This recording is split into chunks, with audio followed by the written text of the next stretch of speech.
my day, hoping this ain't the one that I catch a case. I feel so good, I feel so straight. My manager keep calling me saying, hurry up, you late. Hurry up, you lay off. Y'all, man, I hate this job. Man, I hate this job. Been trying to play it cool, but it's hard to play it off. I've been hanging on to this bullshit, cause my car still ain't paid off. I know I'm on my way up. My boy just got laid off, so y'all, man, I hate this job. Man, I hate this job. These hoes here so ratchet. These niggas here so sneaky. Y'all don't even really pay enough for y'all to only pay bi-weekly. I'm trying to double up my cash. Take this job, shove it up your ass. Yo, man, I hate this job. Sometimes I wanna say, walk in and slap my boss. This shit is getting hard. Damn, I hate this job. Gotta make it out of this struggle, bruh. And I don't really mean to take it out on you. You just a customer, but damn, I hate this job. Damn, I hate my job. Damn, I hate this job. Damn, I hate my job. Damn, I hate this job. Damn, I hate this job. Damn, I hate my job. Damn, I hate this job. We're the reason why your stockholders always stay afloat. Yet I'm asking, are they hiring? Like everywhere I go, schedule will say 9, but I think it's fine if I clock in at 9:04. I work 40 hours a week plus overtime just to be bro. So y'all, man, I hate this job. Hate that I applied. So much has transpired since the day that I was high. Told me I could advance, but you were telling me lies. Gotta give your notice before I quit, but you don't say shit right before I'm fired. Damn, man, I hate this job. Sometimes I wanna say, walk in and slap my boss. This shit is getting hard. Damn, I hate this job. Gotta make it out of this struggle, bruh. And I don't really mean to take it out on you. You just a customer, but damn, I hate this job. Damn, I hate my job. Damn, I hate this job. Damn, I hate my job. Damn, I hate this job. Damn, I hate this job. Damn, I hate my job. Damn, I hate this job. You and your procedures, you and your protocol, you and your policies, none of that shit don't apply to me. You and your quotas, you and your standards, you and your 2 sick days a year. Y'all niggas bananas. Wonder why the postman's posted with hammers, going postal with Popo on camera. His wage got him enraged, stressed out, it's hard to maintain. He flips the middle, grabs his. He said, if you don't get the picture, I quit. You ain't shit, mother. Man, I hate this job. Sometimes I wanna say, walk in and slap my boss. This shit is getting hard. Damn, I hate this job. Gotta make it out of this struggle, bruh. And I don't really mean to take it out on you. You just a customer, but damn, I hate this job. Damn, I hate my job. Damn, I hate this job. Damn, I hate my job. Damn, I hate this job. Damn, I hate this job. Damn, I hate my job. Damn, I hate this job. Look, man, I hate this job. I put my pants on one leg at a time, just like you. I'm out here trying to take care of my family. Damn, I hate this job. It's not always glamorous, for real, but I do what I gotta do for me and mine, you know? Damn, I hate this job. Damn, I hate my job. Damn, I hate this job. Damn, I hate my job. Damn, I hate this job. Damn, I hate this job. Damn, I hate my job. Damn, I hate this job. Damn, I hate this job. Damn, I hate this job. Damn, I hate my job. Damn, I hate this job. I'm just like you, nigga. Damn, I hate this job. Man, I hate this job. Man, I hate my job.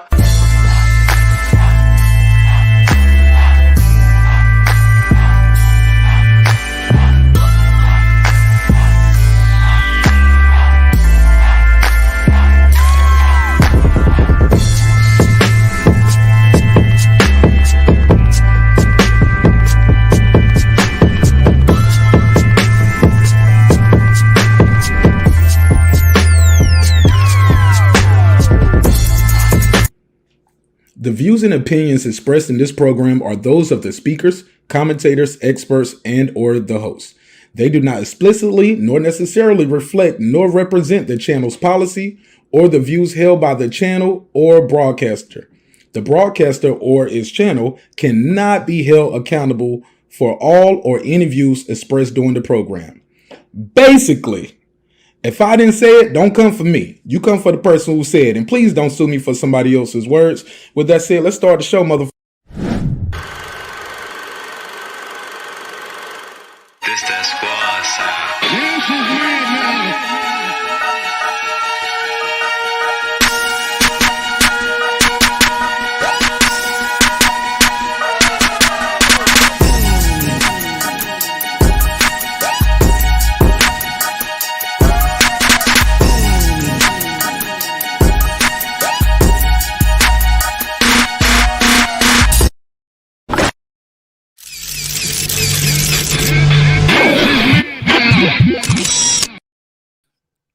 What up? What up? What up? What up? What up? What up? What up? What up? What up, though?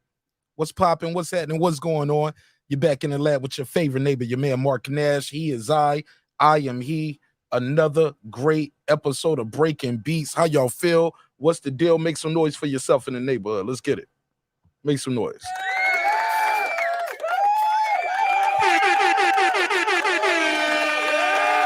All right, y'all know what time it is, man. What y'all think of the fight? What a fight, what a night. A lot of questions on the docket. We're going to talk about it. First and foremost, make some noise for yourself. ROBSON CONCEICAO, he put up a valiant effort. All things considered, put up a valiant effort. All right, what y'all think of the fight, man? We got to talk about it. I'm going to open the phone lines up early. Want to know what y'all thought of the fight. Were you entertained or were you not entertained? Was it a snoozer? Are you disappointed that SHAKUR couldn't get him out of there? Smash that damn like button on the way in the room. I'm about to put a survey in the chat. Got to put the survey in the chat. Let's hear this, man, before we do anything else. Let's hear this. Let's break this down. 135 pounds. You're in there now. Names like Haney, names like Kambosos, Loma, Tank. What do those guys mean to you? Shout out to all my Puerto Rican fans. I love y'all too. I appreciate y'all for supporting me and taking me in like I'm one of y'all child too. But other than that, everybody at 135 got to get it. Who do you want next? Anybody. Anybody. All right, let's talk about it. I'm going to put a survey in the chat. I'm going to open the phone lines up. I'm going to put a survey in the chat. I'm going to drop the link for the panel. I'm going to let people pull up. We need to get these likes up. The likes got to match the views, man. Keep them likes up. Let me do this. I'm going to put a survey in the chat. Can SHAKUR beat the three top guys over here? The Devin Haney.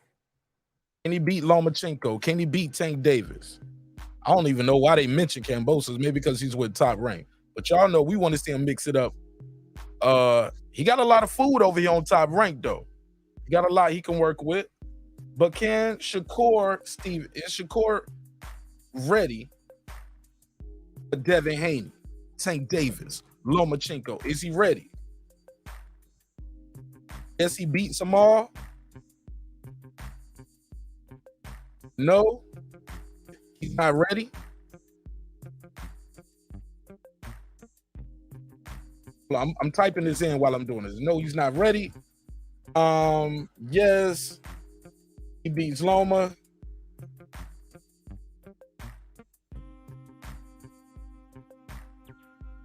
Matter of fact, I'll just leave it like that. Is SHAKUR ready for Tank Davis? Can SHAKUR beat Tank Davis, Lomachenko? Yes, he beats them all. Not ready. May beat some, but not all.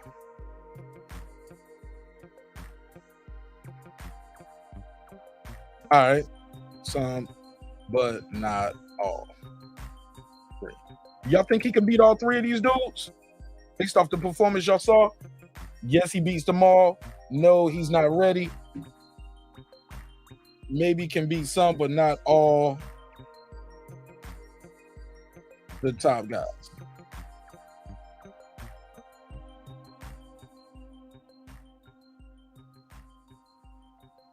All right. All right, cool. All right, so let me smash that. Let me see. Is SHAKUR ready for Devin Haney, Tank Davis, Lomachenko? Yes, he beats them all. No, he's not ready. Maybe can beat some, but not all three. All right, we'll do the survey right there. That'll be the survey. All right, so let me do this. Let's get it going. So we got a survey up. Let's talk about it. Let me drop the link. Damn, Facebook trying to fuck with my stream already. All right, cool. Let me do this. So boom, we got to talk about it, y'all. We got to talk about it. Major fight. Shit went down in a major way. Shakur Stevenson versus Robson Conceicao. Let me drop the link. I'm gonna drop the link. I'm gonna open his phone line up first. Let me open his phone line up first. 470-705-9507. 470-705-9507. You can call in and voice your opinion. Tell me what you thought of the fight. What did you think of the fight? Did you was it what you expected? Let me see who's in the chat early before I do anything else. I gotta do a major shout out to all the members. Without the members of the show wouldn't be the show. So let me do the members only shout out first. Then I'm gonna open the phone lines and the panels up. Smash the like button on the way in the room. We got to get the lights up. We can't keep the lights up to match the views. What's the point of being here, right? What's the point of opening up the panel? I can just read the chat and have a good night that way. So smash the like button on the way in the room. Boom. Let me do this. Let's do this. Let me do these shout outs and we're gonna start the show. Shout out to Queen, aka Miss Sunkiss. What up? Godbody News. What up? Tony Boswell. What up? Pittsburgh T. What up? Taylor Bell. What up? Matty Yoel. What up? C Jones 0224. What up? Cliff Bailey. What up? Con Shonery. What up? Lisa Bells. What up? That guy Clips 330. What up? Cooking with the Champ. What up? On the mic with Terrence Bailey Sr. What up? New Media Today, USA Boxing. What up? My boy HLD. What up? Cooking with Sir Senior. What up? Deuce Times. What up? Gangsta. Brandon Washington. What up? Born Supreme. What up? Karma Serene. What up? Ace Retro. What up? Lady Shan Dundem Season. What up? Dub Right Side. What up? Tank the Sweet Science Examiner. What up? My boy Puto. What up? Gangsta. My boy D Bevel the Champ. What up? Rob G Films. What up? And of course my good brother Derek Lincoln. What up? Gangsta. All right. So the phone lines are open. I don't know what's going on with Facebook. Look like they took my stream down. Let me see if I can post it somewhere else real quick. Look like Facebook took my stream down though. Maybe because I started with the interview. Facebook failed to post. Here's what they said. They said the user cannot create a live video. I might have got a strike. All right, cool. All right, so let's talk about it. Shout out to Aaron Parker. What up, fam? Rider of the Storm. What up? What up? What y'all think of the fight? He said, congratulations, Puerto Rico. Fiano may have shitted y'all, but Shakur Stevenson held y'all down tonight. Man, Clips, you a fool, man. What y'all think of the fight? Let me see what they talking about. HLD said, Sheldon Moore said, he said he wants the champ. Simple as that. Let me drop this link. Invite the family to the party. Boom. If I don't know you like that, use the phone line, homie. It's like tonight ain't the first night for you to click the link for the panel. Now you need to click the phone line and get acclimated. But anybody else, you know who you are, regulars. Yeah, y'all more than welcome to pull up and we can chop it up about this fight. HLD said the only guy he's getting to fight is Loma. Haney's running for his life to 140. HLD, I'm gonna put a case on you. Putting a case on you, HLD. Stop the cap. That man went in there and did what he's supposed to do. He won this fight. Sheldon Moore, what's popping, my G? What's up with you, young brother? How you feeling? I'm always good, even when it's bad. Talk to me. What you think of the fight tonight? Good performance from Shakur. He won all 12 rounds. Except for the round where he got a point taken away for slamming the dude on the ground. But he won all 12 rounds. It was less competitive than I thought it would be. I thought Conceicao would put up a better fight, but he just wasn't skilled enough. I think, I'm still disappointed in my man Shakur for not making weight, but that's neither here nor there. He's going to 35. I want to see him fight Haney. I think he beats those other two guys easy. He beats Lomachenko easy. I think he outboxes Tank. It's not easy, but he beats Tank. I think Devin beats him, but I want to see it. Okay. He said yes, all three of them. He'll beat them and Haney twice on Sunday. Shout out to Image. HLD's always gonna say something like that. He's a Haney hater. Haney could beat everybody for the next 10 years, and HLD is still find fault. He doesn't like Haney. Like a famous brother once told me, when somebody doesn't like you, there's nothing you can do to make them like you. Well, the phone lines are open. 470-705-9507, 470-705-9507. Let me put that on the screen, nice and large for y'all, for lack of a better word. Poppy Chubby, what up? Big Texas Cletus, what up, fam? What's popping? What y'all think of the fight? Phone lines are open. The link is for the panels in the chat. You can pull up and chop it up with me. Question of the night right here. Here we go. Devin, 135 pounds. You're in there now. Names like Haney, names like Cambosis, Loma, Tank. What do those guys mean to you? he said, I want them all. He want them all, man. Rican fans, I love y'all too. I appreciate y'all for supporting me and taking me in y'all child too. But other than that, everybody at 135 got to get it. Simple as that. Everybody at 135 got to get it, man. Do y'all see him beating these dudes? HLD feeling spunky. Poppy Chubby, what up? Born Supreme, he said, Shakur look good. Shakur and Haney most skilled at 135. Do you agree with that? Yeah, I agree with it. I think he's one of the most skilled fighters at 35, yeah. I still think Haney's too long, too athletic, and too good. I think Haney beats him. Okay. Clip said a hateful hater. He said, what is Haney gonna do other than just jab Shakur? Doesn't matter. A jab is a scoring point, man. That's what Bivol was doing most of that fight, was the jab. He beat your boy, the Emperor, with a jab and a check left hook. 2 punches. And he beat him all 12 rounds with 2 punches. Reggie said HLD sounded like his name should be LSD. Sound like you're on drugs. You sound like you're on drugs. What did y'all think of the fight? Sam said, this Sam from Washington. He said, great fight, Shakur, learning to sit on his punches. I did have a couple takeaways from this fight. I got a couple takeaways. I wrote some notes. Hey, look, even when you pass a test, right? If you get a couple questions wrong, the teacher will tell you what you might have done wrong. So I don't want nobody to be like, you hating. That motherfucker put on a clinic. He made some mistakes in this fight. He made a couple mistakes in a different fight with a different opponent, different ref. He could have lost this fight with low blows, man. I'm going to keep it a buck. I saw a lot of low blows. I also saw 2 hip toss. Now, he's lucky that the ref was being kind to him in his own time. Because after that second hip toss, he was supposed to lose another point. You don't go from taking a point, then going backwards to giving a warning.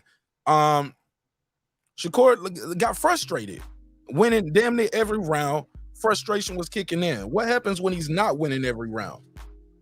What did you think of the hip toss and him complaining about complaining that the referee? He said I had to fight him and the referee. He was allowing too much holding.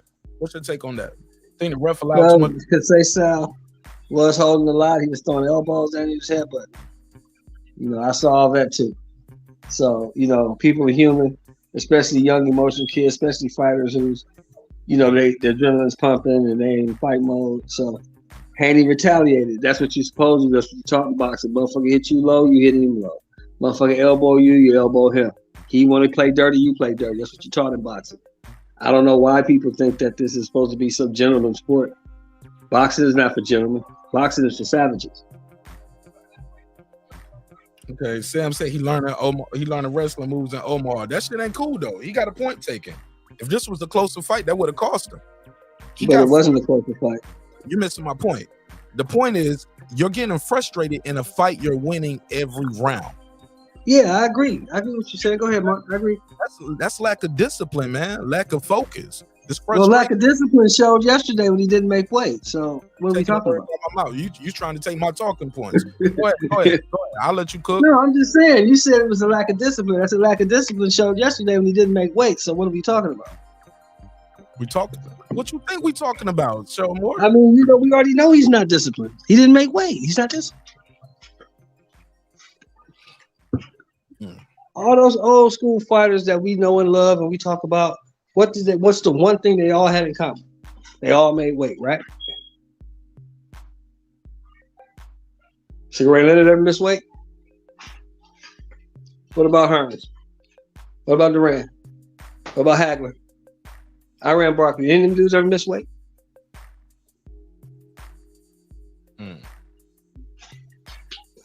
Absolutely. Ali? Chubby, though. He a heavyweight. He ain't have to make weight. I mean, but did anybody ever miss weight? I'm just saying, motherfuckers didn't miss weight. Got the weight. That's a bad example. Hey, Chubby said that second hip toss should have cost him another point. What you think of that? Yeah, it probably should have cost him another point, but the fight was already out of hand anyway. Dude was down 10 rounds to nothing.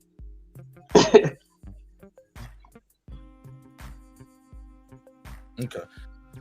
Yeah, I was truly disappointed though at in round 9 when he did the hip toss. And I thought in round 11 when he really hurt Conceicao, I thought he hurt him really good in round 11, and he could have pushed for the stoppage right there. I saw Andre Ward making a lot of good points tonight. Like, hey, the guy sees your punch, and he's bracing for the shot. He can't get out the way of it, but he's bracing for it. You got to throw him off with some feints. I thought the right hook was pretty. He said, "Fact." Shakur landed a grip of low blows. Conceicao was landing that same right hand on Shakur. Should have been. Shakur shouldn't. He lost. Conceicao was landing the same right hand. Shakur should have been hit. I think he meant shouldn't have been hit with. I think because Shakur got hit with that right hand all night. You can't get hit with that clean shot from a guy who got some pop on him. But also I saw the fact that now I like Shakur. Don't take this. I don't want nobody to take this like you hating. No. We're just making constructive criticism. All the soldiers out there know what I'm talking about. After you have an after action review, you do your AAR after every mission. So this is just a little AAR. You say some good things, take away the good with the bad, but you got to take the good with the bad. If not, you got nothing but a masturbation circle and yes man, right? Shakur's boring, no power. He needed the KO. Shakur's boring, no power. He got some power. I can't say he ain't got no power just because you didn't knock the man out. Don't mean you don't have power. That's totally false, Joey Chaz. Totally false. Totally false. Just because you don't knock the guy out, don't have you. Man, he took the fight away from this dude. Now, what he didn't do was press the action and push for the KO, especially in 11 when he got him hurt. Go ahead, Sean Moore. Who said that? Joey Chaz? Yeah, go ahead. Yeah, you know Joey Chaz likes Rock'em Sock'em Robots. He don't like boxing. I don't know. I never talked to I Joey. know him. I've been around him for a minute. He likes Rock'em Sock'em Robots. Okay. But well, them motherfuckers don't be knocking each other out neither. That Rock'em Sock'em Robot. That shit just be Rock'em Sock'em all night. That's what he wants to see. He wants to see two dudes stand in the middle of the ring and beat each other to a bloody mess. But look, Shakur stayed in the pocket. He wasn't on his bike all night. What I can't. Shakur outclassed that guy from the third round on. He outclassed that dude. I thought Conceicao was going to be competitive. He wasn't. What does he say? Conceicao was using jiu-jitsu. Shakur didn't need no KO. Shakur dominated the fight. Nobody was expecting Shakur to stop this guy. I disagree. I was on another channel earlier, and I was talking to, I think Q might have said it. I know the boxing scholar and Deeply Goated said it. They said Shakur needed a knockout. He needed a knockout for this fight after missing weight. Shout out to Ben Adams. Ben Adams said Tank will smoke Shakur. You got the Remy and Pap avatar. Shout out to Remy and Pap. You think you got Tank beating Shakur? Nope.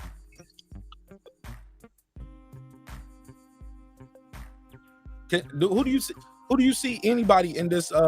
They got Teofimo still up here at 135. I thought he was at 140, but this is ESPN.com. Isaac Cruz, Lomachenko, Tank Davis, Kambosos, Teofimo Lopez, Joseph Diaz Jr., Isaac Cruz, Gustavo Lemos, Zahar Abdullayev, Javier Fortuna. Anybody gonna give him a hard time at 134 if he 135, or is he about to run through this division? He beats everybody except Haney. Tell me why. Because Haney's too long, Haney's too athletic, Haney's too skilled. Them other dudes, Shakur just gonna outclass him with boxing skill and athleticism. Tank is just too little for Haney. That's Tank's problem. He's too little. But Tank can catch him. But Tank has to catch him. That's the problem. You got to catch him. I don't think Tank has the footwork to catch him.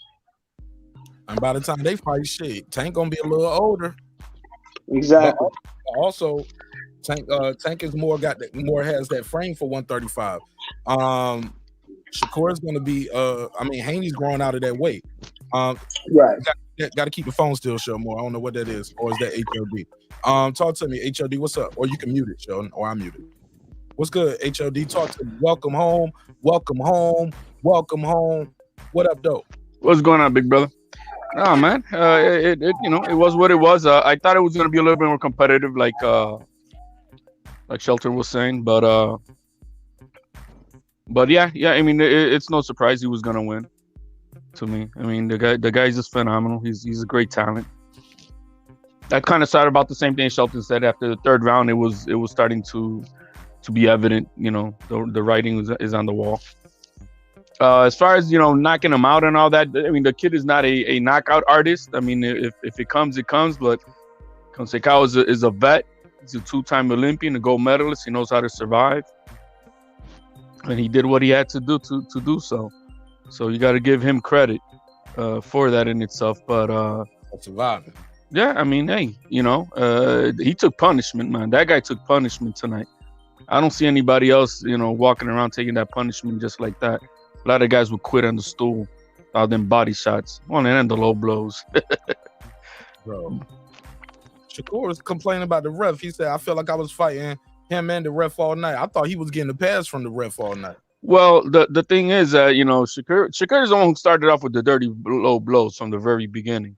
So I mean, what other options does Conceicao do? You got to fight fire with fire and little tricks of the trade or whatever you got to do to make things uncomfortable and impossible. You know what I mean? And and just like Shelton said, he's a young guy. He's not used to, people getting the last word on him at times. You know what I mean? And so he reacted, and then that's what it was. But I don't expect him to knock everybody out. But I expect him to dominate them the way he did. He didn't put me to sleep like the undisputed champion would in 12 rounds. I'd rather watch this all day. The truck driving gamer said Shakur let off the gas after 8. I think he had money on the unanimous decision. Damn, you fixed the fight. Damn. No, the line wasn't that big for that. If that was the case, the to make money would have been for a KO. Okay, you say Shakur is not a KO artist, but he won't put you to sleep in 12 rounds like the undisputed champion. But you see how you do that though, HOD? It's like you gotta make a jab at Haney all the time. What's the personal shit? He's going up to 135 now. Oh, but you was on this shit before then. Oh well, it is what it is. Joey Chad said you need KOs to become a star. No, not really. Not really. He wasn't gonna knock nobody out the last 10 years of his career, and he's a star. If you dominate somebody like this kid is doing, outboxing you, like totally just outclassing you, and this is an offensive assault, that's all you need. You just need an offensive. To me, all you need is give me an offensive assault, and look at what he does as far as defense. He ain't playing hug you dare tag and running and shit. He'll stand in the pocket, box you, slip, has great reflexes, and parry off them punches and catch your ass. I love it. Okay, Rob G, talk to me. What's up? What you think of the fight? Hey, what's up, man? I'm trying to figure out if it was a fight or a wrestling match. Talk to me. Man, I was off and on, man, because I was on the phone with my pops. But when I was watching, man, I saw this motherfucker go down like a few times, man. So what happened with Conceicao going down like 3 times? I don't know what you mean. I don't know what you mean. Somebody got. Let me see. Is that Rob G or is that HOD? Hey, look. You didn't see the fight? You missed the fight? No, I watched a little bit of it. Okay. Well, we recapping the fight, man. All right, my bad. No, I'm just saying we recapping the fight. Like, what's your question about the fight that you said you saw a little bit of? So I was curious, like, man, whenever it came down, I saw Conceicao go down like 3 times in a wrestling match, it looked like. Well, he got slammed twice. He got a hip toss, and one of those was a jab to the body. You can see Shakur kind of pressed down on him, and they called it a knockdown. But if you look in the later rounds, when Shakur got hit with a left jab to the body, the referee called it a slip, but the people on the side had started counting. It was on 2 or 3, I believe. Word. Yeah. Mark, that's how it happened. So the ref thought it was gonna make it a slip, but because the side whoever side personnel started making it a 10 count, he followed through with them. That's what happened with the first knockdown with Conceicao. But when Shakur went down, he didn't even look over. If he would have looked over, he would have saw they had already started counting. I took a screen grab of that. They had already started counting on the side. When Shakur went down. I gotta see that. Let me see. I missed it. It's just the screen grab. It's not that one. It loaded up, but should be loading up in a second. Shout out to Joey Chaz. He said Shakur never get in a big fight, never ever. Sound like a little kid pouting. Never ever. He's never ever getting a big fight. It never heard of it. I don't want Shakur to get a big fight. I don't like him. Never ever. Man, this was a big fight right here. It was $3 million, big dog. You're a little late. You got $3 million for this shit tonight. And they say he set a record of selling that thing out. They never had an event sell that much in that center where he fought in. So he's definitely gonna get another opportunity. But I agree with one thing you did say, Joey Chaz. You're a big star. You want to be a big star in this sport. You got a guy like that in there with you, man. You got to finish that guy. I wanted him to finish that man. Let me see. Is this the screen grab right here? Okay, let me take this off the screen. The phone number. Oh no, you can't see it right here. No. Let me see. Okay, I got to take another screen grab. 21 seconds around 12. If you look closely though, I'll do another screen grab real quick. They already got their hand up at the bottom counting. I'll take a screen grab of just. Yo, I think I missed this whole entire damn thing right here, man. I must have went to the bathroom. The hell? Yeah, man. He went down. He went down. But it was like a jab, but he tripped over Conceicao's leg. He did trip. Like Conceicao threw a left jab to the body because Shakur was trying to move at the same time. But ironically, that was the perfect time where Conceicao had dominant foot position. Shakur went down. The referee waved it off as a trip, but that side judge had already started counting. I'll pull it up. Let me see if I go to ESPN and take another screen grab. Clip said it was a knockdown. Clip said, man, that's a knockdown, Mark. I mean, if there was a punch involved, you know what I mean? It's kind of, it is a judgment call, but I understand what they're saying. If there was a punch involved, so it is what it is. Let me see, do they got the whole fight still up? Oh, they don't took it down already? Can you replay it? I don't remember if you can replay it on ESPN Plus. I thought I had it paused. I thought I paused it and then closed the window. So I thought it was still there, but let me go to ESPN Plus. Let's see if I can grab that screen grab. While I do that, we'll keep the conversation going. But Shakur did go down. It was a jab to the body. Shout out to Poppy Chubba. And the phone lines are open while I pull that up. 470-705-9507. 470-705-9507. He said, Martinez, you're going live tomorrow for the Joy Joyce fight. I should be. I'm going to do a post fight.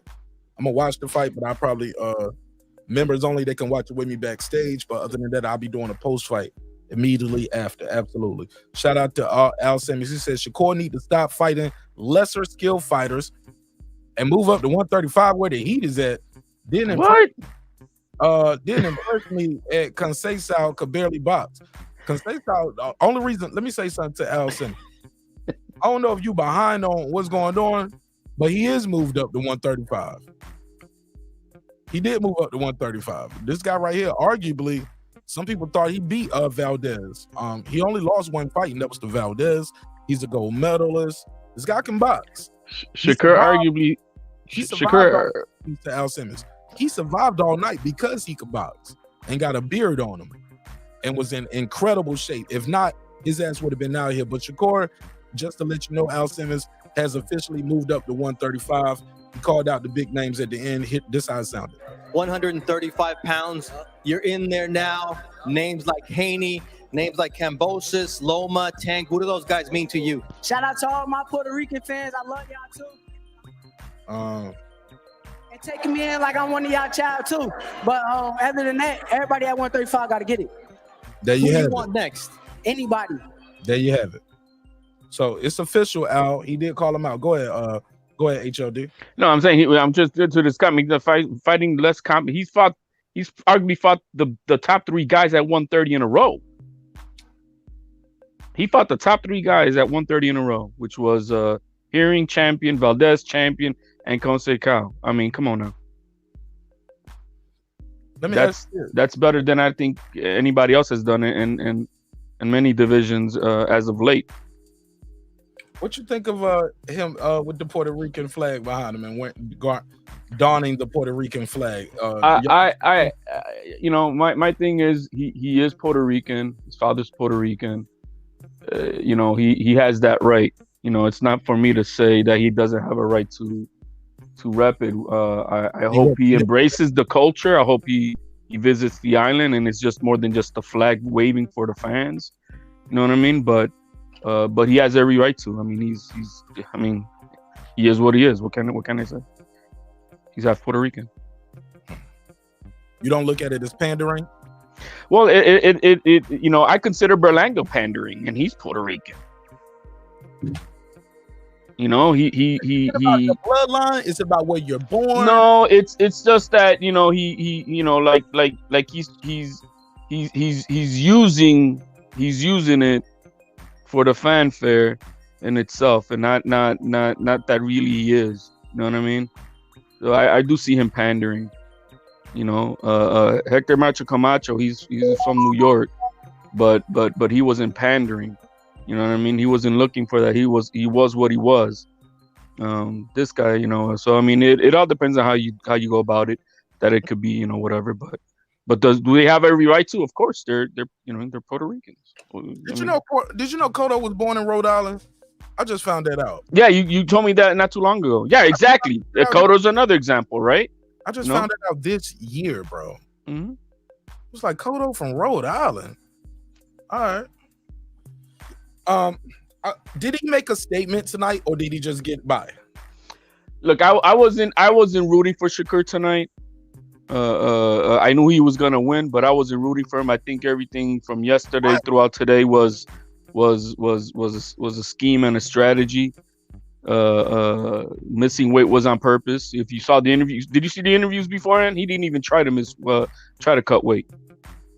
He didn't even try. He was playing ping pong. Conceicao was pissed. Like, what the fuck is this guy doing?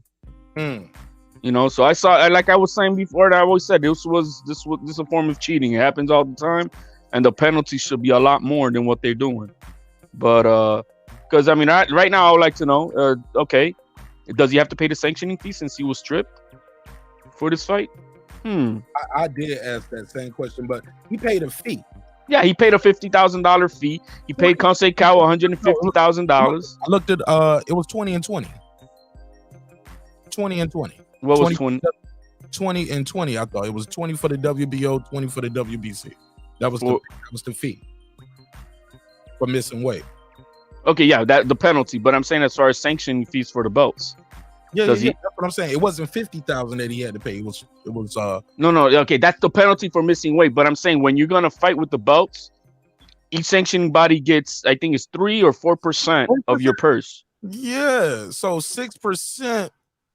It's how much out of 3 million? Yeah, I'm just saying he didn't have to pay that. Exactly. He was already gonna move up in weight. So why cut weight? Why cut weight and sacrifice? Why pay sanctioning fees? You come in at an advantage because you didn't have. Conceicao had to lose 2 pounds that morning. He didn't have to do shit. It's strategy, guys. I mean, it's just strategy by all means.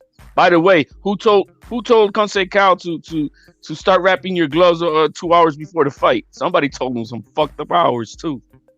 Oh yeah, because they took a whole little break right there. This shit, he was wrapped up before Keyshawn Davis was out. Before Keyshawn Davis was wrapped, I think he already had gloves on. Oh, for real? Conceicao was wrapped up that early? He had gloves on. For what? With a full sweat. That's what I'm saying. It was goofy, man. Before Keyshawn fought his yeah.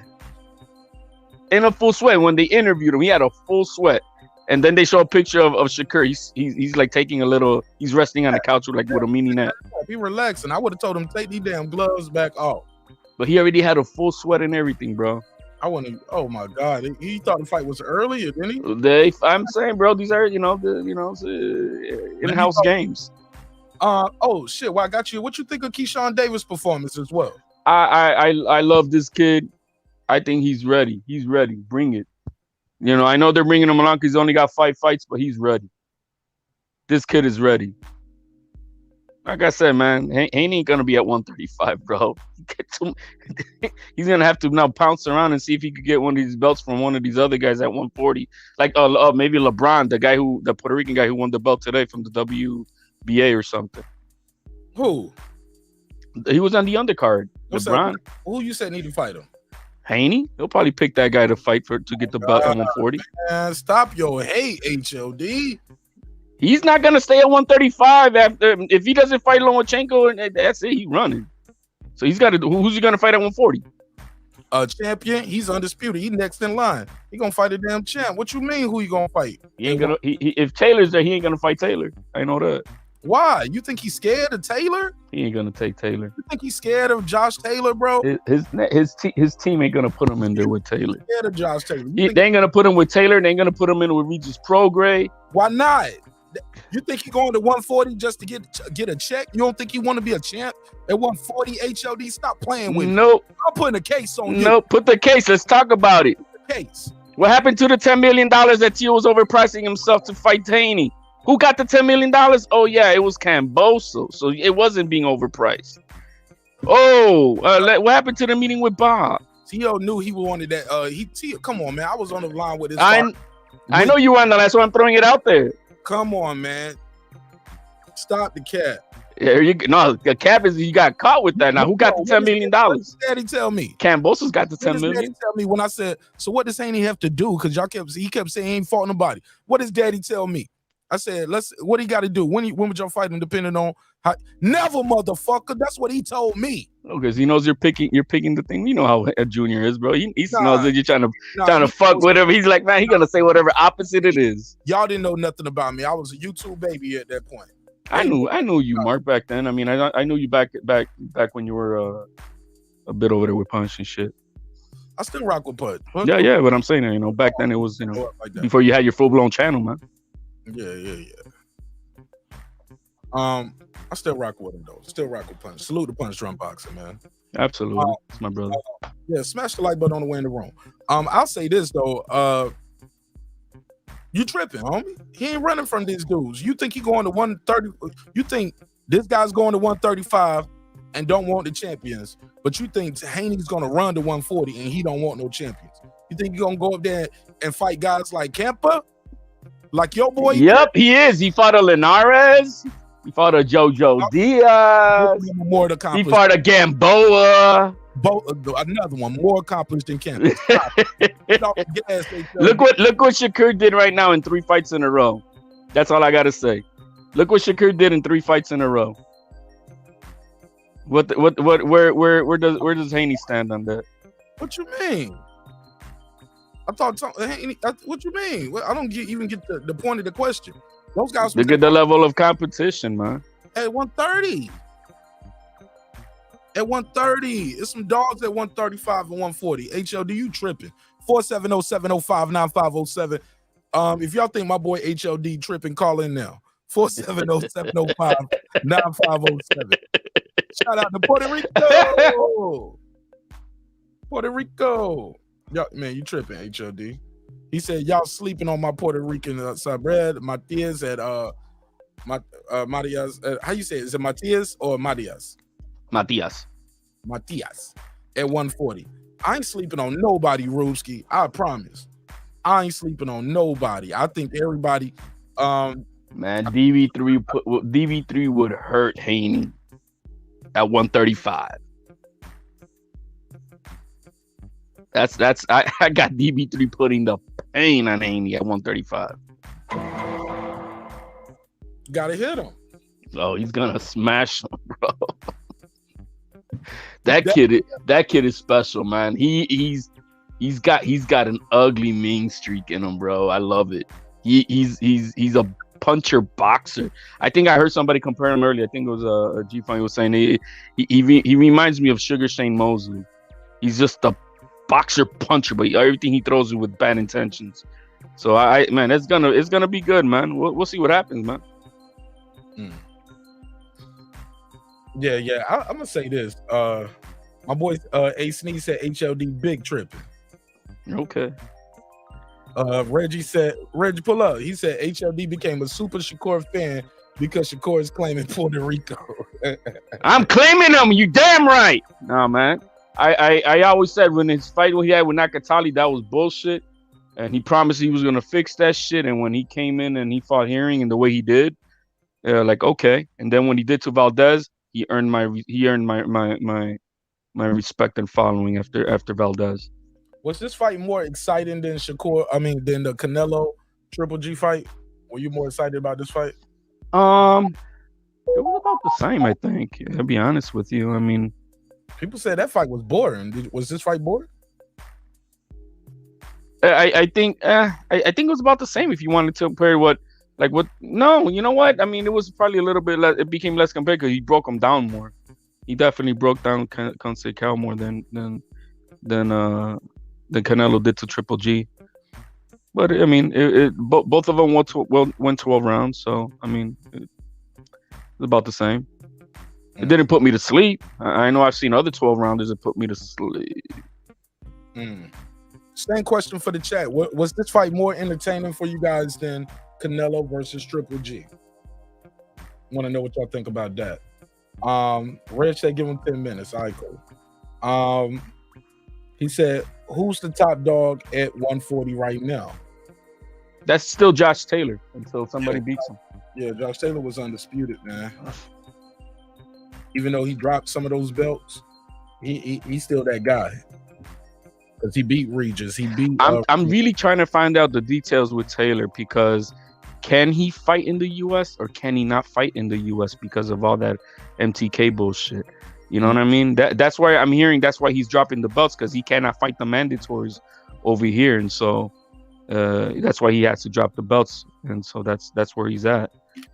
I don't know how certain that is, but if he could travel or not. Kind of like the same situation that the scrutiny that Crawford had with Spence right now recently.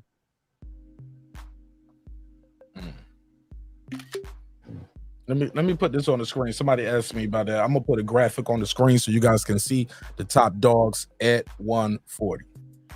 And also I put the top dogs at 135 because we are talking about Shakur Stevenson moving up, bigger and better things at 135.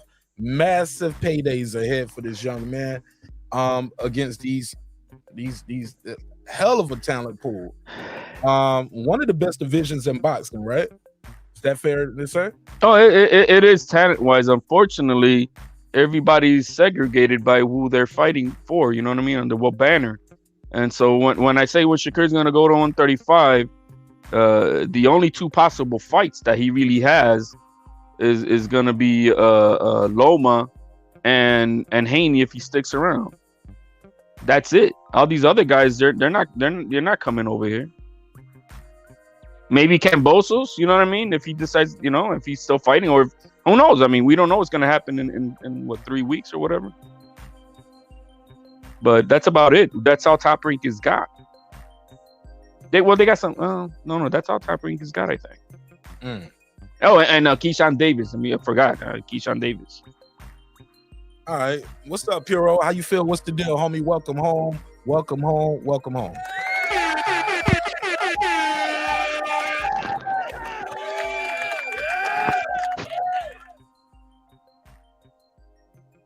Talk to me. What's up, Puro? Unmute your mic. Unmute your mic. Hello, testing 1, 2, 3. How do I sound? Was about to give you the 8 count, bro. Man, shit. I was about to give him the boot. How do I sound? How do I sound? You good. I was about to pull a Kenny Porter. I mean, you know, when the guys get to certain levels, they believe they know what they're doing, and they don't necessarily take all the information. So, you know, this is where we at with it. And I will kick my father's ass, man. Some bullshit like that. You ain't gonna do shit to your dad. What's up, man? What you think of the fight, Puro? Was this more entertaining than damn Puro got the OBS logo up here? Oh shit, sorry guys. I'm sorry. Sorry. Give me a second. It's off. It's off. Hey Puro, did you what you think of the fight? Was it entertaining? Was it more entertaining than Triple G versus Canelo 3? Was it about the same words? What you think of the fight as a whole? I thought it was more entertaining than a usual Shakur Stevenson fight. It actually was a bit reminiscing of the Jamel Herring fight. Just somebody forgot to tell Robson Conceicao not to fight back. I'm listening. Continue, please. I mean, I thought he underwhelmed. I mean, I don't know what the reason is for him throwing one shot at a time, but I mean that's kind of his modus operandi up to this point, at least. I mean, he's still young, so I mean, you know, maybe he's developing. You know, maybe he's working on that in the gym. You know, it's just been even though like most people consider him a phenom. You know, I mean, shit. You know, you can't get right. You can't get that. You can't get everything perfect. You know. Right away. So, but yeah, I mean, I felt this was an opponent that was ready to be knocked out at any moment. But like Shakur with his one shot at a time, he kept letting him back in the fight. I even thought Shakur got I don't know if buzz is the right word to use or hurt, but I remember, I forgot, it was in the later rounds, maybe the 9th round, where Conceicao hit him with one of those overhand rights that he landed on Shakur.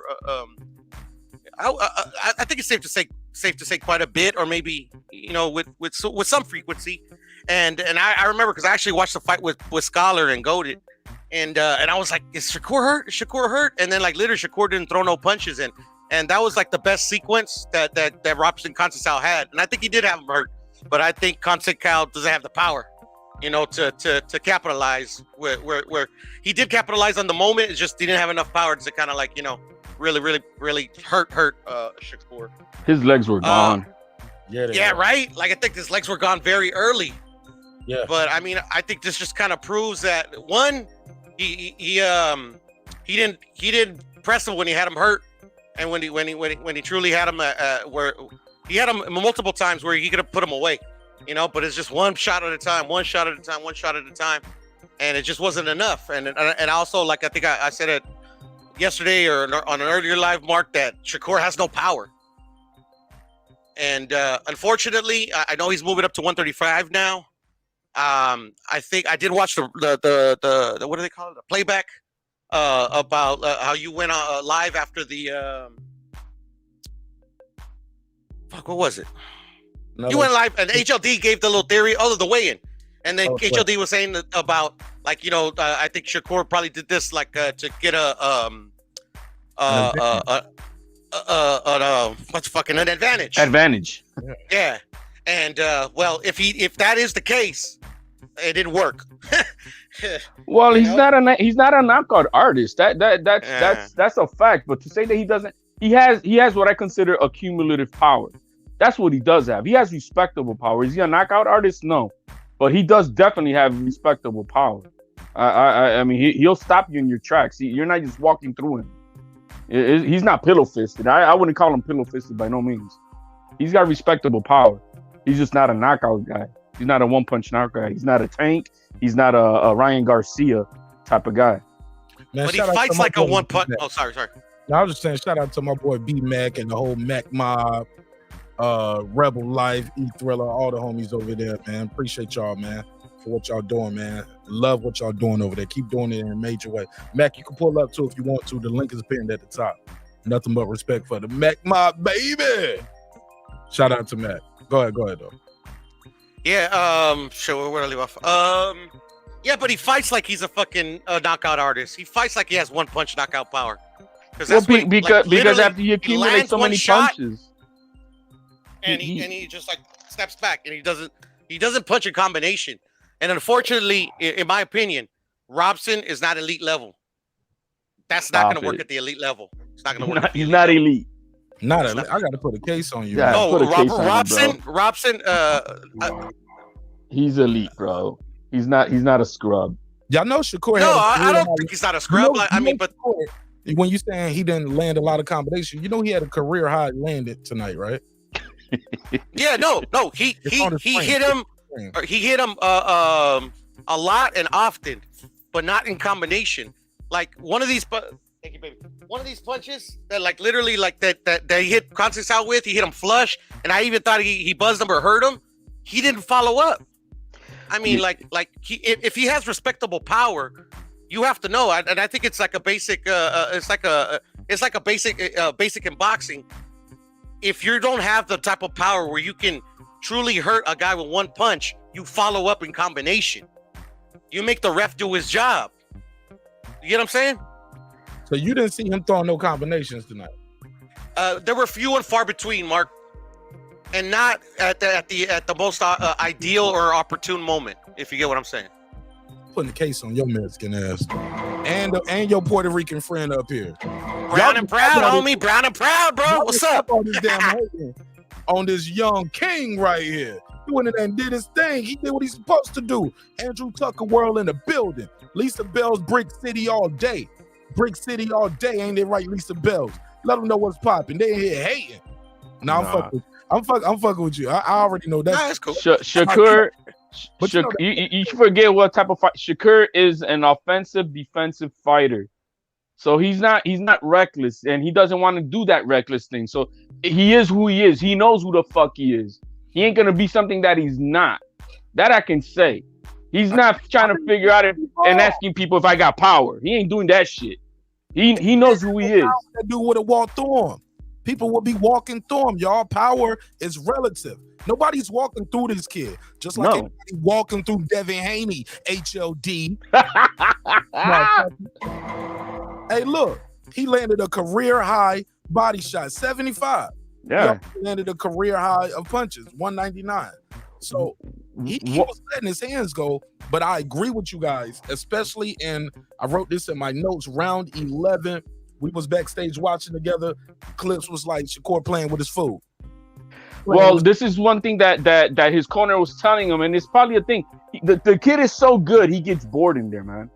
I can agree to that. That's what happens, and I've heard, yo, have fun, get in there, have fun. They don't get bored in there. They were telling him this shit because he's that damn good. So he's, he gets lackadaisical sometimes in the ring. You know what I mean? He probably ends up then, playing to the level of the competition.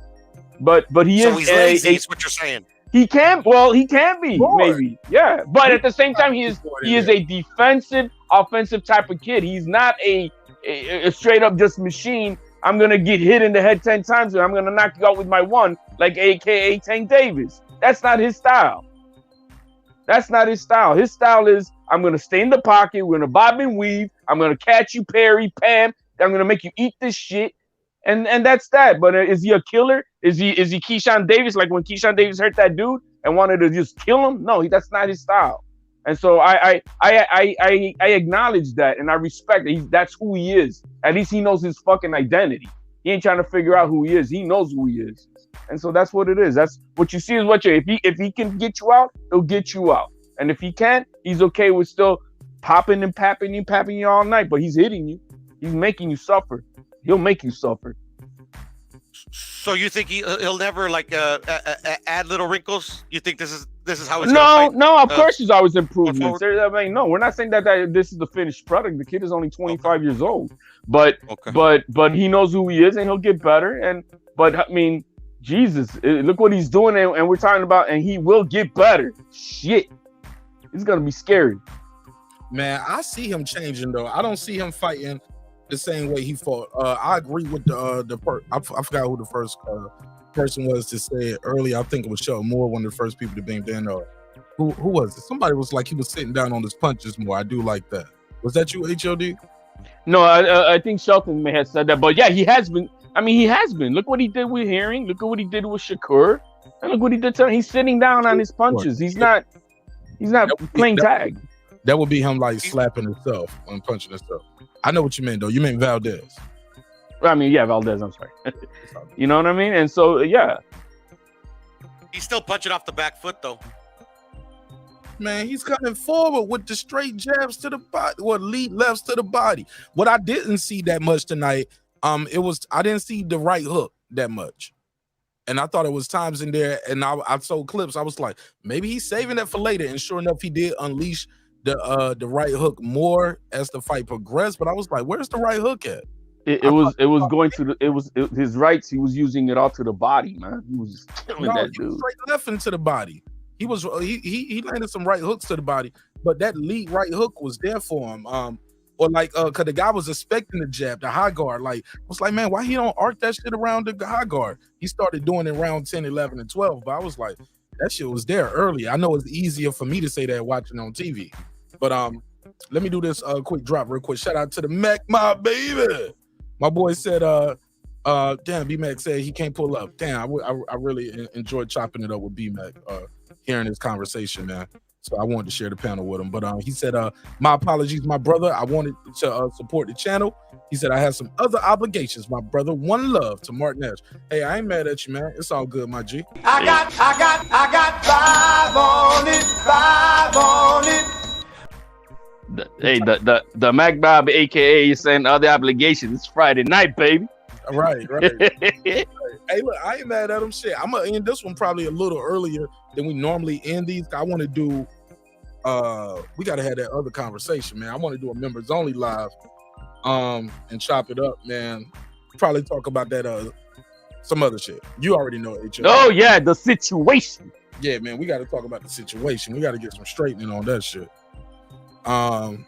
And everybody ain't gonna like it. Shit, I might come back and just do a main live on the main channel. I'm telling you, it'll be a fight. And the thing is that I'll probably do that on the not too many want to touch it, man. Not too many. Yeah, I'll probably do that. I don't know. I kind of want to do that on the main live. I think you should. I think it's an open dialogue that everybody needs to at least listen to points of views and understanding. Fair because enough. I think this is bullshit. I'll save it then. I'll save it and do it on the main live. For tomorrow. Cause yeah, I think I could do a main live tomorrow before the fight. Boston Scientist, talk to me. What up, though? What's popping with you? Hey, what up, fam? Hey, thanks for having me. It's all love. What up, gangsta? Yeah, it is. Look, man, I just gotta keep it real. This fight tonight for Shakur Stevenson, it does absolutely nothing for his legacy, man. Like, yeah, he got the W, but that's what he was supposed to do, and he was supposed to get the KO. He's way bigger, he came in way bigger than the guy, and there's really no winners tonight, man. Like, all we saw was losers tonight. They both took L's. Man, that man got $3 million. Yeah, that's called a win. Okay, yeah, but he got fined. He got fined like $20,000. So minus, so he lost. Okay, minus the $150 that you gave the opponent, and minus the $40,000 that you had to give to the two sanctioned bodies. Right. The brother made some. The brother still made $2 million, bro. Over $2 million. But the reason I'm saying this is because Shakur, man, he should have been at 135. He should probably even 140 by now. But because he should have been trying to make fights with Teofimo when he was still at 135. Haney and Ryan Garcia, man. Like, those are the fights we really want to see. Conceicao, he's solid, but man, come on, that's Valdez leftovers, man. Who else was he gonna fight right here and make this $3 million? He only made that because he's in his hometown, man. That's the only reason Okay, they sold out. throw somebody else in there. Who else would they gave him $3 million to fight?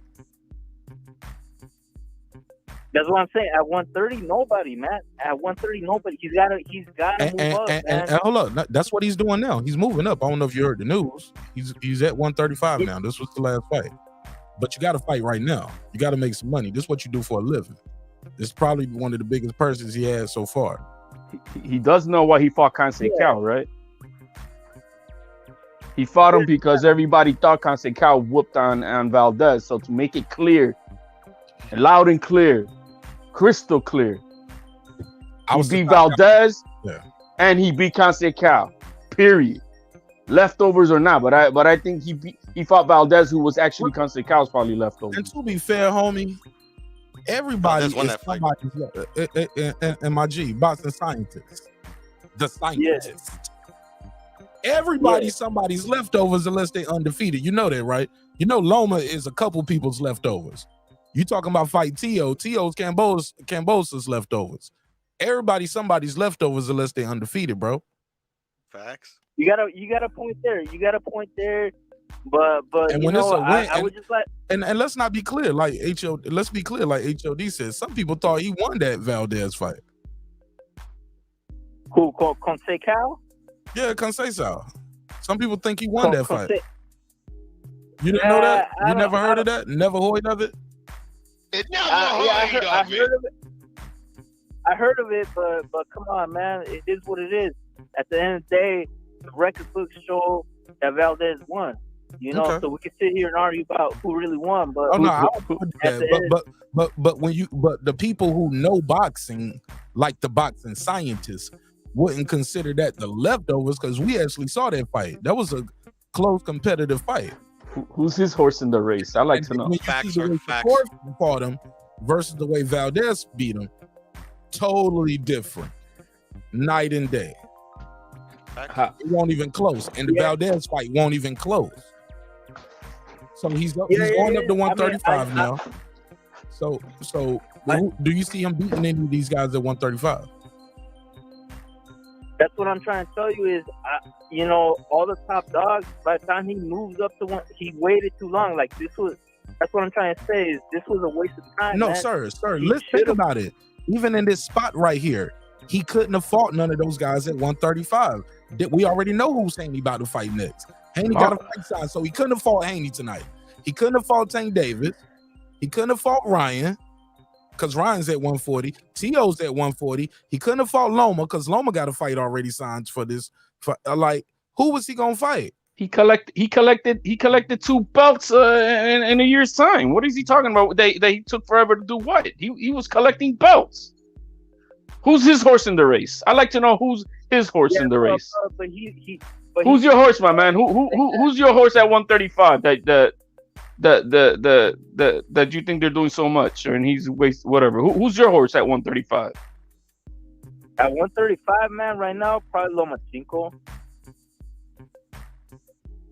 Probably Loma. How? Right. He fought the top guy, he lost. So the kid came up from 126 to 130. He collected 2 belts. Loma has no belt, so what? I mean, what are you talking about? That called it crazy as fuck. But that would be a more interesting fight though, because I get it, but the kid is building up. He wasn't gonna make big money going in there with no belts. Now he's going up at 135, coming from being a unified champion, undefeated, beating top guys in their division, and guess what type of money he's gonna make if he fights Lomachenko next? I mean, this is business too, my man. You got to understand that. This is not only competition. Pro boxing is a business-driven force thing priority. Competition second. If competition helps the business, great. All right. Yeah, but see, that's where you're wrong, though, because he lost the belts on the scale. So he's not going in there as a champion, you know? No. He's going in there undefeated. He's going in there undefeated and with a lot of hype. But I think that hype, man, like, he's gonna get exposed at 135. That's what I think. Hype, dude. I don't think you know much about boxing, bro. What hype is there when he's beating people in the ring, bro? You're not making any sense. Champions. I mean, like, really, bro. These are he's one of the only guys that's really doing what he's doing. Okay, well, look, I love that weight bully narrative because when does it end? Because he's about to be in his third division. So right, so where is the ceiling for Shakur? Where you feel like when he fighting at this weight, it would be more fair. 140, 147, 154. What do you? Okay. So I think by the end of his career, probably like welterweight, like 147 by the end. Not right now. But, okay, so right now, what should he be fighting at for you to see where he's really at? I want to hear this. At least 135. All right, at least 135. Okay. Or 140. Okay. He could even do 140 right now. Like, to be honest. He can do 140, but you want him to cap out at 147, bro. He got another 10 years he could be boxing if he wanted to.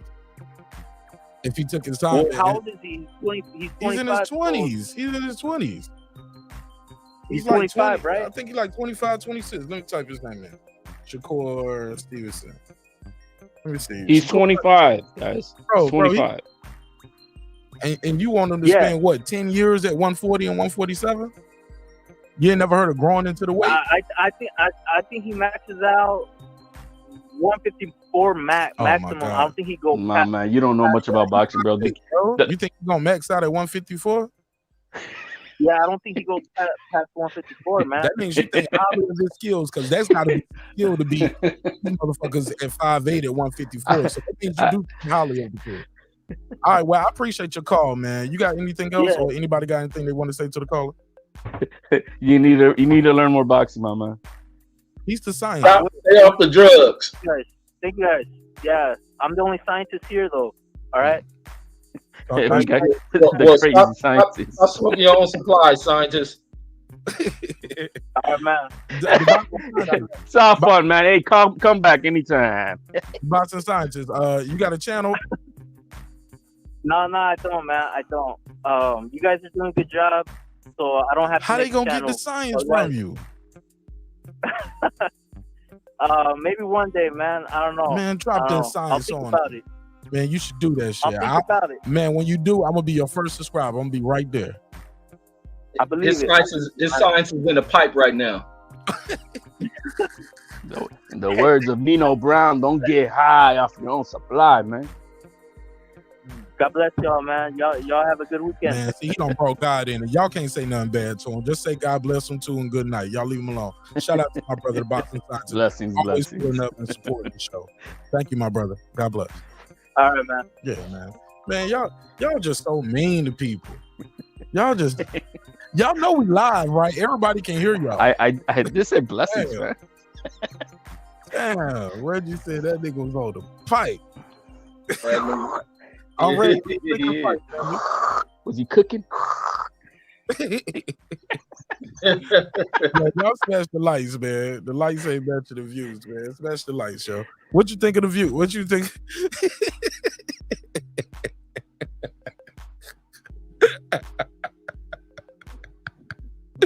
Y'all motherfuckers are fools. Somebody said, I'm reading the chat too. Somebody was like, yeah, I heard that shit too.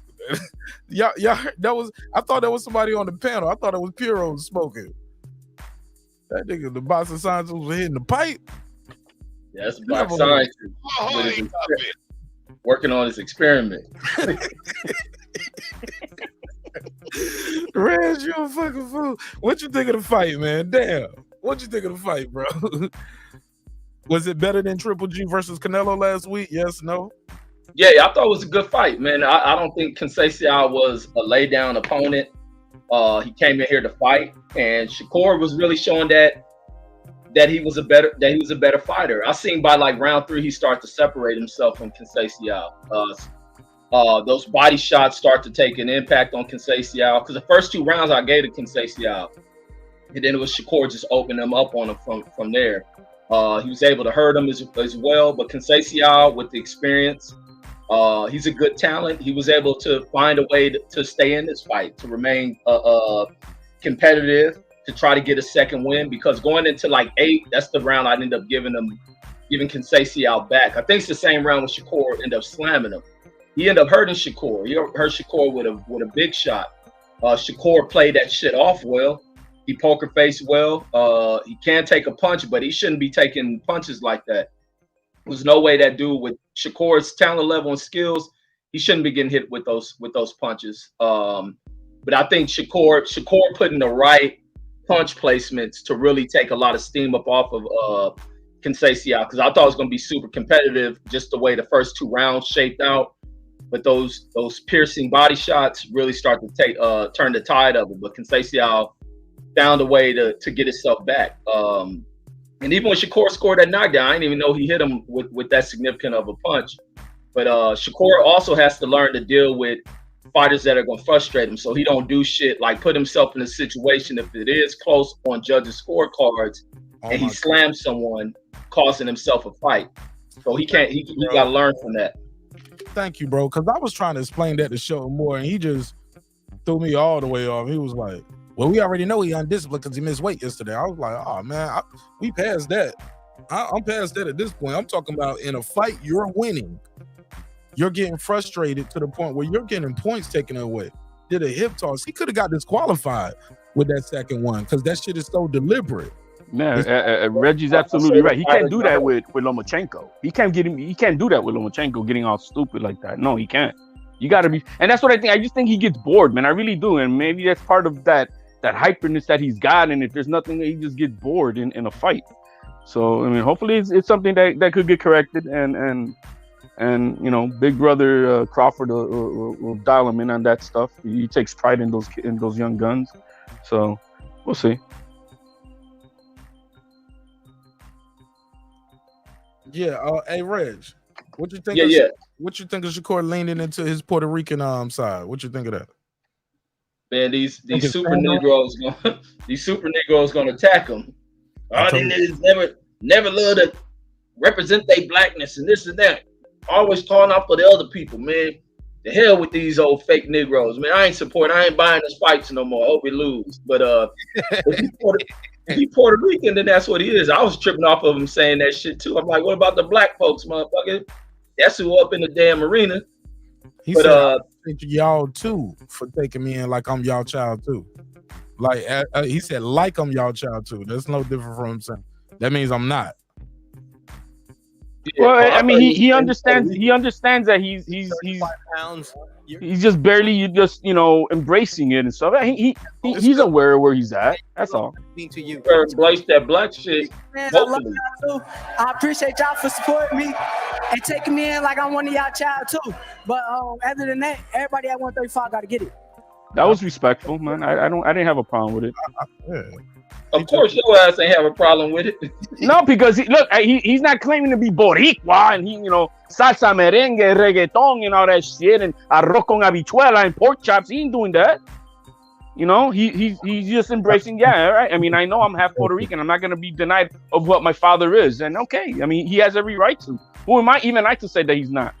And I'm full blood from the island. Who am I to say no? You can't. I mean, no, that's his father. Of course he is. I would have been there like all them niggas with these chains on. Enough Negroes in there. There's enough Negroes in that arena to make a Tarzan movie, and he gonna ignore us? Like, come on, man. Better say something about us black folks too. God damn it. Oh yeah. He came in. Didn't he come in with Gates?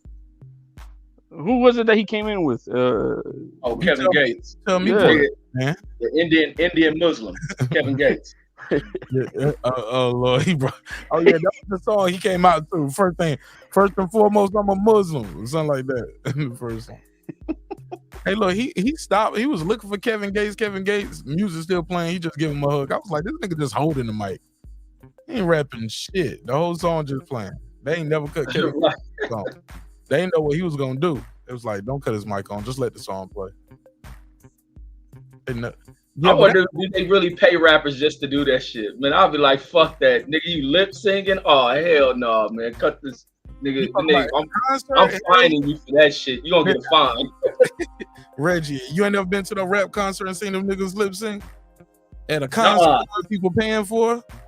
No, I never been to a rap concert, man. I don't like motherfuckers that go to that shit. Damn. Okay. What concert have you been to? Like R&B? R&B shit. He's gonna see, old school Duran. Or... Shit, man, shit, Reggie. No. Them joints be out at them damn R&B concerts on me. The Hey, barge. man, I seen that shit. The motherfuckers said, "You send me round." Man, them motherfuckers is drag queens, man. That's I thought that was Flow Rider. No, it was some old ass group. I was turning one of these channels that was playing some old shit. And it was showing the dudes look like Boy George and them and shit. Oh, it's a remake. Yeah, the original. No, these original people from back in the 80s where they was dressing all that girl shit. Yeah, I ain't know it was the remake. I don't like the new shit. Yeah. Okay. Well, thanks for sharing, Red. That was kind of random. No, because he said I listen to Duran. I'm like, hell no. Small hats. Small hats. What's up, Rob G? Hey, man, I just came to fuck with Rage, man. Talk some shit. Let's go. No, man. Let's go. I just came to fuck with Rage, man. I fuck with Rage, man. Motherfucker be talking shit, man, and I love it. Go ahead. What you got to say? Go ahead. I just said that shit, man. I fuck with Rage, man. Wait, it's funny, man, how quick Rob G go from being sober in the first call, next call he's B&B drunk. Absolutely, man. Yo, Reggie, you heard him in that first call too. I heard him. He was a lot clearer and coherent. This nigga sound like he been at Nori Drink Champs for a whole interview. Absolutely. And pull back. Hey, man. Hey, Reggie, man. It's almost been an hour. What the hell you drinking an hour? Straight shots? Man. That nigga Rob G said, I got to get caught up for the last 2 hours. Go. Turn that shit up. You just turned the bottle of the Maker's Mark straight up, huh? He like how Superman go on a phone booth and do the quick spin. They spin out drunk. That nigga did a line too or something. No, I ain't no. I ain't no way to do that shit, man. Nigga took some of that. Ain't nobody do that, man. Don't put that on my name, man. It's just a drop. It's a drop. Get the fuck out of here, Mark. Don't give me that. I can't go nowhere. I gotta be here, unfortunately. No, but don't put that on my name, bro. I don't be doing that shit. I wouldn't know. He's turning into the angry drunk now, bro. Let me leave him alone. Let's get back to boxing. Let's get back to so matter of fact, while you bullshitting, let's go ahead. Fuck it, do it, HOD. Push the button. Push what button? What are we talking about? Talk that shit. Talk about this video you sent me. Fuck it. I'm going off script. Fuck it. Oh, we talking about the situation? Yeah, why not, man? Fuck it. Oh shit, what happened? All right, what you guys think about this about the way they're handling what's his name? Aduka from the head coach for the Celtics, and how the double standard is being played upon this man who had a consensual adult sexual relationship with someone at his workplace, breaking company policies, not breaking the law. Yet the way it's being spun, it seems like this guy, they're trying to make him look like he's a rapist, a creep, a predator, while the other adult, the other person who's also a consenting adult who was a worker at this workplace also violated the same policies he did, but she gets a pass. Now this man gets suspended for a year, is getting criticized up and down. Everybody knows that he's with Mia Long, right? And everything else in between.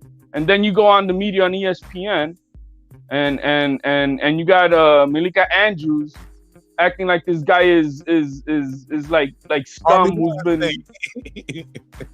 acting like he's scum and shit, and that the lady that's being protected is some type of fucking, oh my god, she's a victim because she got his dick. Like what you know, the double standard is real here, and I think there's a major problem with that.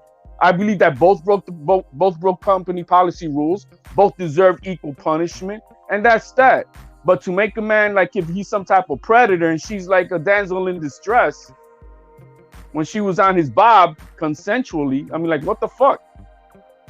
I think there's a major problem with this, with the whole Me Too movement, if that's what they want to call this shit.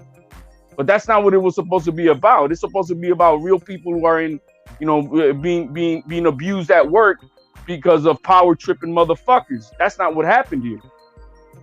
And so I don't understand how the new age feminist women who want to be equals as us men in everything that there is don't think that this is wrong and stand up to, hey, equal rights for everybody. This lady should be fired or suspended or penalized, and also her name be put out there just like this man's name is put out there.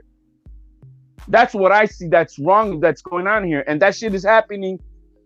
If it's happening at this level, imagining any us broke asses over here on the lower scales of society, what they're gonna do? Always railroad your ass and probably throw you to jail with some bullshit. I think there's something that needs to be done about this, and if us men don't stick up for it, and us men don't stand, you know, to put, you know, look, Stephen A. Smith put that woman in her place, and so did Perkins. You know, it's ridiculous what they're doing. Apologize, or they're gonna get suspended their damn self next week. Nah, I don't see that happening. We'll see. No, I think it's bullshit to get a woman's opinion on shit anytime they see some situation of a dude screwing another woman. They look at it because he's married or engaged to Nia Long and all that other shit. They'll run into it. But it ain't none of that shit. This woman throwing herself at a dude who she found attractive to. You always hear this shit about work husbands, work wives. So there's a lot of fucking that goes on inside of work. Come on, it's whether or not you get caught. And sometimes you deal with it when you're dealing with a subordinate. So him being a coach and dealing with somebody on the staff could be that subordination rule within the organization. And it was going to be made public because he's a public figurehead for the organization outside of being a player. So it's going to stand out. People wonder why he ain't on the bench coaching. Well, motherfucker suspended for sticking his dick in this chick working in the front office. But also what I hear is that the woman happens to be married or with another executive on the team. So that was the other thing. She had a little jungle fever, went crazy, and got the bobbing like James on whatever the little chick that fucking King Kong took up to the top of Statue of Liberty. So she got turned on and shit and wanted to get knocked down and shit. But I think it's just gonna go down. He's married. I think she's married. She probably is fired. And it just set off something bad within the organization. Like, it's good he wasn't fired or whatnot. I think he still gets to keep his job. That makes sense. But they asked the owner directly if anybody else gonna be punished or penalized for this behavior, and he said no. But what did he mean by that? Did he mean nothing for the lady? Nothing for anybody else. The only one who's getting the heat and brunt of this is the coach. And they said they didn't say that he definitely got his job back. It's indefinite. And I heard some people preferencing it this way, Reg. They said they're going on to say the whole season because they would hate to say 12 games and then somebody else come forward. Because you know how these things go. So they just said, hey, take a year off, homie. Let us see where we're gonna go with this. Because sometimes it take about a year for people to come forward after the news gets out and quote unquote other victims might come forward. So, or somebody actually say they're a victim. HOD, I didn't think about this till right now, but a shout out to Brandon Washington. Brandon Washington, he said, I go to work at 2:30, Mark. Please still be live. He said, because I'm gonna get in on this, but he probably but you got to get to work and get settled in, show your face, have the team meeting and all that shit, then you leave. Brandon gonna say cause she a small hat and he fucked he on fire. I just want to make it clear that it's not about that he's being punished or why this woman decided to jump on this brother, or and what, it was consensual. It doesn't matter. That was all. My thing is double standard. On fire. Here you go. Because if she's the subordinate and now she lost her job, he gets to come back, she's fired forever. A lawsuit is gonna come, my brother. Because she's gonna say, I ain't gonna say what she's gonna say. Well, some would say a good attorney will convince the jury that she felt she had to sleep with him because he was the boss. And he got suspended for a year. I lost my job. I'm suing. And that's what could happen. So maybe they don't want to expose themselves to liability by saying, hey, the subordinate is going to lose their job because of this. No, yeah, but there's discrimination here. No, it's not discrimination. If I'm an employee, you do that to me, I'm suing you for discrimination. No. Listen to me. These guys, one is a superior, one is a subordinate. The subordinate don't get in trouble because they feel like they're forced to do it. Yeah, it's consensual. It's consensual because I don't think I was going to lose my But it's not against the law. No. It don't have to be against the law. We're talking about company policy. Right. So, but yeah, within that company, they can have their own rules that it ain't got nothing to do with your First Amendment right.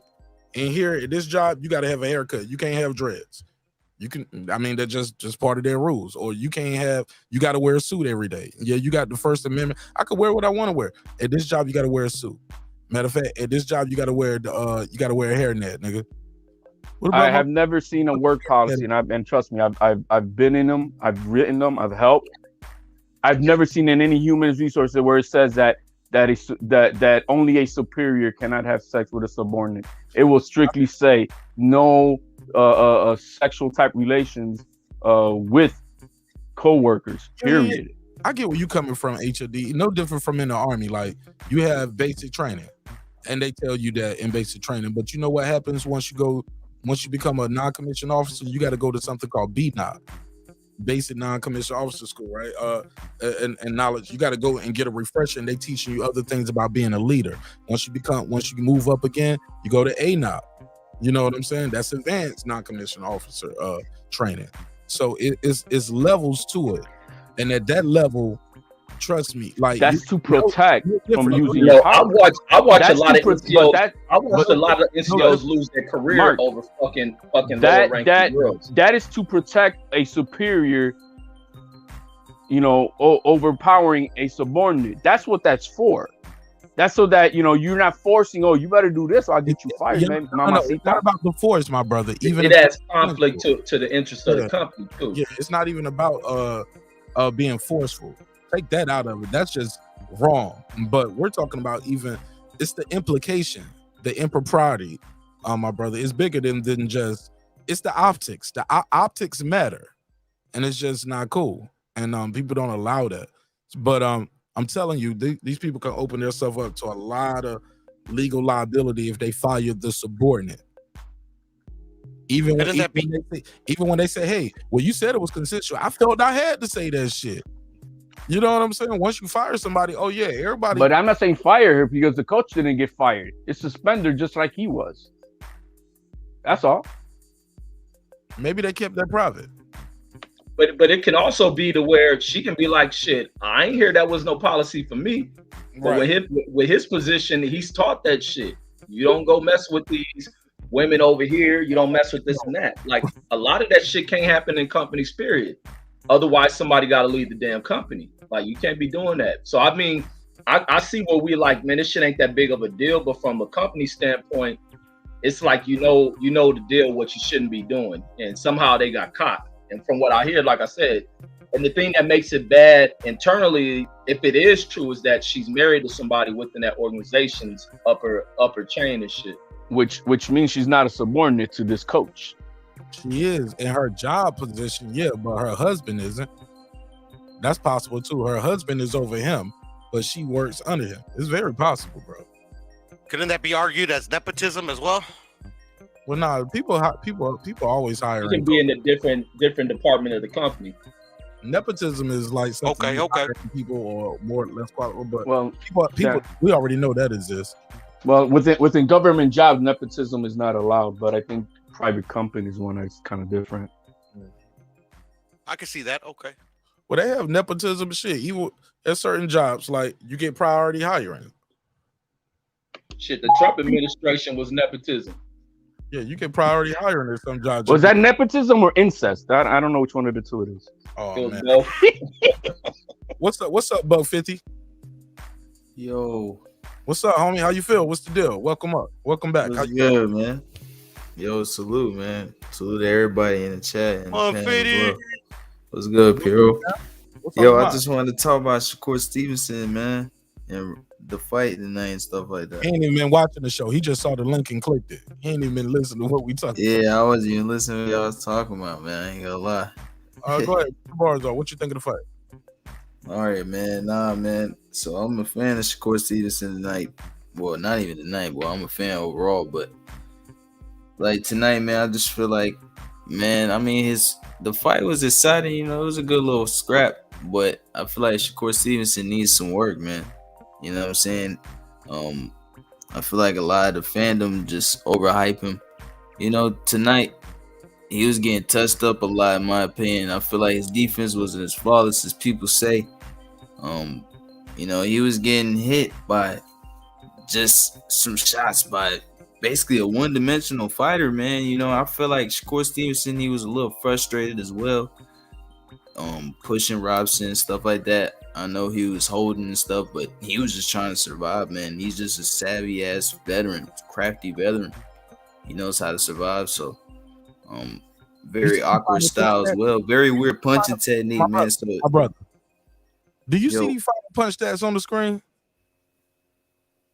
The punch stats? Man, them punch stats, bro, that stuff is irrelevant. That stuff is not real. Okay. Did you see Shakur reactions to those punches? Did you see Shakur going crazy on his body all night? Yeah, I seen Shakur. Yeah, bro, Shakur won the fight. Shakur won the fight, bro. He landed more punches in this fight than he landed in the Oscar Valdez fight. Did you even notice that? Yeah, he did. Yeah. Okay. He did his work, bro. I'm giving him his credit, but I'm not gonna sit here and sugarcoat for him, bro. No, I'm just saying. They say he Conceicao landed 60 punches the whole fight.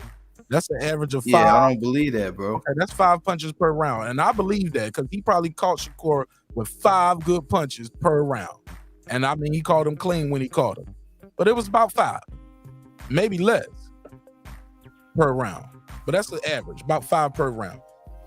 He went in there and dog walked this dude tonight. Now, granted, I agree with you.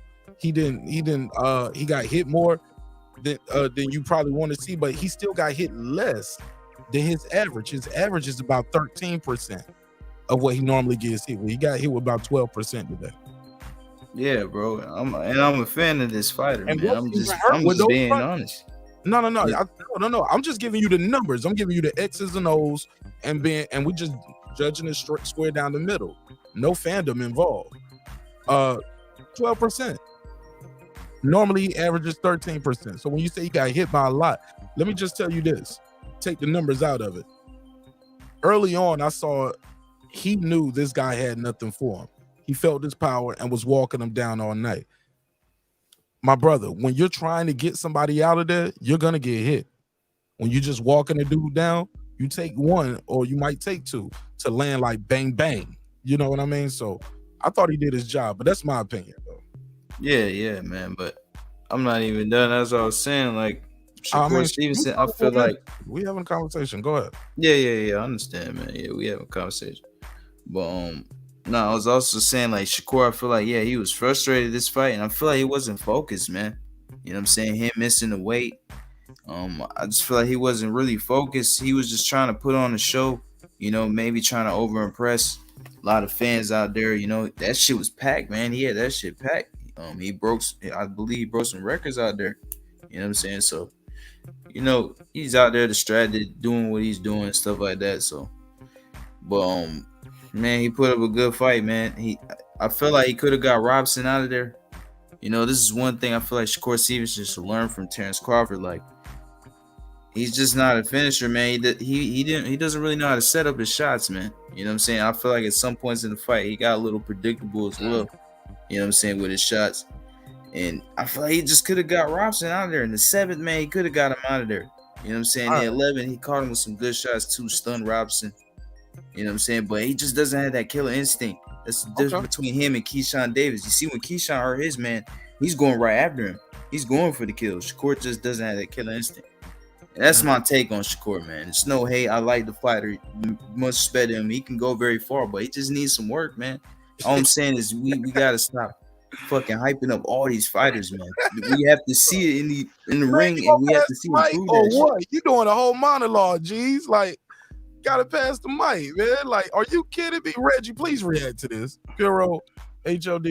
Yeah, Hey, that's all I gotta say. Go ahead, y'all go ahead. I just think we always expect, like, I don't know what, like an absolute perfection. I mean, this boxing, and we're talking about that he got touched up too much. I mean, like, what is he not supposed to get touched up at all? I mean, it's boxing. I mean, to a point. This kid is not running around. He was walking down his man.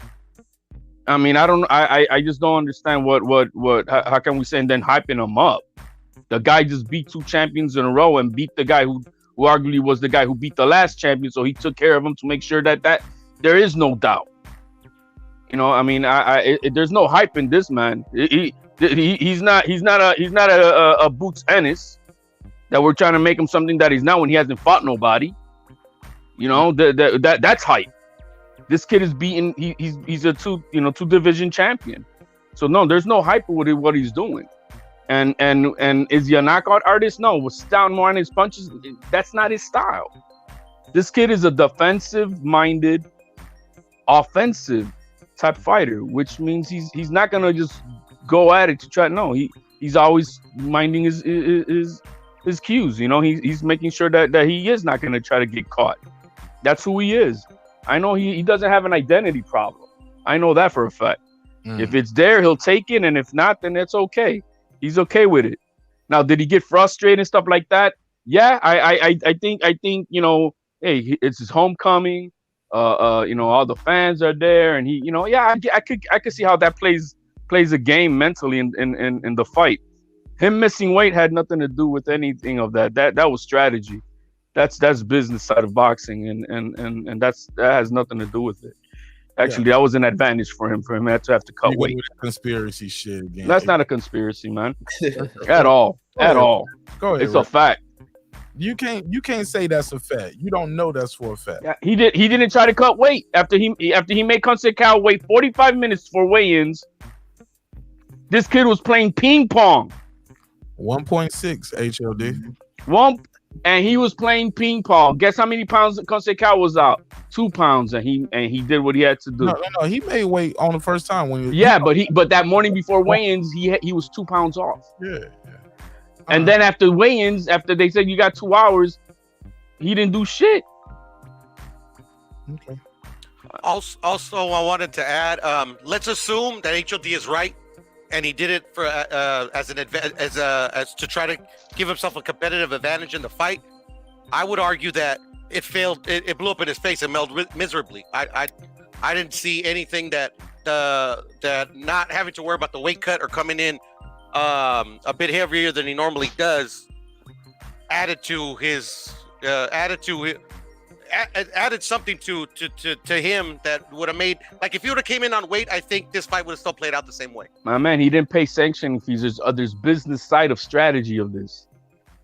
He probably saved himself like $800,000. I thought you were talking about a boxing strategy. It's a strategy of everything. So that's what I'm saying. It has nothing, you know. Yeah, and does it play a byproduct? Yeah, all right. I don't have to drain myself to do it. I'm good, and I'm still gonna save money. So that's another plus. I mean, he came out like a bandit. Instead of having to pay sanctioning fees, he paid Conceicao $150,000. He paid $40,000 in penalties, and that's that. He saved himself how many hundreds of thousands of dollars? No, he lost that by having to pay Conceicao $150. Yeah, but the sanctioning fee at 6% of $3 million. How much is that? That's what I mean, add it up. It's gotta be close to $600,000.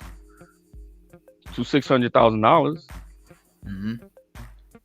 So yeah, it's just the way you worded it. I thought you were coming from a boxing perspective. No, I'm saying there's many things in play. You know, there's many little things in play. You know, that's not. Thank you for clearing that up, though. I was just I was confused on that one. Rachel Donaire. You heard me? What's that, boss? It's $180,000. Wait, what was 180,000? The fine? Yeah, no, that's what 6% of 3 million is. That would have been what his sanctioning fee would have been. To HLD's point. So he still lost the money because he had to pay Conceição 150, and he had to pay 20 and 20 to the sanctioning bodies. That's 190. So yeah, he lost money doing this HLD. But I get what you're saying. He lost what, $10,000? $10,000. I'm not gonna have to cut weight, get crazy. I keep my health intact because I'm sorry, it is taxing. That shit is taxing. Anybody who's done anything that has to do with weight, you've been in high school and done wrestling competition, you would understand that it's taxing to the body. Sanction body won 180,000. Shit, I'm gonna give y'all. I'm gonna give Conceição 150. Give y'all 40. It's 190,000 instead of 180,000. I don't have to lose these last pound and a half, and I'm dropping these belts and I'm moving on up. But I think it's more to it than that HOD. I think he was out there busy, having all these obligations to family, friends, fighting your hometown, media obligations, local this, local that, and filming. And I think he probably tried, but once he got right there to the end, he was like, man, I'm busy today. I couldn't run that day.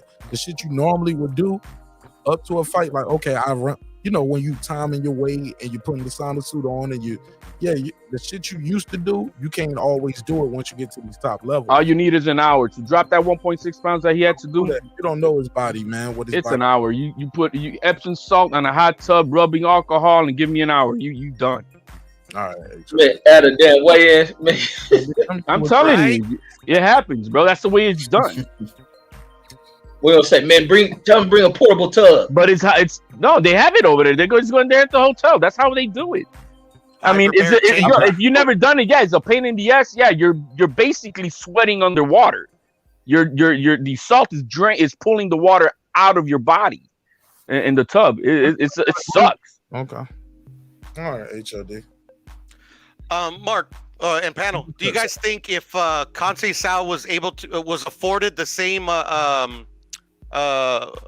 what's the word I'm looking for? The same liberty like Shakur, and to come in a little bit overweight, like he wouldn't have gassed out so fast? Because I thought he got pretty tired at the end. I don't think the weight was the issue. I just think Shakur's talent level started to separate between the two.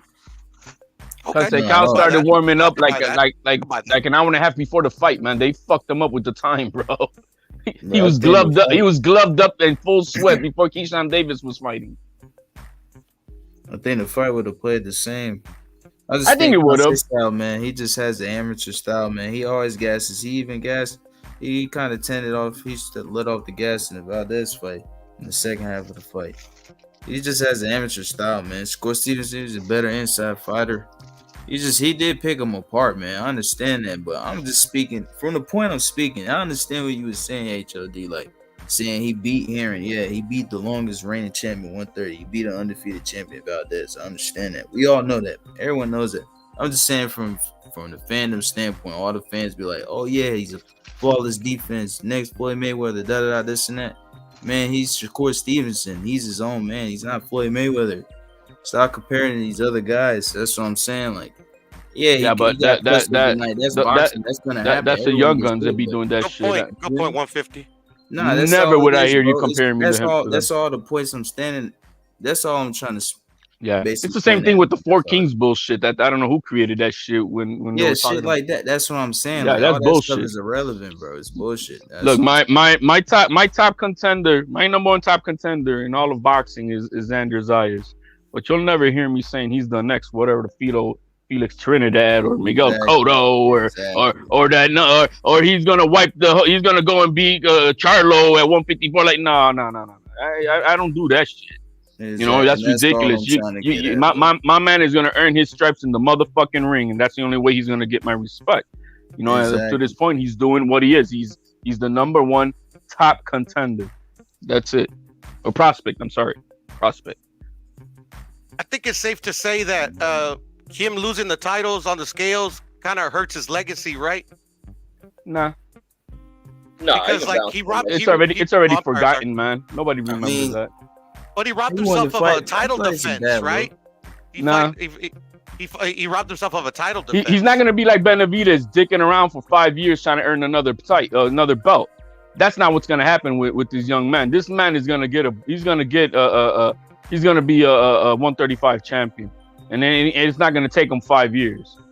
You know, it's not gonna happen like Benavidez, who dicked around and whatever the fuck he's been doing for the past few years, not fighting nobodies. You know, that's not what's gonna happen to this young man. This young man is gonna be a champion at 135. And then he'll be I a think three. he's food at 135. He's gonna be. Might not. It might bite him in the ass for now, but it might. It's not going to define him. It's Nah, not going to it define won't. his career and shit. No. Nah, hell no. Yeah, it didn't whooped even the take guy's away ass. from this win. Nobody talked about that weight shit. You know, and What's up, bro? I just feel like it's unprofessional, bro. That's it, man.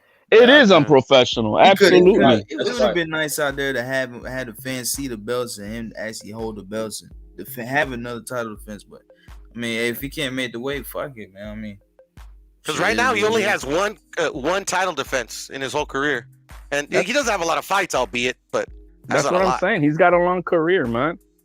yeah, because right after he beat Joey, he moved up. Yeah. By the time he's 35, you think anybody thinking about this? But what if this happens again? What if he there's earns a lot of title what ifs, 135 man. and then he blows up in weight again? There's a lot of what ifs. What happened again? That's what I'm saying. Yeah, You what if it got- now happens you gotta again at question his 135 and then discipline. he moves up? Oh, I can't make the weight. No, it happened, but he's like he has a problem. He's still gonna be defined that as long Exactly, as he's exactly whooping right. everybody's asses in the ring the way he just did tonight and the way he's been doing. It's not gonna matter. He's whooping their asses. You know, I mean, when Mayweather did the catchweight shit, you know, very few are talking about it. They just say that he whooped the guy's ass, right? And that's it. He never missed weight though. Small hats. Yeah, what catch weight there? You talking about against big ass Canelo?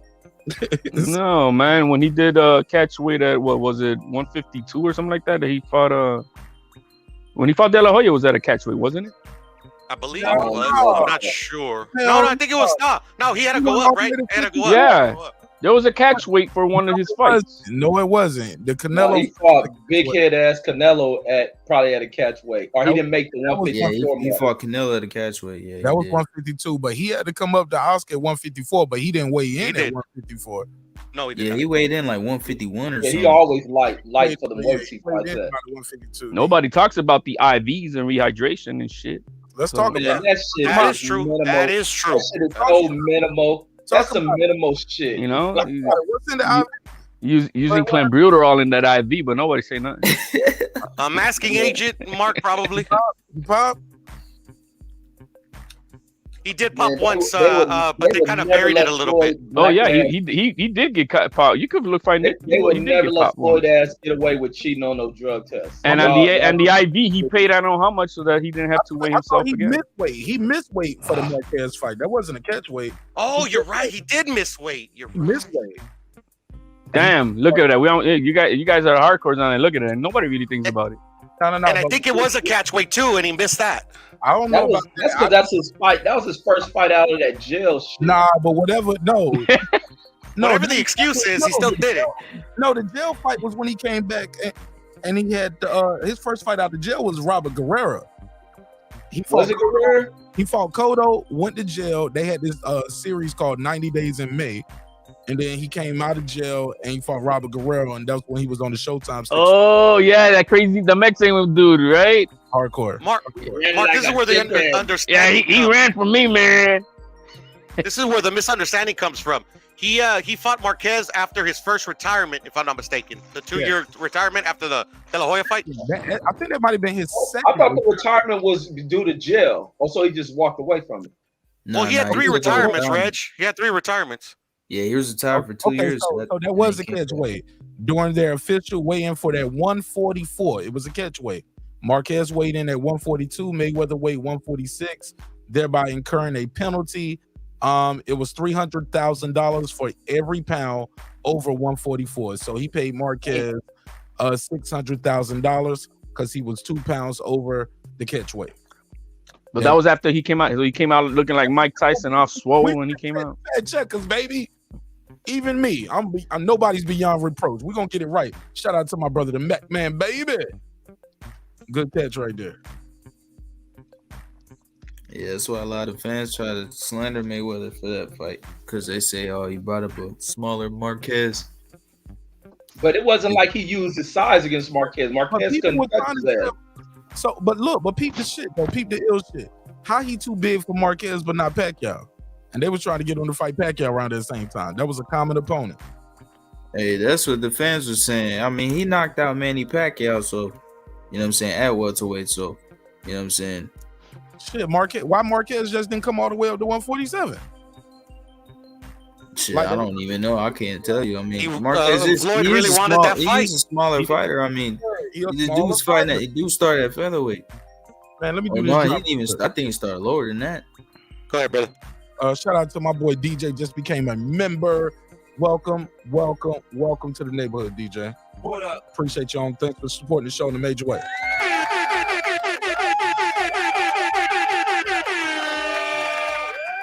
Yeah, welcome to the green team, baby. Shit. I appreciate it, DJ. Thanks for rocking with me, man. But look, that was the catch weight. Not because the Mayweather came. No, that's the catch weight because of Marquez. And he duped him. He duped him right there at the end. He really only lost 1 extra pound. You get what I'm saying? Like, how much? $300,000 per pound? Shit, get that motherfucker $600,000. And to keep the fight going. And I agree with you, Mark, that it was because of Marquez. But I mean, like, Floyd really wanted to fight him. I mean, that's how I would see it. Like, why would you agree to catch weight if you didn't really want to fight him? To get him in the ring. Exactly. That's all I'm saying. Get him in the ring. Let's go and get this motherfucker out of the way. Common opponent. People say the guy they went back and forth with, he can beat me. Let me beat him because I think Marquez won. A lot of people thought Marquez was giving Pacquiao that damn work. Look, they fought 4 times. Marquez knocked him out in the 4th time. Out of those other 3 fights, how many of those fights did y'all get to Marquez? 2. 2 out of the first 3. Reg, what you? Yes, sir. Did you think? I never really scored the fights like that. No. I ain't give him. Reggie, I never scored the fight neither. But I'll rewatch it, man. We'll do a rewatch. Y'all know how we do. We'll rewatch that shit. Yeah, it was like the diehard Mexican and Filipino fans, the ones who took the heart to that one. Fuck that. Nah, Reg, boxing fans was on that shit. That shit was major. Yeah, what the hell? Yeah, come on. I wasn't like how, because I'm around a lot of Mexicans and Filipinos. I wasn't like that shit. They was really on the Marquez and Pacquiao fight? You saw that first one? Hell yeah, we was all big, bro. When he knocked them out. I get where Reggie's coming from, though. I get where Reggie's coming from. You mean the one before the knockout, the first 3? The whole fight, all 4 fights, bro. Like, I think other than like the Filipinos and the Mexicans, I think other people, other boxing fans would just took the decision as what it was, and then like the Filipinos and the Mexicans, they wanted to know who won. Yeah. Because I feel like Manny won the first 2 fights, but you can argue Marquez the 3rd fight, but he won. That's why they was able to fight so many times. They could have fought a 5th time. Shit. Yeah, Manny wanted to fight the 5th time after he got knocked out. I wanted the 5th. I thought Marquez won 3 times. So the one thing I've done with that knockout is watch Filipino reactions when they're watching the fight live. And that's crazy. When dude got knocked out, bro, holy shit, bro. You got like 30 people deep in the living rooms, bro, and everybody was crying. Everybody thought he died. I don't know what the fuck. Those are great videos, HLD. I love those videos, man. Hey, my people Filipino, man, I love you all. It was fun. If you've been around Filipino, them some talking ass motherfuckers, man. You I can't love all watch my Filipino homies. No, they talk a lot. they like the Puerto Ricans of the Asian communities over there, man. They wow.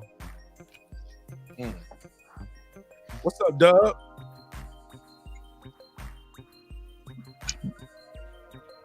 What's up, right side? How you feel, homie? What's the deal? Can you hear me? Disrespect. Right side. There we go. Yeah, hear you now. Hold on, my audio fucking up. Hold on. All right. Well, look, T say he's Filipino. T, don't your family members, when the dudes get around, don't they talk a lot? You can't even watch a fight without them talking through it. Right or wrong?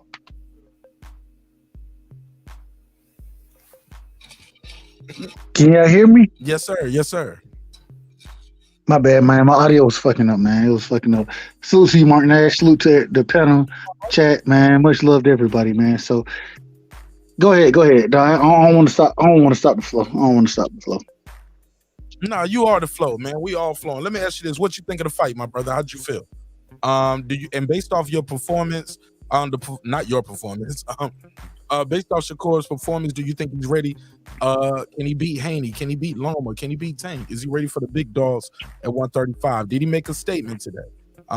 Go ahead, get your bars off. I thought, hey, man, he looked well in the fight. He looked well in the fight.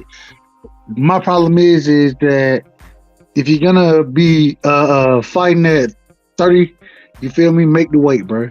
I'm not a big fan of him not making the weight, and I do think that played into the fight tonight. If you look at it, he manhandled Conceicao. He manhandled his ass, and he was able to do that, in my opinion, because he didn't cut the weight the way Conceicao cut the weight. That's just my opinion. But at the end of the day, man, when he moved up to 35, Shakur got the skill set, bro. He can fight with anybody. I have certain fighters beating him, you know what I'm saying? But at the end of the day, I want to see the fights, and I like Shakur, bro. I like him a lot, but I don't like the protection that niggas are giving for Shakur, bro. I didn't like that shit, but it is what it is, man. And man, I know that ain't even the topic, man. Keep cooking, Mark. Keep cooking. No, right side. Expand on the protection. I didn't understand it. Yeah, get your bars off. Yeah, you got to break that down. Who's protecting Shakur? So when I say the protection, if we look at Tank Davis, when Tank Davis missed weight, you feel me? Niggas was on Tank Davis' head. I was on Tank Davis' head. Now I'm on. Go ahead, Mark. Tank didn't miss weight and just go up to another division and just drop the belt. Tank fought about 4 more fights at that same division. I could care less about how you miss weight and what you do after. No, sir. No, I'm telling you, the reason, that's the difference. It's one thing to miss weight because I just wasn't disciplined, and I continue to fight at this weight for a few more fights until I fight Gamboa at 135. He stayed at 130 until he fought Gamboa at 135. This guy right here ain't fighting at 130 no more. It ain't like he missed weight and still here, like David Benavidez too. Missed 168 and still at 168. Cocaine, 168, still at 168. No, this guy is not about to be at 130 anymore. You don't see the difference there? I understand where you're coming from. I understand it. Do you see the difference? I do see the difference. The problem is when you come in and this is the weight you signed to fight for. I'm gonna keep the smoke. I got the smoke for everybody who gonna miss their weight. You feel me? And yeah, I understand the stipulations you want to bring into it. I don't really care about that. If you sign this shit and you said you're gonna make that weight and you're gonna fight at that weight, I'm not go do that for him. I'm just saying the difference between the fighter that you brought up and this, like, it's different between those other fighters. I'm not disagreeing. That there's a difference. 130, that's one thing, but sometimes you don't know until you get in there and try to do the shit that you can't do it, my brother. But I do understand what HOD, or was that Puro's HOD was like. He didn't even try. You know what I'm saying? So, and that I was on his head on his helmet about it. I wasn't happy right side. That you talking about could be us talking to the people with the money saying how much we got to pay him because I'm not trying. But they did pay him. They paid him accordingly. Yeah. I'm not worried about what they paying them. As a fan of the sport. No, I was talking about what HOD had said earlier that you missed. He had said he made Conceicao wait for 45 minutes. And what I was replying to was that statement, like, hey, during that 45 minutes, you trying to get with whoever you need to get with and find out how much we got to pay this person, how much we got to pay them, and how much we got to pay the fighter. But I'm not about to do this. I'm not about to be out here running for 2 hours trying to lose this 1.6. No, I'm going to stay relaxed. We're going to pay whoever we got to pay. and I'm out of here, yo. Well, they didn't come to that agreement till late last night, Mark. It was around midnight. And no, hell no.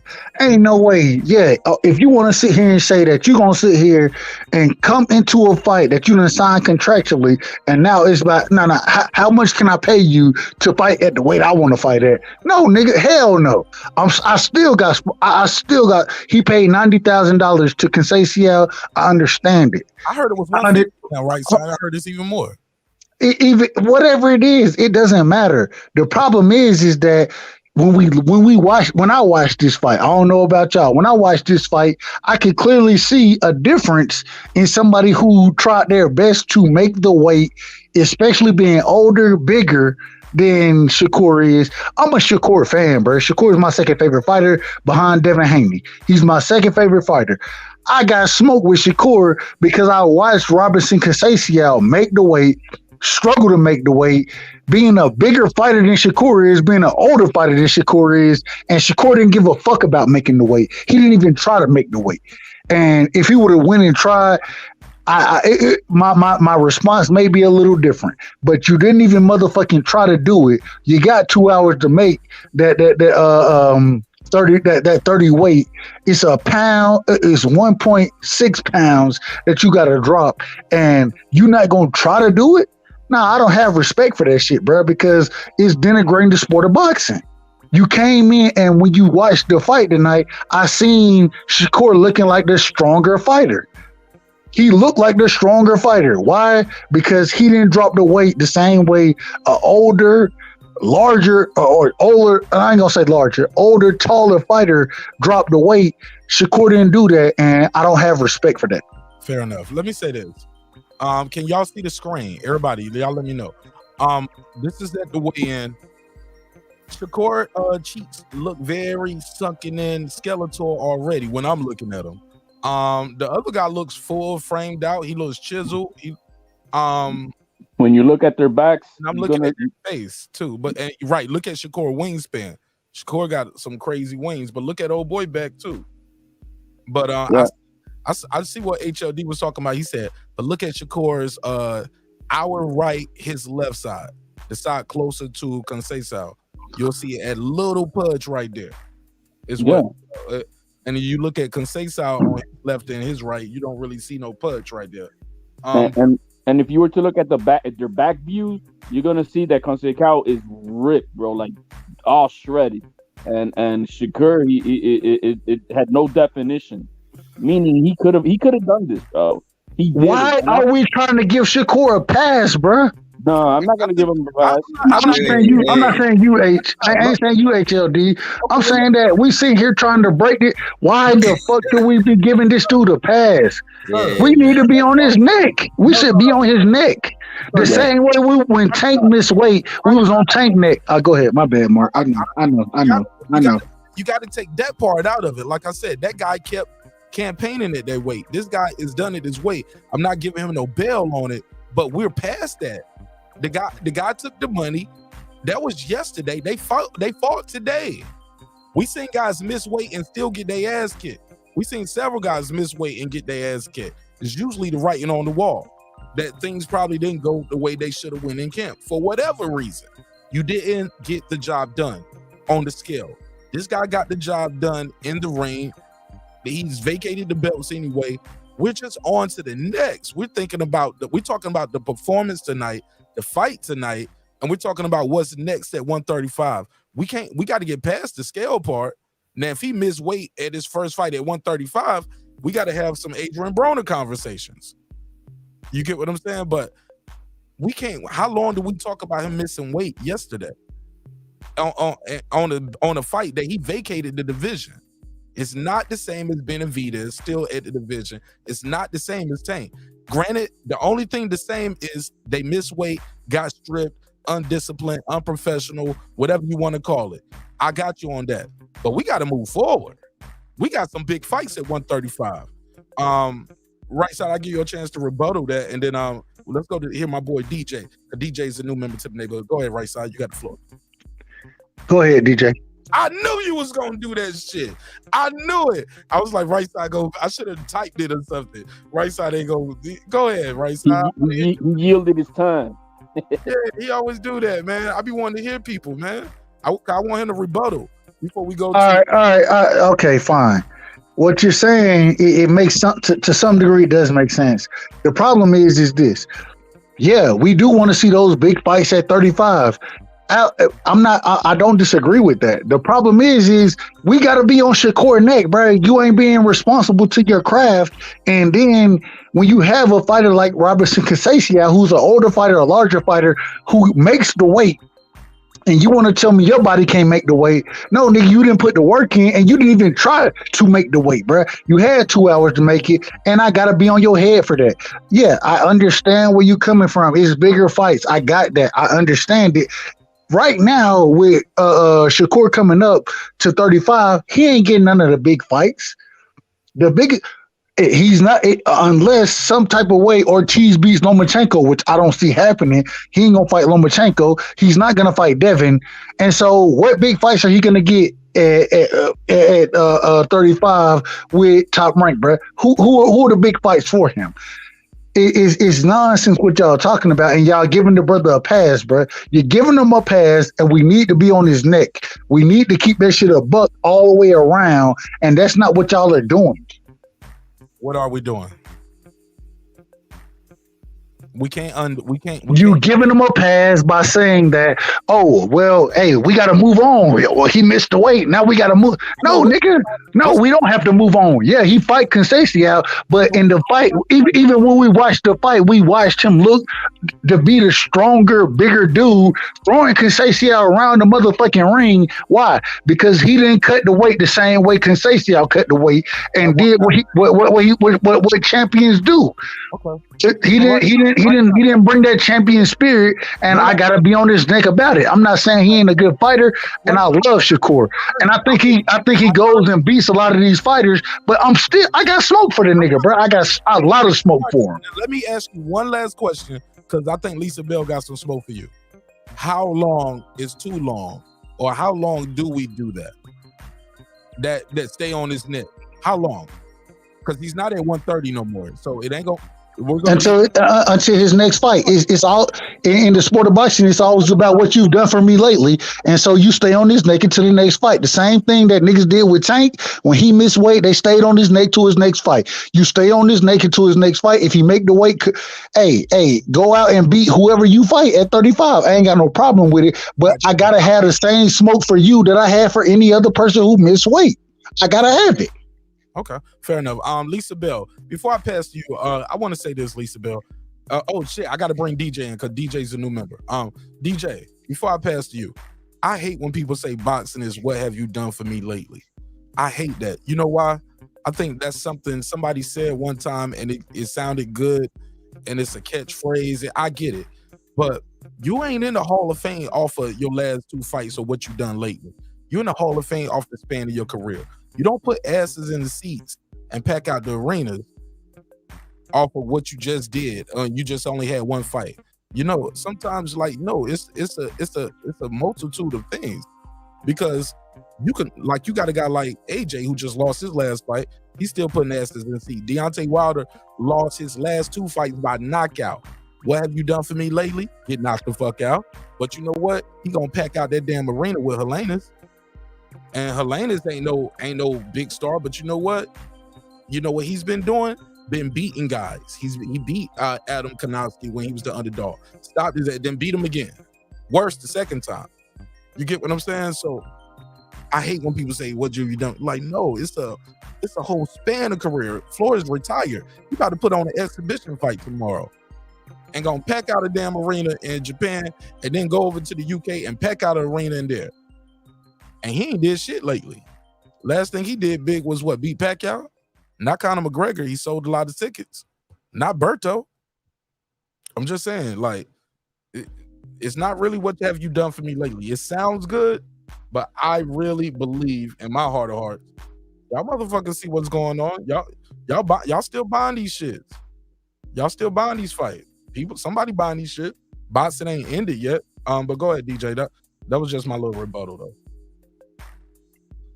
Yeah. Well, first of all, what's going on, Mark? Salute to everybody else on the panel, man. Yeah, I was just, sitting back listening, and right side was going off, got all this ad his chest. And I think I figured out why.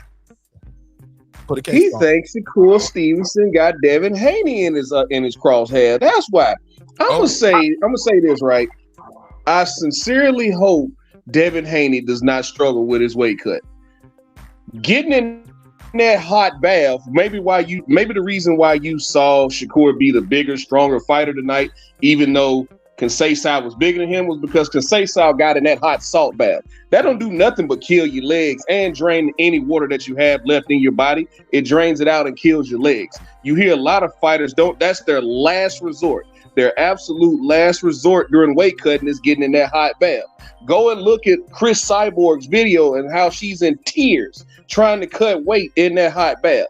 Like when Shakur said his piss was orange, if you know anything about your body has no more water left in it.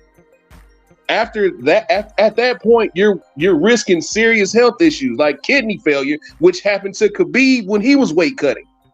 He had no more water left in his body. He kept trying to cut, and his kidney shut down.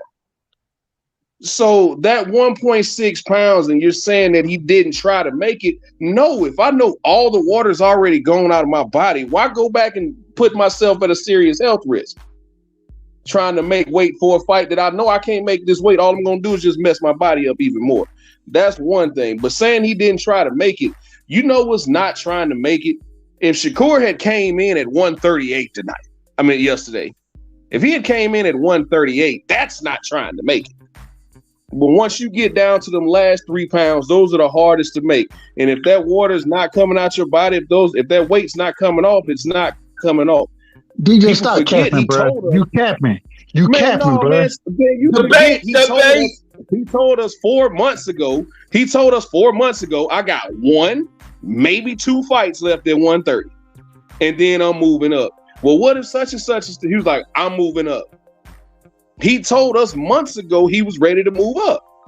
Now, this might have sped up his timeline, but his body has outgrown that weight.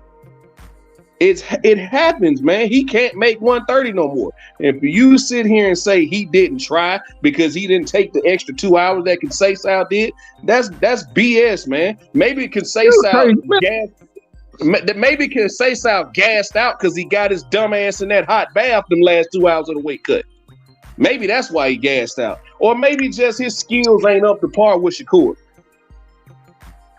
You ever thought about? Did you think about that part when you was going off on your little soliloquy? Like, man, stop capping, bro. This is the problem. You capping right now, bro. The bigger fighter sucked himself. The bigger fighter sucked himself down even more and was getting thrown around by the smaller fighter who missed weight by a pound. Like, maybe that bath wasn't the most healthy thing to do. Bruh, but at the end of the day, I'm not DJ.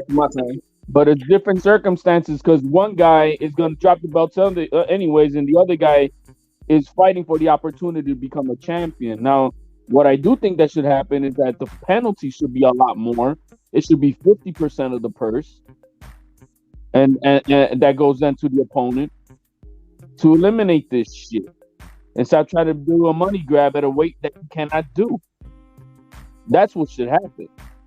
Sound good to somebody up for you. Man, fuck all that, man. Y'all capping for Shakur, bro. When you sign a motherfucking contract, I understand what you saying, DJ. Maybe, nigga. If you would have been doing this shit better, if you would have had a nutritionist, if you would have been goddamn maintaining your weight better, even go look when Devin and Shakur were standing next to each other. What did Devin tell that nigga? Now, I don't get that motherfucking big. I don't get that big, bro. And Shakur fighting at a lower weight class? Man, stop the cap, bro. It's a lack of dedication to the sport. And all of a sudden, when I say that Shakur is not dedicated to the sport. Now I'm hating on the nigga. I'm capping. I'm capping. Hold on, right side. When have we ever seen Shakur blow up between fights? Haney hydrates 24 pounds. Does he make the weight? Haney hydrates. Does he make the weight? Does he make the weight? That's what I'm telling you. See, you will sit here and tell me he hydrate. You will tell me that, but you won't answer the question if he makes the weight. Does he make the weight, nigga? Does he make the weight? I really hope Devin Haney don't struggle with his weight. Exactly. Man, y'all be capping about that shit, bro. Because y'all like fighters, bro. Y'all don't have the same energy for niggas. Y'all don't have the energy that. Man, stop the cap, man. Stop capping, man. Y'all capping. Y'all niggas capping. And it is what it is. Y'all capping ass motherfuckers. Y'all like certain fighters. And when I sit there and say, did he make the weight? All of a sudden, no, the weight don't matter. No, the weight do matter. Oh, he blew up this amount. Did he make the weight?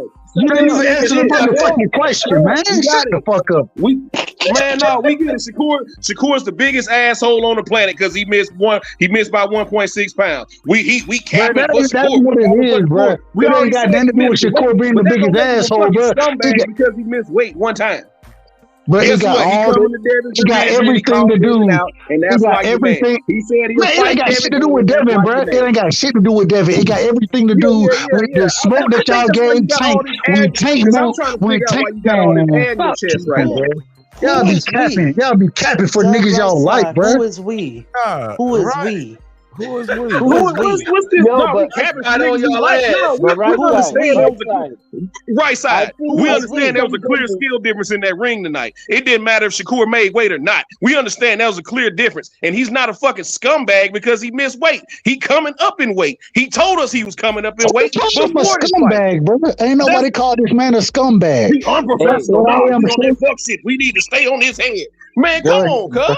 You mad because he's coming up the Devin division and Devin got to get the fuck on to get his ass whooped. It ain't got shit to do with Devin, bro. It ain't got shit to do with Devin, bro. It got everything to do with Tank. When Tank missed weight, y'all niggas was on Tank head. Y'all was on his head. All of a sudden, when Shakur missed weight, niggas can't criticize a nigga for missing weight, bro. I understand y'all got energy for certain fighters, bro. Niggas y'all like, bro. That's what y'all do. Y'all got energy for niggas y'all like. When you don't like the nigga, you want to crucify the nigga, bro. Man, stop the cap, man. Who is he talking about? Fuck up. All right, let me say something, man. Damn. Let me say something. Right side. I didn't know you when Tank missed weight. And I don't talk about Tank always missing weight, so. And I don't know if you know these other brothers. So when you say we was on Tank neck about missing weight. Who are you talking to when you say that? Because I didn't know you then. Who are you talking to? Go ahead, right side. I got to hear this. He talking to any nigga that wear a cap on their head. Well, I could be one of them. Talking to right side, open direct. Unmute your mic, right side. What are you talking about when you say that? Go ahead, bro. I can hear you now. Go ahead. 1 2 1 2. Well, all I'm saying is this. No. Who are you talking to when you say that? That's open direct. I need to know that. I'm not saying any individual person specifically. Well, go ahead, Mark. You tell me talking. Then you go ahead, Mark. Go ahead. I don't want no skating around this because you was very open direct with shut the fuck up. So somebody was talking. There was a lot of people talking. So I just want to know who was that for? Because it couldn't have been for me. Because I didn't even know you when Tank Davis missed weight. And I don't talk about that still. So I know, it couldn't have been me. So who are you talking to? Go ahead. Can you start with an answer to the question, or are you gonna evade? I think he was talking to maybe guys like myself who was saying like, damn, what the fuck is wrong with this dude? Because you know why? I used to see Tank Davis be like a cheeseburger away walking around being a cruiserweight. So I'm like, damn, bro, you walking around at like fucking 190 pounds? Like, what the fuck? That was a problem. Like, dude, you're not dedicated to your craft. And when you go to training camp, you're just usually going to fat camp. And I had a problem with that. Okay. I don't think I've ever seen Davis do that. Hey, HLD, fix your mic. I'm not calling any specific. Hold on, HLD, I just want to make sure his mic back right. Is the mic okay? 1 2 1 2. 1 2 1 2. All right, go ahead. I'm just saying, I've never seen Shakur Stevenson being a cheeseburger away from being a cruiserweight like I've seen Tank Davis. You know what I mean? So then when he did miss weight, we're like, yeah, motherfucker, you're not dedicated to your craft. Your audio is low. It's chopping and it's low. It sound far away, HOD. Go ahead, right side, while HOD get his audio together. What would you about to say, big dog? All I'm saying, I'm not calling any specific individual. What I'm telling you is I watched for a good moment, and you're right, Martin Nash. Me and you, we weren't rocking with each other at this current moment in time. But I did watch Tank miss weight, and I watched niggas crucify Tank for missing weight, bro. I watched it, and what I'm seeing now is that a lot of individuals are trying to give Shakur a pass. I love Shakur. He's my second favorite fighter, but at the same time, bro, I gotta keep the same energy for him as I keep for any other fighter. And when he misses weight, I gotta. Hey, if the piss is whatever it is, bro, you should have been doing shit way before to not have to get to that point and make sure that when you came into a title fight, you feel me, that you can make the weight, bro. And he didn't do that. Because he didn't do that, I gotta hold him responsible for it. It's almost like this: if Devin Haney was to come in against Kambosos and not make weight, I gotta have smoke for Devin Haney, bro. I gotta call his ass out, and I'm gonna be on his neck because I want this, bro. You gotta be professional in the sport, bro. You gotta be professional in the sport. One reason we love Bud Crawford is because Bud lives a fighter's lifestyle, and he always makes weight. He comes in and he does what he needs to do. If he didn't do that, I gotta criticize him. It goes with that for every fighter. And when I criticize Tank, now I'm criticizing Shakur, and niggas telling me that I'm hating on Shakur. Oh, he moving up. No, nigga, I don't care if he moving up or not. This was the 130 was the contracted weight, and you didn't make the motherfucking weight. I'm on your motherfucking head, bro. I don't respect that shit. You're not. Go ahead. I'm sorry. I mean, you said you're not what? Go ahead. You're not gonna what? All right. Shout out to my boy, the Mac, my baby.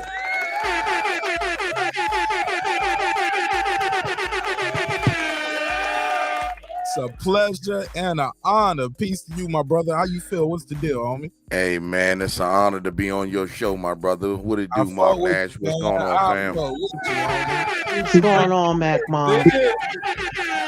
Hey, Lisa Bells, the queen. How you doing? What's going on, Kings? How's everybody? The whole panel, man. I see you out there, Reggie. You know what I'm saying? I see you out there, Dub, right side. Hey, real quick, I gotta apologize to Lisa Bells, man. I apologize, Quinn. I didn't mean to go off like I did. Ain't no apology. She can get it too. No apology. I'm rock with Lisa, man. I love Lisa, man. I love her. Reggie. I'm gonna get you. Soft ass shit up, man. Nobody want to hear that soft ass shit, man. Get out here with that soft shit. Get him, DJ. Get his ass. Dub Right Star, know I got love for him. No, it's all good. Listen. I'm gonna just say this right quick. Right, listen. I'm Brick City all day. I was disappointed, but at the same time, you know what I mean? Like, what am I gonna do? We gotta move forward. What can I possibly do? What could I do? He didn't make weight. He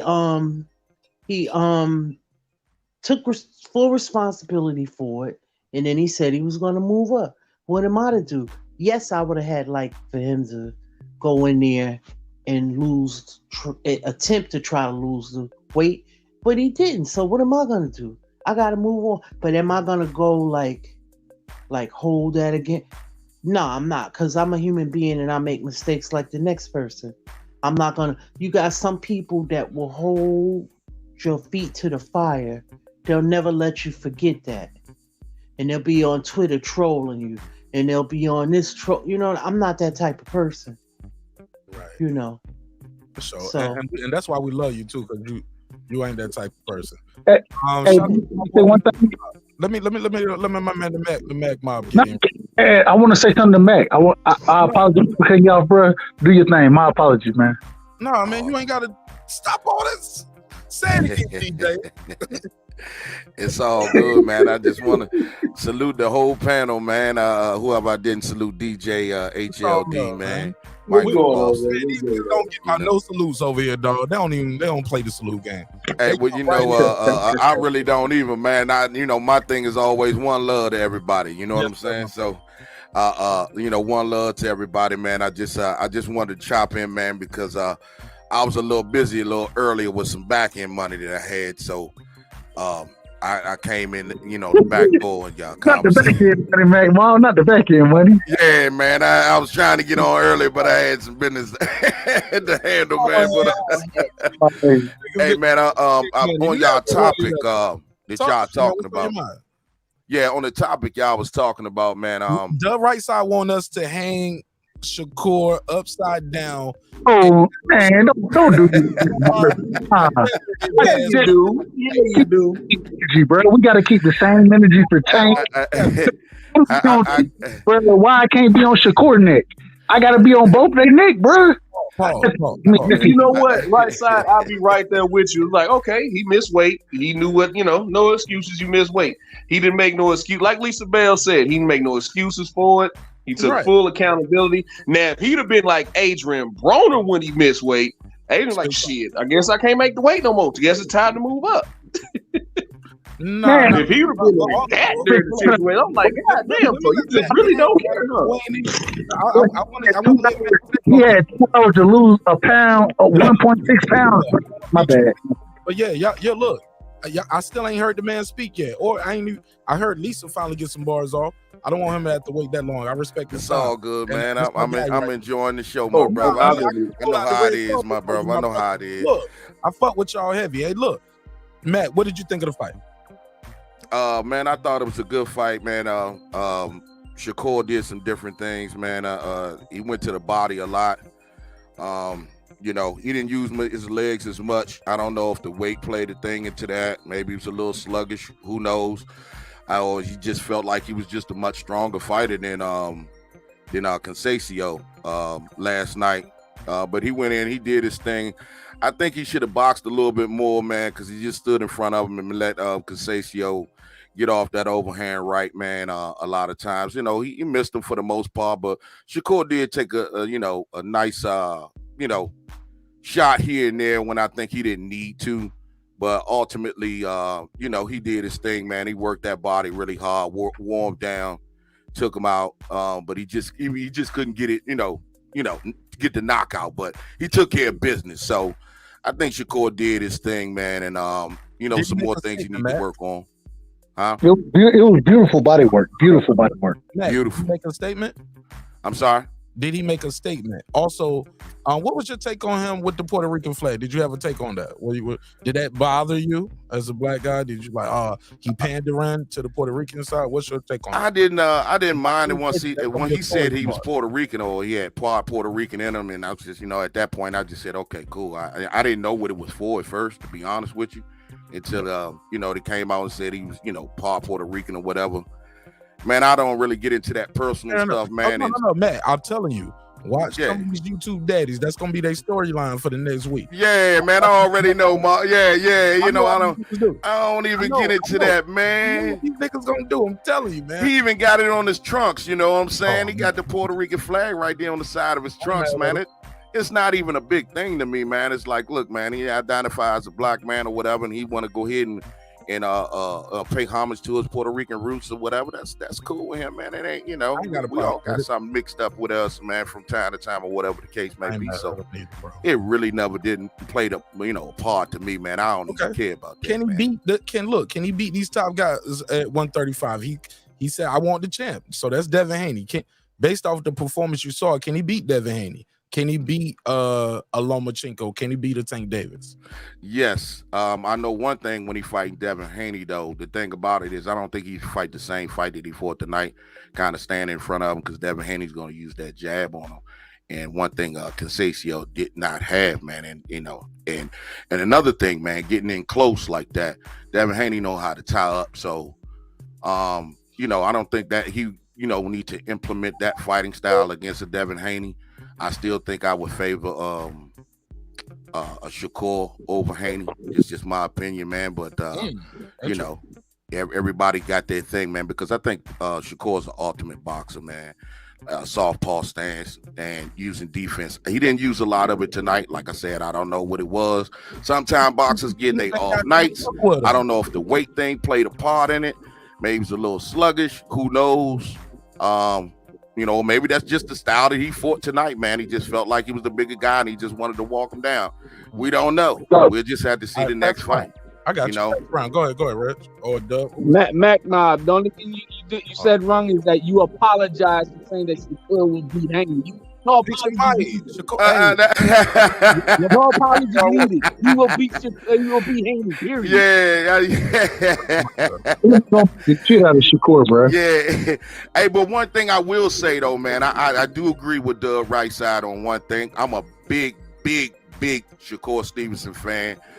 He is my favorite fighter behind Terrence Crawford. I will admit that at this point. But I did not like him missing weight. I don't think it's a professional thing for us to do. He deserved criticism. I'm not, you know, I said this early on my show. I'm not giving him a pass for that shit. I didn't like it. Whatever the situation was, you was a boxer, you was an athlete.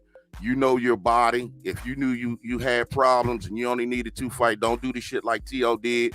You lose and then say I should have moved up. Nah, drop the belts and move up, man. Don't miss weight. You know, I think that's the professional thing to do when you sign that contract. We could talk money, we can do all that, but the integrity of the sport, I didn't like that shit. So for me, I agree with Dub. He deserves some criticism. How long? I don't know what you guys may have had. And I mean, Dub seemed like he maybe had like a one-on-one with somebody or something, but I don't know. I don't know what. I had a one-on-one with somebody about this shit, and I did come with a little too much smoke, but bro, you can't get.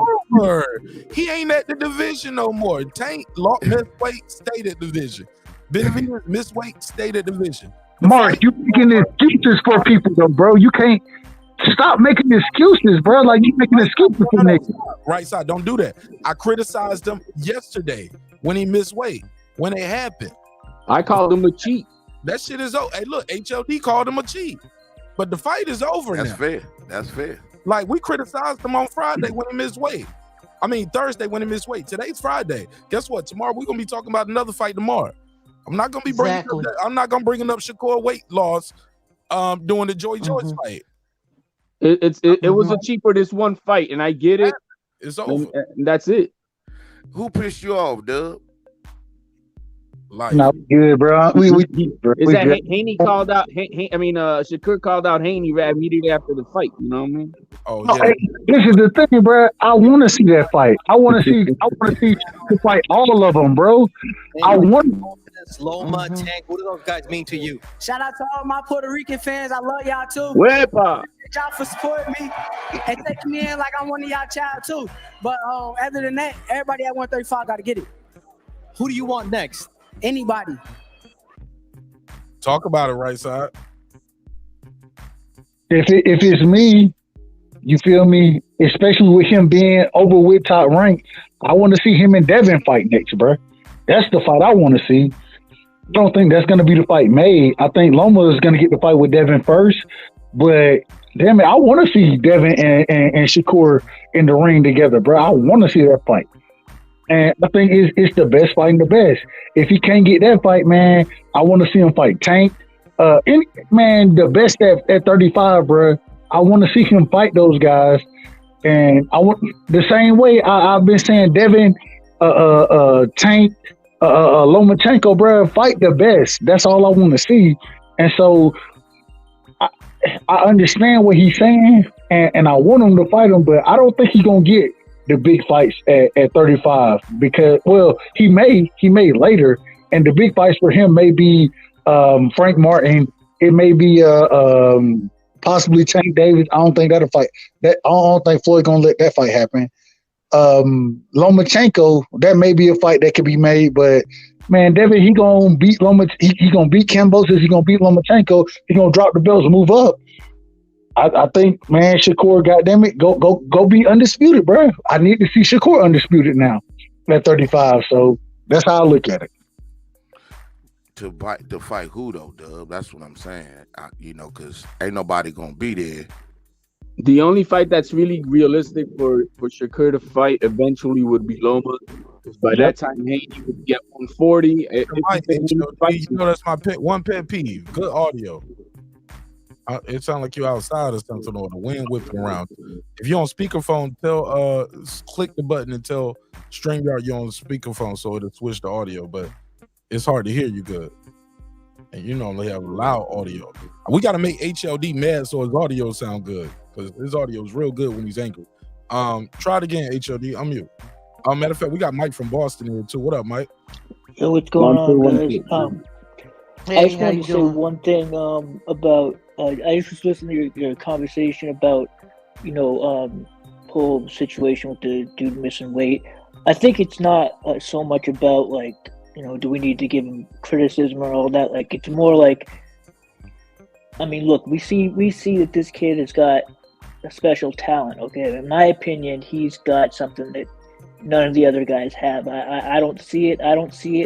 And guys like Tank, I don't see it. And guys like Haney, I think this kid Shakur is the next going to be one of the best fighters in the world very soon. But the question we have to ask ourselves is: do we need to be concerned about the fact that he missed weight? It's not about whether we need to give him criticism, give him a hard time, or whatever. But is this something we need to think about? Just given the history of people who miss weight, it's not a good history. We have to be honest about that. Can I ask a quick question? Bevel. I swear to God, I thought this dude was D Bevel.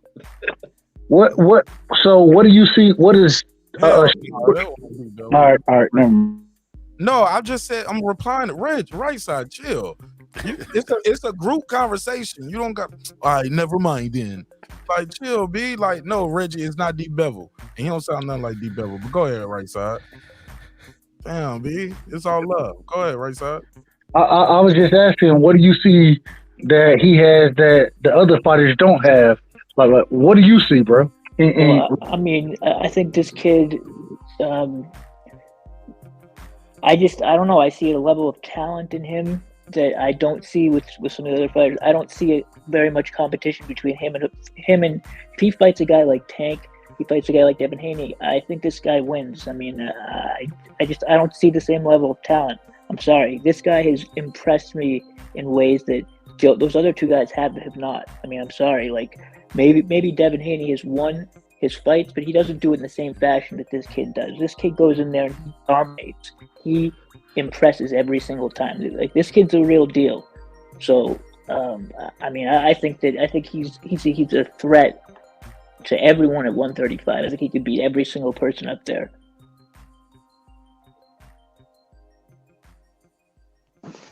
All right, go ahead. Yeah. Go ahead. It's open, man. But yeah, no, I agree with I guess the guy right side. I can't disagree with anything he said when he came in here, because we do have to look at this incident as an isolated thing. No matter what happened last time with whoever missed weight, we know that it's not a good look, and if we're fans of this kid, we don't want to see him have that type of pattern. And I was just being honest, being a fan of his, and I've been following this kid for a number of years now. I don't like seeing that, because it just that you look at the history of people who miss weight, man. We got to be honest about that. What do you guys think? It ain't. Yeah, hey, look, my brother Mike, appreciate you. HOD, Mac Mob is here. Got Reggie over the Killer Show. Lisa Bell's the right side. Look, it's not that far ago. We don't have to look that far with guys like Adrian Broner. Tank Davis missed weight, lost his scale. David Benavidez. This shit ain't that far ago. I remember one time Sean Porter had to cut his braids. Kenny Porter said, "I want you to take all the air out your lungs." He did. Yeah. Yeah, he did. You talk about that? Kenny was like, I told him, blow all the air out. And once I did that, told him he made the weight. I was like, nigga, this shit is crazy. I was like, man, let me put about $10 on Ugas. Like, this nigga might not do it. I said, right, no, go ahead. Man. I'm just saying, that shit was funny. That shit was funny to me as that Yellow Beezy picture. I ain't lying, but go ahead. I'll pass the mic. Go ahead. Somebody been taking. He said Yellow Beezy. That shit was funny to me. That shit was about. Yeah, well, you know, like 9/11. That shit was like 9/11. We'll never forget. That's crazy. Oh man! Somebody save me from myself, man. I'm gonna lose like, somebody somewhere like, you told me you was gonna stop doing that. Leave him alone, Martin. Y'all ain't got no sense of humor, man. Go ahead, man. Chain tonight. No, I got a sense of humor. It's just, I guess I done seen it so many times. It's like that picture. Yeah. It happened. We'll never forget. Yeah, I'm a bit serious. I'm a bit overly serious, if you notice. Them niggas ain't over them air weights and that dent in the skull and the suit too heavy and the water was spiked. Yeah. They ain't over that shit. Yeah. Hey, Lisa, I'm with you. I think I'm a bit too serious right now, bro. I think I'm a bit too serious. So. No, Yeah, man, I'm a bit too serious too. Yeah. All right. Y'all take the floor then. Go ahead. I'm gonna mute my mic. No, I'm good. You good, Mark? No, I like that comedic. You break up the monotony sometimes. You have to. As the host, I mean, your timing is. You're a great host, so that's a part of the show. You have to do that. All right. Well, I'll pass the mic. Reggie, save me from myself. Mark, you good. Trust me, you good. No, Hey, Mark. Hey, Mark. You know, I can go too far if you don't say nothing. They doing you like Mr. Larry did yesterday on the weigh-in. Last night, I went way too far. I was asking too far. Well, I'll save you for you, Mark. You said you go up at 135, and Dub said, well, he'd be undisputed at that point. Like, okay, so we know we're getting probably Devin Haney versus Lomachenko. Mm-hmm. After that fight, let's just for argument's sake, whoever wins. If Devin wins, I'm pretty sure Devin maybe is going to be his last fight, and he's going to go up to 140. Agreed. If Lomachenko wins, then we got a fight between Lomachenko and Shakur. I guess for undisputed. After that fight, you don't have another fight, and the only reason why I say that because Tank and Pitbull. Yeah, they're not gonna fight. They're not gonna cross. They're not making none of those fights. Hey, man, can I ask you a question? Yeah. The size of the streets are real, ain't they? Well, they made them real. Man, that's bullshit, They bro. made it like that. They made it real, man. Bro, when I said some bullshit, I ain't saying you bullshit. I'm saying, man, that's some bullshit, bro. Because anybody who follows the sport, we would all say Tank need to fight who? He need to fight Devin. He need to fight Shakur. Oh, absolutely. Yeah. Man, that's brutal. Yeah. Bullshit, bro. It is bullshit because let's not act like Tank on the network or when I say got the building behind him, like Mayweather can do what the fuck he wanted to do. Bruh. Point, bro. Mm-hmm. But we gotta put this on Tank though. Yo, Tank Davis just started talking the other day, nigga. But Tank told us, Martinez. He told us. He said, "I need to take the training wheels off." That's what Tank said. I didn't say this. He just took the training wheels off. Go ahead. My bad. Go ahead, brother. Go ahead. My bad. I passed the mic. Man, I remember seeing Tank Davis, and I ain't yelling at nobody. This is just my passion, my energy. I fuck with Tank because he's from Baltimore, right? But I remember seeing Tank when the bright lights and the big moment was upon him. You know what he would do? Be up there motherfucker talking like he had a spelling bee or some shit. Like, oh man, I ain't worried about none of that shit, bro. I'm worried about the last thing this nigga said. And when this motherfucker Tank Davis will be up there, time to promote the fight. We know he explosive in the ring, but we all admit you got to be able to talk. You got to sell the fight to people who don't know. And he would be up there and he would talk like this. I just want to thank my promoter, Mayweather Promotions. Shout out to the city of Baltimore. Thank God for the opportunity. Hey, man, it's going to be a good fight. You know, expect fireworks, baby. And that will be it. Shit is lackluster. It's Terrence Crawford mixed with Errol Spence on Benadryl and lean. Nigga, Man, stop riding, stop riding Terrence. Man, stop riding Bud Dick, bro. Stop that Everybody's shit. not camera. Yeah. Everybody's is not charismatic like that. But Rolly brought something out of him. That's the most we seen him talk. Could be the Rolly, could just be him being a father now, growing into who he's gonna be. And he was like, man, if it was on, yo, man, we would have smoked y'all niggas man, we would have been made y'all. Yeah. He was talking that talk. He was selling the fight now. Push the motherfucker off the stage. Oh shit. Who's this guy? He's selling the fight before the fight with that push off the stage. Man, I got views off of that. Everybody got views off that who do content. Oh, let's keep it a buck though, Mark. Something happen now. He's not just letting the fight come to him and I'm gonna just knock niggas out. Like, no. Mark, you capping, bro. You capping, Mark. You capping, bro.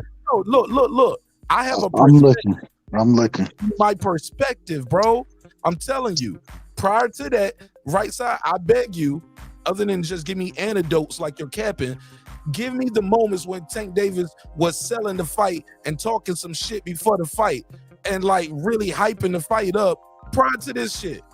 Give me, because he got how many fights? 20. He got 28 fights. He got 28 fights, 22 knockouts. So name me 5 fights that he did like that. Or name me all the other pay-per-views. Was he doing this before the Barrios fight? Nah, he didn't. He didn't cap like this. For the I don't remember. Fight? Yeah. But Mark, we agreeing, bro. I think you're trying to make a point, but I agree with you. No, I'm just trying to have a conversation. Go ahead. I'm trying to have a conversation with you, but when you inject things like you capping, I want you to tell me where I'm wrong at, because I can name the fights. I can pull the box rec up, and we can go through the promotion for the fight. He won't doing this shit, bro. Mark, why I gotta be capping? When I said you were capping, I can only speak on myself. I'm saying that you're not giving Shakur Stevenson. When I said you're capping, this is what I was talking about. You didn't give Shakur the same smoke you gave Tank.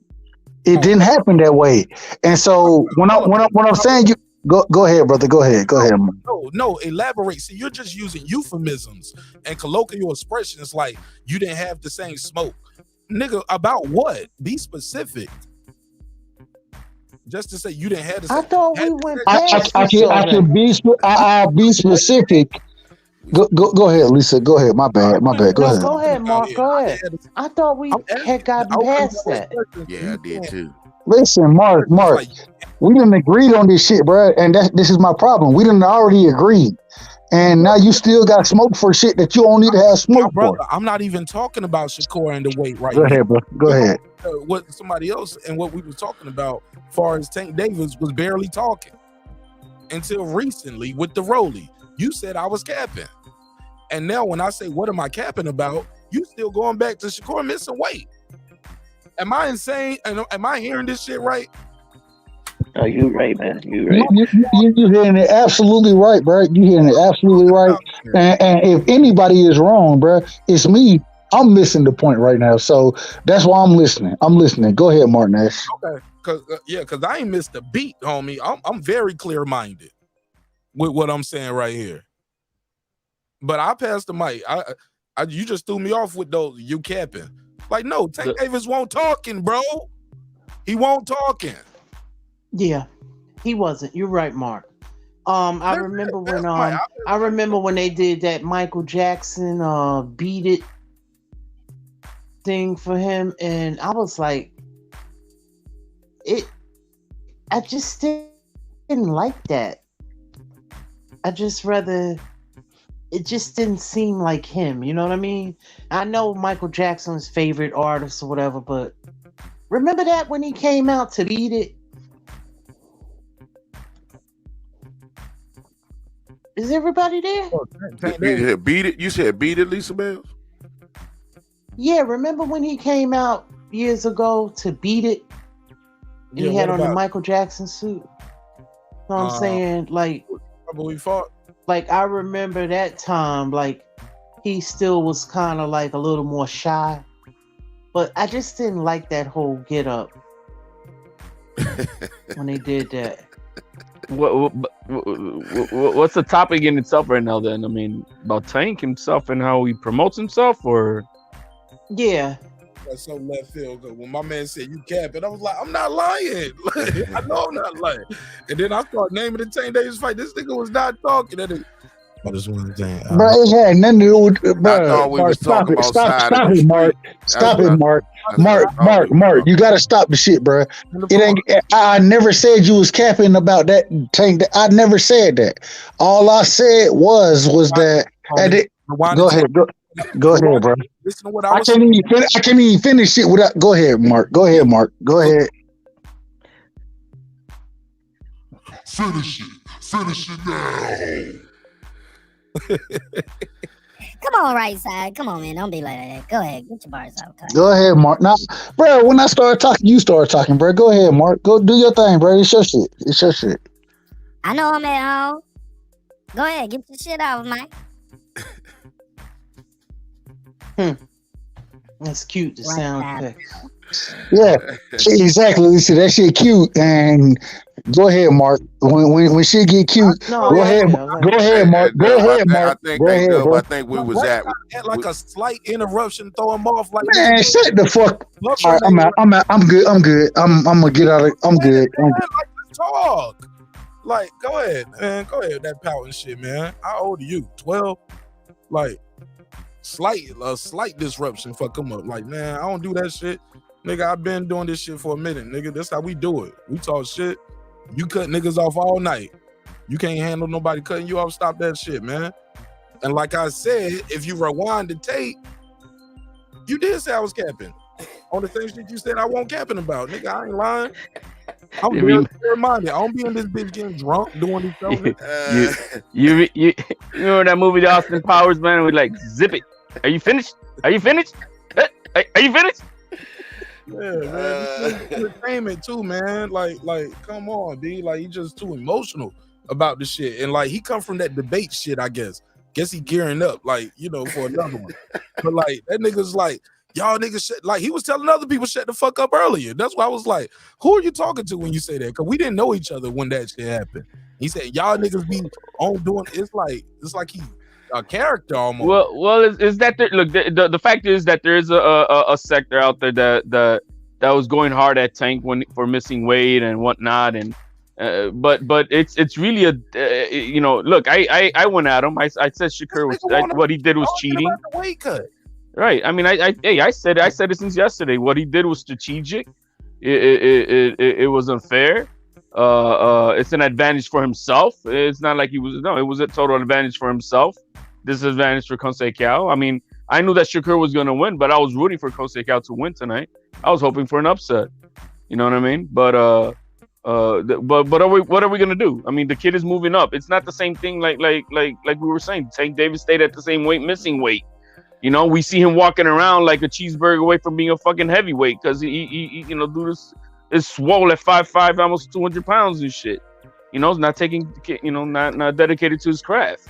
So what right side running off for like that? Man, I don't know, man. I like right side, but that shit is so emotional.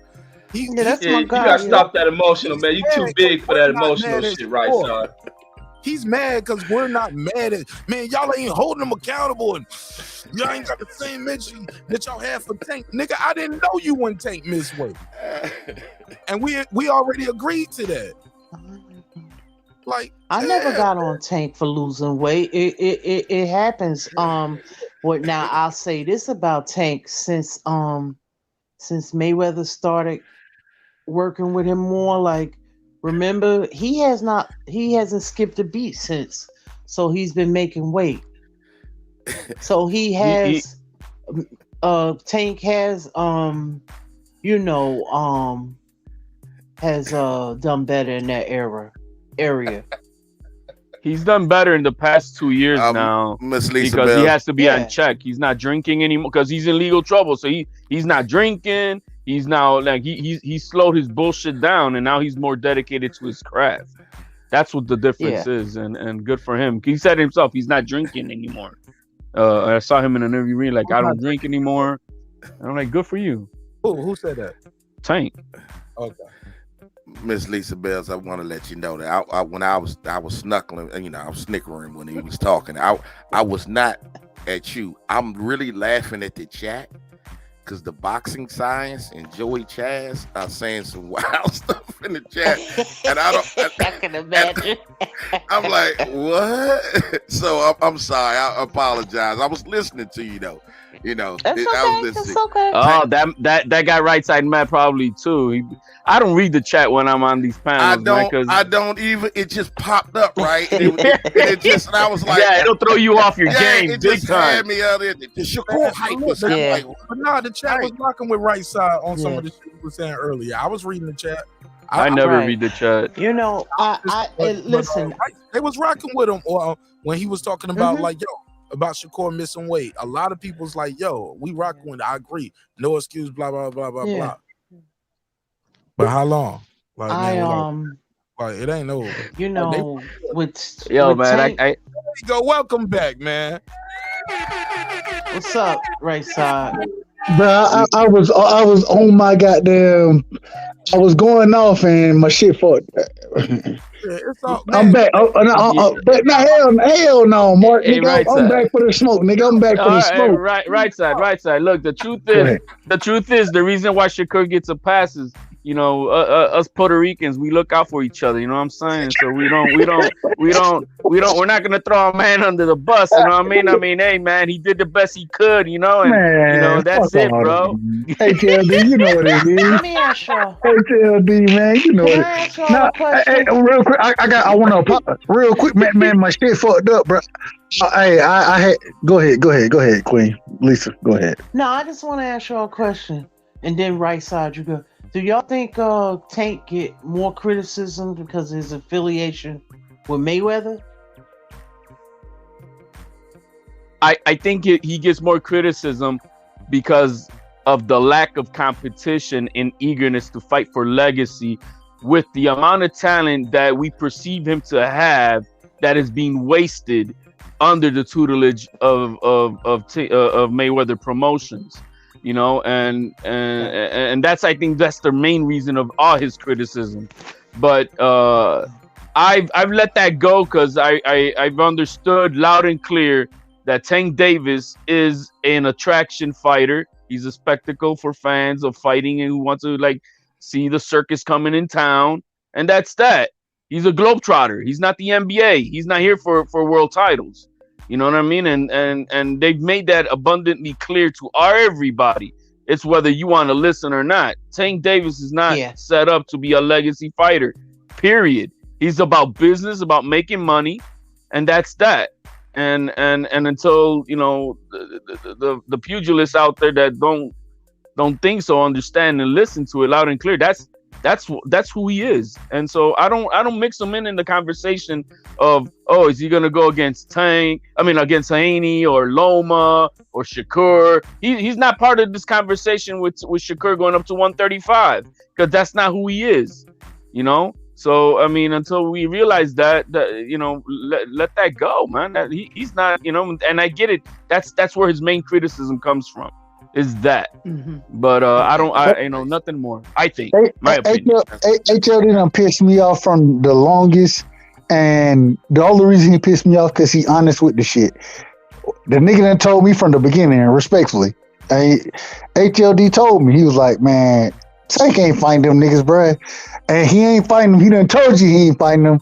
Just respect what he do, enjoy him fighting, and that's what I didn't start to do with Tank, bruh. Like, honestly, especially me and HLD, honestly, we done had it out, bro. We done had it out multiple times about this shit, and he right, bro. He's absolutely right. Tank, he not looking for the big fights.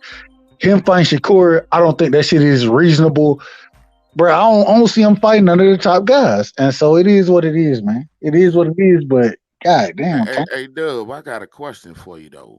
Yes, sir. Like, and you came on and you wanted us hold. Well, I wasn't on the panel, but I agree with you. Like, you wanted everybody to hold Shakur accountable for that missed weight, right? Something he wasn't supposed to do, right? So I'm trying to figure out now, why is it that you're settling for Tank and be cool with him acting like a bitch and not making fights and doing all the things that he need to do as a fighter, and saying you're cool with it, where you're gonna just roll with the punches? So Matt, I ain't cool with it. I'm not cool with it. Well, you just said that you. Let me respond. Let me respond, and then cook me however.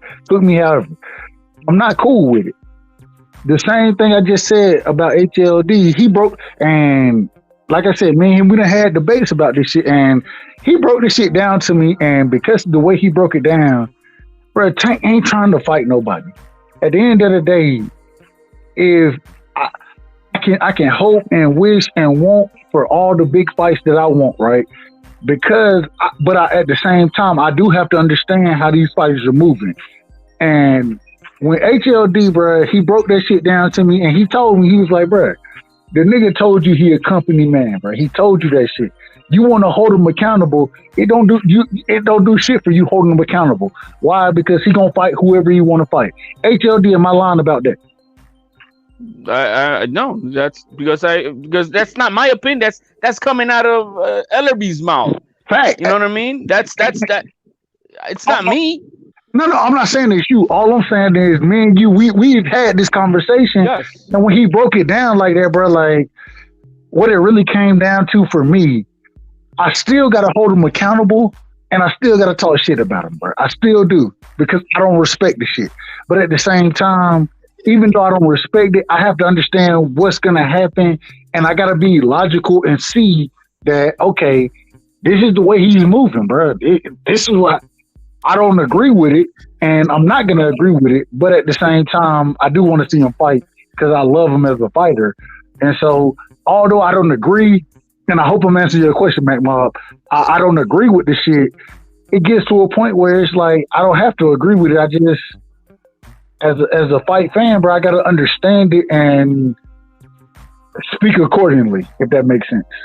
I mean, it's all up to you. I was just curious because you said that you was just going to understand it and then just enjoy it because you know what it is, and that's where for me, I have problems with that. Like, if you're supposed to be doing something, if you're supposed to be doing one thing, and I see you're my fighter, but you're just gonna act like a bitch, and then I'm just gonna be like, well, I know he ain't gonna fight nobody, but I'm just gonna enjoy him because I like him. Well, I no longer like you no more. I'm not supporting you. I'm not watching you. Fuck you, because you're not doing what I think you need to do, even as a fighter, to entertain us as fans and be great, because you're in the sport to be great. I'm not watching nobody to go in here just to beat up dudes that I know you can win against and be like, yeah, I'm cool with it. When you came on the panel, that's what I was saying is that, hey, you want to hold people accountable, because that's what it was, because Shakur didn't make weight and you were serious about it. I'm just saying, because you're a fan of Tank, is that the reason why you'll say, well, you know what, fuck it. I know he my boy. I don't like what he doing, but I'm going to just ride with him anyway. No. I mean, personally, I'm not doing that because that's what you just said you was going to do. This is the problem. And it's because I'm a fan of boxing. Tank is very he's very I can't even say the word the right way. Instrumental in the sport of boxing. He's one of the biggest fighters that we have right now that casuals know as well as the hardcores know. Because I'm a fan of the sport, I need the sport to grow. I want the sport to grow, and I understand that there becomes times where I don't agree with shit, but for the sport to grow, there are certain fighters. Canelo Alvarez. I hate Canelo. I'm not a fan of Canelo Alvarez. I'm not a fan of him. I don't like the way he moves. There are times where I have to sit back and say whether I like it or not, because I'm a fan of the sport of boxing, he is good for the sport because he brings eyes to the sports. And it becomes a balance, even though as a hardcore fan, I do have a certain opinion. There's also my thought process as far as I need this sport to grow, because the more it grows, the better fights we see, the bigger fights we see, and so it's it though, Doug. Go ahead. There's no other bigger fights, bro, because you ain't fighting nobody. The sport will grow, but it'll grow into some bullshit because you're not fighting nobody. This is Tank playing, just like you say, oh, this was Mayweather's plan, right? This is what we're going to do. We're going to fight these guys. We're going to make sure we fight all Latinos or Mexicans, and we're going to grow. This is how we're going to make our money. Or we're not going to fight outside of the PBC, and we're going to make all our money over here. This is how you grow in the sport right now, but you're growing into something that's going to be detrimental in the future. Not having the big fights, that's not what we're talking about. UFC had the big fights all the time. That sport is growing. What about boxing? It's not going to grow if we still have Tank Davis versus Rolly Romero's and all the other shits that he's fighting. How can the sport go? Because don't nobody want to see that, bro. The casual fans you talking about, yeah, you'll get some, but you're not going to get the hardcores in there to pay no money. We going to stream that. We just watching it because it's boxing. I actually don't want to see Tank fight none of them other dudes I know he going to knock out. Don't you? Respectfully, I'm not streaming none of it. And to be quite honest, I bought the Triple G fight, the Triple G Canelo fight. I bought that fight. Didn't want to buy it, but I gotta support the sport. And at the end of the day, you're only talking about your percentage, my brother. I'm talking about the other percentage that does stream it. How you gonna get them from stop streaming to purchasing? By making the big fights happen. Tank Davis not fighting anybody is not a big fight, bro. But people are still buying Tank Davis fights. Nobody's buying no fights. No, people are buying. They are definitely buying Tank Davis fights. We gotta stop. 200,000 buys is not buying fights. That's just paying the fighters, bro. That's just that's paying the fighters. That's how they get paid. That's how the fighters get paid. People, yeah. That's not no numbers, bro. Whatever they sold. See, this is the way I look at it, right? I'm gonna keep it a buck. LB and them, they, like any other person in boxing, they con artists, and they selling a con. People just buying it. That's all. Now, does anybody agree with me? I totally agree with that. I do agree with that. I'm not disagreeing at all. I see that shit a mile away, but that's just me, But I'm not. But they don't. But they don't lie to you. They tell you what they're gonna do. They're happy with making $20 million revenue out of a fight with Tank, which is with ticket sales, pay-per-views, and the gate. Who brings eyes to the sport of boxing than Tank Davis? Who brings more eyes to the sport? Between who and who? Are you kidding me? Who brings more eyes than Tank Davis does? Plenty of people. Plenty. You can start with Canelo, AJ. Out of this weight division, though. Wild. Oh, and at 135. Yeah, he's the guy at 135 though. As far as he's the at 135 he's the guy. He's the guy at 140. He brings eyes. You might you might be right with that one, right side. Like at 140, like I don't know what those UK numbers are like, but his shit with Barrios, I thought it brought more attention to the 140 division here than because that was the main event. Like those other guys aren't main event in 140 in America. Okay, am I tripping? I agree with you on that, right side. But let me say this then. All of what you saying, when the last time Tank get a $10 million payday for one fight? Never. But Kambosos did after winning one fight. Even with Kambosos getting that payday, he still don't bring the eyes that Tank brings. Hold up. Obviously, he did. They gave him the money, bro. He brought the whole country out. Yes. Seats, man. That's what I'm saying, man. He sold out a damn stadium, bro. Yeah. I mean, a football stadium. Tank ain't never did that. So because he did it one time, he lost the fight. That's a whole nother conversation. Yeah, About one time, because boxing is a per fight thing. Yeah, like and so at the end of the day, like you said, it's a per fight thing, and who brings per fight? He brings more eyes to the sport than anybody at the division, bro. I'm trying to figure out how he's not on no major play. He's not on that national TV, bro. He on Showtime. Pay-per-view. Yeah. He's not a household name. He's a pay-per-view fighter, bro. He's a star, but he's not a superstar. He's not a household name. That's what he's saying. Sorry. What I'm saying is he brings more fans to the sport. What do you get to measure that by, Dub? Tell me where you get to measure that by. It's hard to measure, man. It's hard to measure.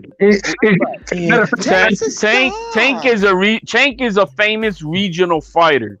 Let me and Matt, I want to say this. No, Tank is beyond regional. You can't label as regional. Well, yeah, he goes to Baltimore. He goes to Atlanta. He goes to Los Angeles, Texas, Las Vegas, Texas. Didn't he fight Leo? When did he fight in Vegas? He fought in Vegas on a bunch of Floyd cards. Oh, I'm saying like the main guy as the main man. He fought in the UK before too. Good numbers. That same fight overseas. He did a fight overseas, right? No, as a main card before, yeah. Man, that's a whole nother thing. You gotta do the circuit. You gotta get your name out there. But but we're talking about. But aren't we talking about like being the main man? Eyeballs. But HOD in the big markets, Tank is sold out as a solo act. You gonna walk down a lonely alley, HOD, because Floyd only fought in Vegas and in America, bro. Like, come on. No, bro. but I'm saying that when he fought those other places, he was not the main card. He was not the main card. In Los Angeles, Texas, New York, Atlanta, he is the main card, and he sold well. Thank you, Reggie. Thank you, Reggie. All I'm saying is, I want to criticize Tank, but at the same time, he brings eyes to the sport, bro. He does. He also brings eyes to the damn courtroom. Tank got to stop fucking up. Reggie, don't do me like that, Reg. Come on, Reg. I'm just keeping it real. That's fact. Reggie, you quick with it, bro. Bro, Reggie's like the damn old uncle at the damn cookout. He said it before I did. I was like, man. He's like, and he also needed number 12, bro. He got the hit and run shit going on, bro. He got to go. No, he's got the baby mama slap next week. Oh shit. Oh damn, I ain't know about that. Talk to me. Yeah. He's got a trial. He's got trial next week, the 29th, I think. Wait, which baby mom he slapped? Not the newest. Well, he it's on video, man. He smacked. He grabbed his baby mom. Oh, yeah, at the game. But not only that, he also hit another woman at that same time. So I got the video pulled up. Here you go. Nah, I'm lying. I'm sorry. Yeah. I got it somewhere, but is that the one where they put the meme out about him with the Ike Turner face and the lady with Tina Turner? That time? What you mean, Elisa? About Tank? They put his face over Ike Turner. Is that the same time you're talking about? They had a meme going out. Well, no, there's a video. The video's out there where he goes into a gymnasium and he grabs his baby mama and he drags her out into the hallway, and then out there he also hit another woman at the same time. So it's two women that he's on trial for that, and then he's got the hit and run. Then he's on December whatever. He's got the hit and run about the hit and run with the pregnant woman in the car or whatever. So man. Yeah. At least, and that was dangerous because the thing is that the judge rejected the plea deal for him not to serve jail time. The plea deal was that he served 2 months house arrest. Was that for the hit and run? Or the hit and run. And the judge said, no, I'm rejecting that. And so then they set the trial date. Oh boy. Yeah. This is bad, man. Reg, are you familiar with this case of the I thought that shit was done, Reg. That's not over. No. Are you familiar? Everybody thought it was. You're just gonna sweep that under the rug. You just paid for it. It's No, probably, baby. you know what happened? The COVID came out and it probably pushed a lot of these dates back. The pandemic. But everybody thought that he was gonna be able to pay his way out of it. And no. Yeah. Okay. Look, I got the footage. I got the footage from the gymnasium. Mhm. Y'all know how we do it. Facts only. Fact check the fact checkers, right? So I got the footage. Here's the first clip. Okay, I'm sorry. I had to do it one more time. I'm sorry, but seriously, I do got the real footage though. I'm sorry. Sorry. I'm sorry. Look, I ain't shit, but nah, for real though. Here's the footage right here. Boom, bam. Was this a Mayweather event? No. Lisa Bell. No, You saying he learned it from Floyd? No. That's not what I meant. I thought it was like I thought it was like a Mayweather celebrity basketball or something. Okay.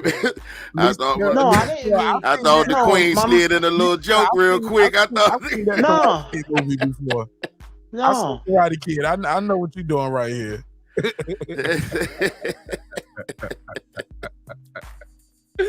Okay, small hat. All right, let's get into it. But this is serious though. This is serious. I don't want nobody to get upset. Don't get mad. Don't be trying to flag my video. Built this shit. Nah, man, I ain't got time for that.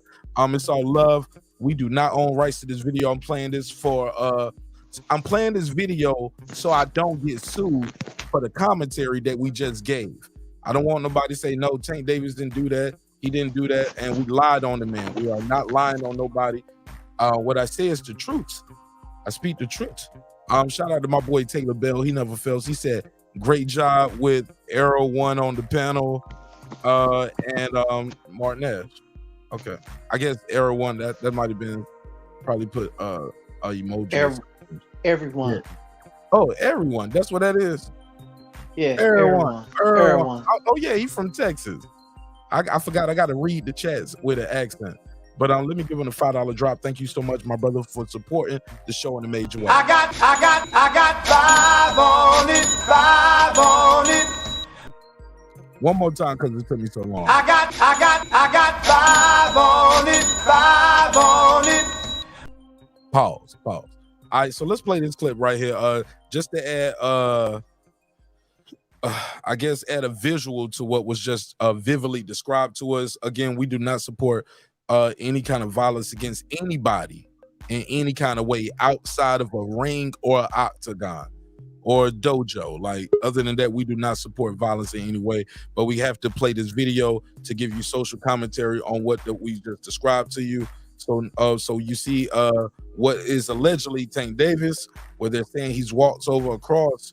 He literally walks over across the field, across he grabs the court, grabs the young lady. He has other people with him. Some people are trying to grab him off her. Instantly, you see the cameras going up. She's walking out, and this is bad. This is security footage, courtesy of TMZ Sports. Just to add commentary to the video of what you guys are seeing on the screen. Now you're seeing what was believed to be security footage. This is not a cell phone video. They got an arrow pointing to the top right corner.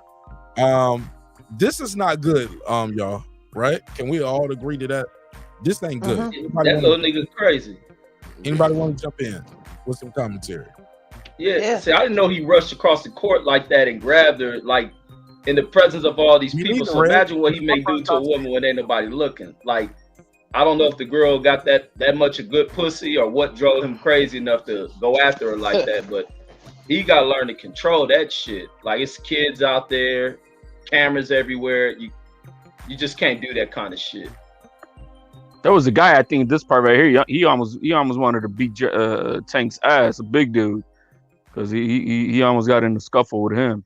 That's crazy. What up, dudes? This one dude with the hat right here walking with this little light-skinned joint right here, he look like my cousin Dro, man. When you watch the show start, watch when the show start. This look like my cousin Dro a little bit. Just I think maybe he got some gold brush in his beard. This look like Cousin Dro right here, and this how he dressed too. I'm looking at this picture real clear, and I'm trying to figure out who this little light skin joint is right here. She's cute. I like this girl right here with the red wavy too. I'm sorry, I'm looking at I'm looking at everybody but the angle with the arrow pointing turns. Look, I'm looking at the little tent with the. No, I'm looking at the girl in the back over there, all the way in the back, in the left. Left corner. Top left corner. Hey, wherever they at, it's popping. It's popping vibe. Wherever they at. Right here, I'm like, okay, are these your kids? Are y'all dancers? Like, what's going on? Why are y'all there sitting on this dirty floor?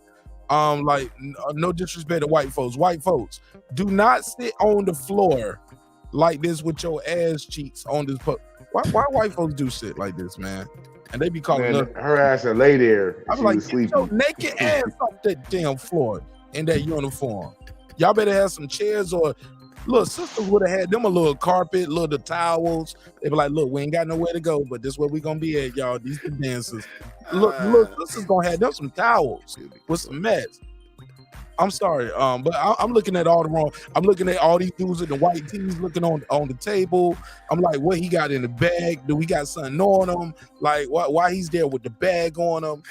Like, like, bro, I'm looking at everything. But again, I'm looking at it starts with like. Yeah, because look, when they got the arrow on Tank Davis, I'm looking like, yo, that's the okie doke. What else going on in the room? Who's this little redhead joint right here? This motherfucker, yo. Swear to God. Look at her. She got that shit on right too. Look at her, got a little joints in, you know what I'm saying?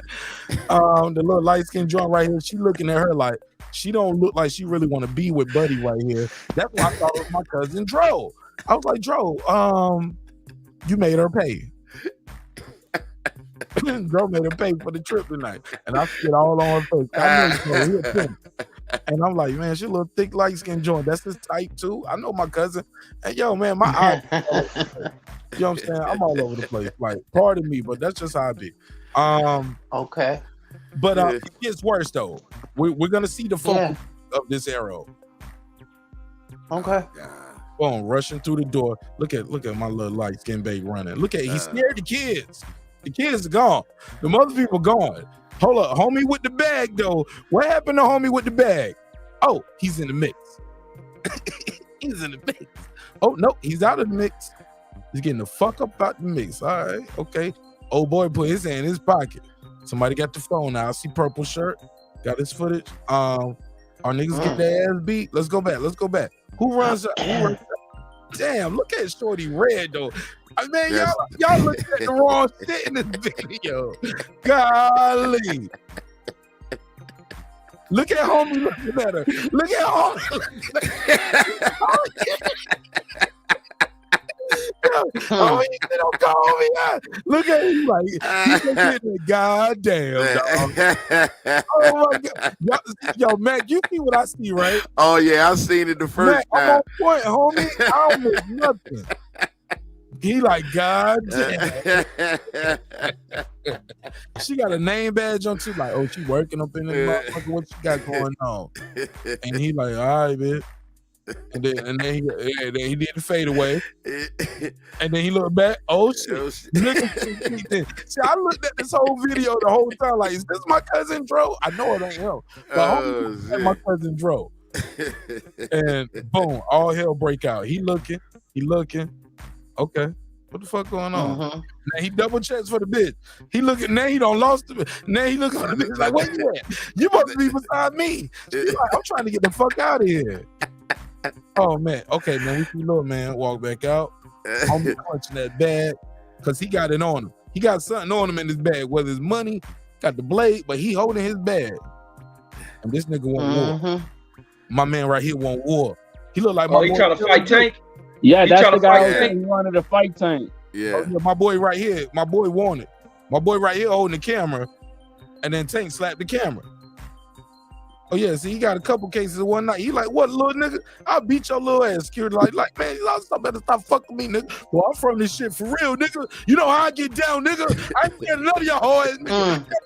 Let go. Oh, fuck all that boxing shit, nigga. I ain't come to box with you, nigga. I'm gonna put you in the box, nigga. Hey, hold on. Who just showed in the green again? Bring it back. Yeah, you missed the Christmas tree. Never forget why we here on this video. We only doing commentary about Shorty with the red hair and the green pants. That's the only reason I'm here. All right. So she walked over. I got to make sure my bae all right, because you already know I can't looking for her. Like, oh no, where my boo at? But in the meantime, we got homie over here with the Papa Smurf hat. Looks like some gang shit. Yeah, he read it up. Might get. I mean, if you wanted to wear an outfit to represent a side of Reggie, Reggie, due times. Can we go to my local gang correspondents from the West Coast? Break down this video. Due time. Reggie Owens. Breaking news. Looks like some gang shit. What Matthew, you think? Little Caesars is now the official pizza of the NFL. Okay. I didn't mean to do that. Pizza. No, pizza. Ready.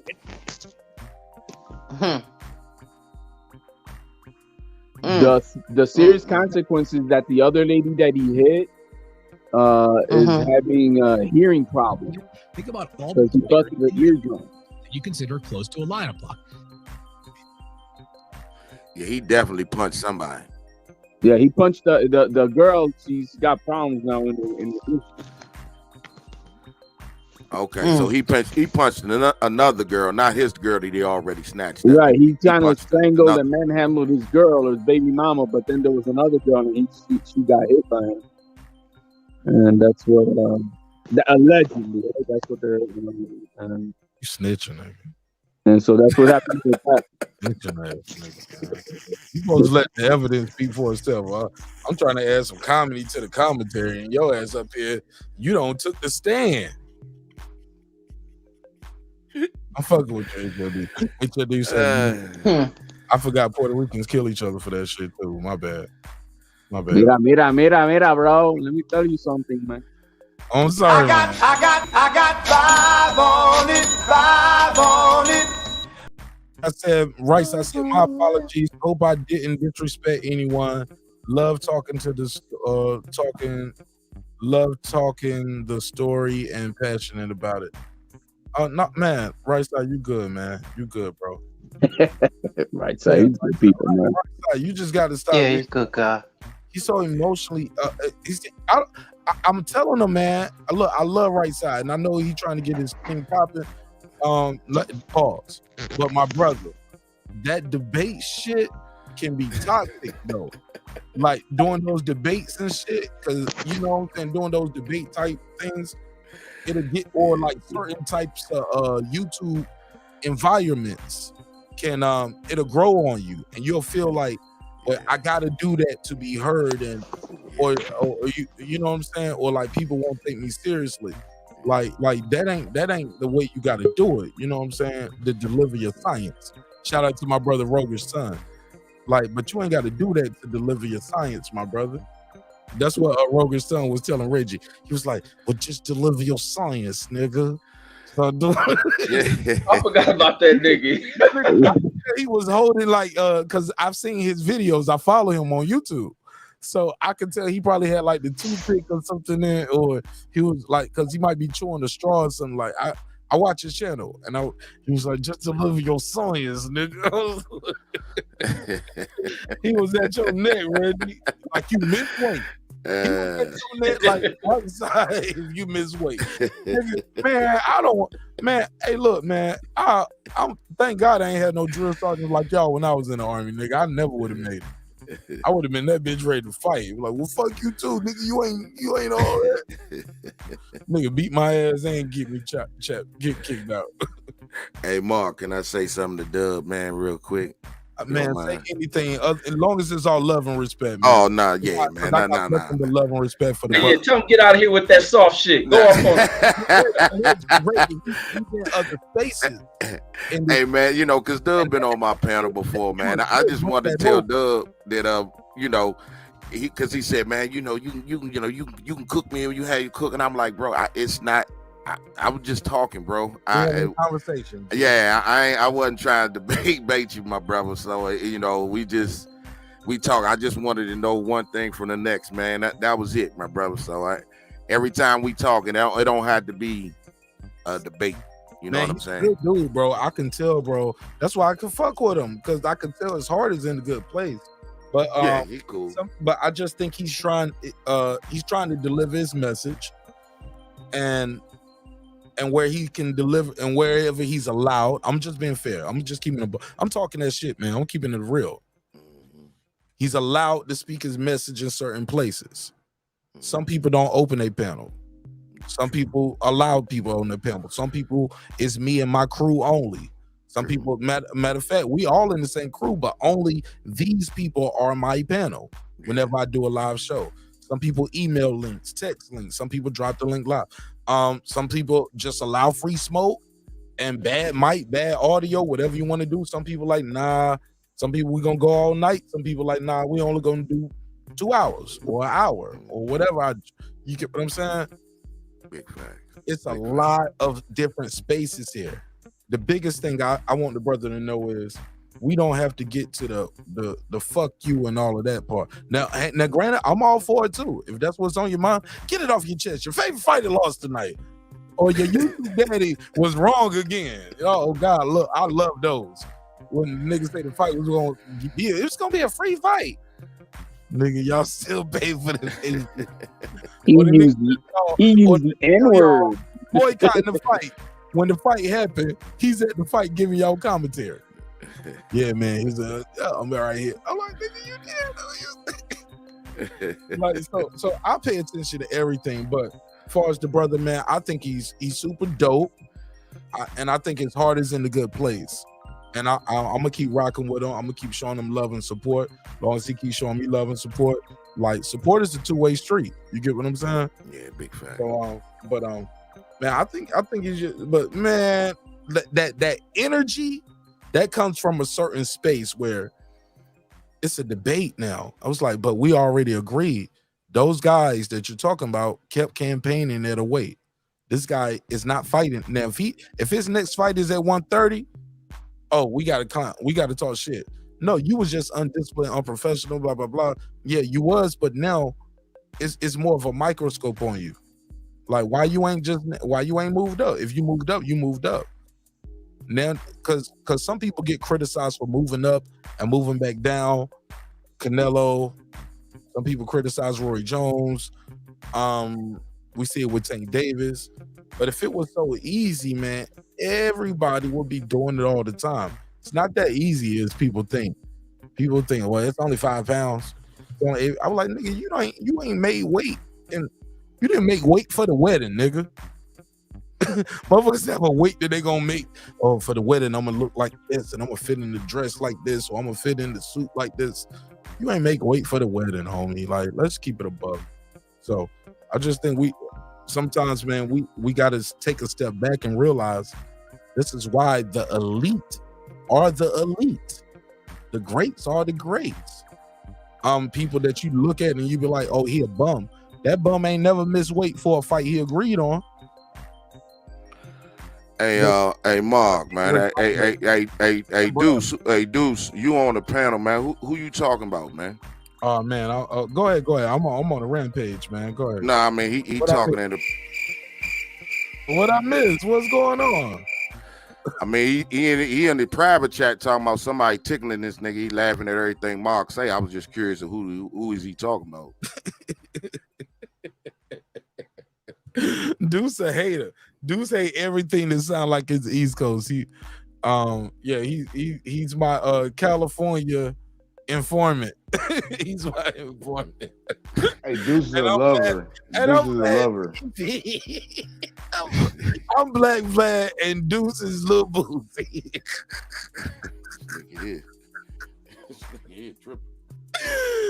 Okay, Reggie, did I go too far? You know Deuce better than me. Is he gonna be mad at me for that?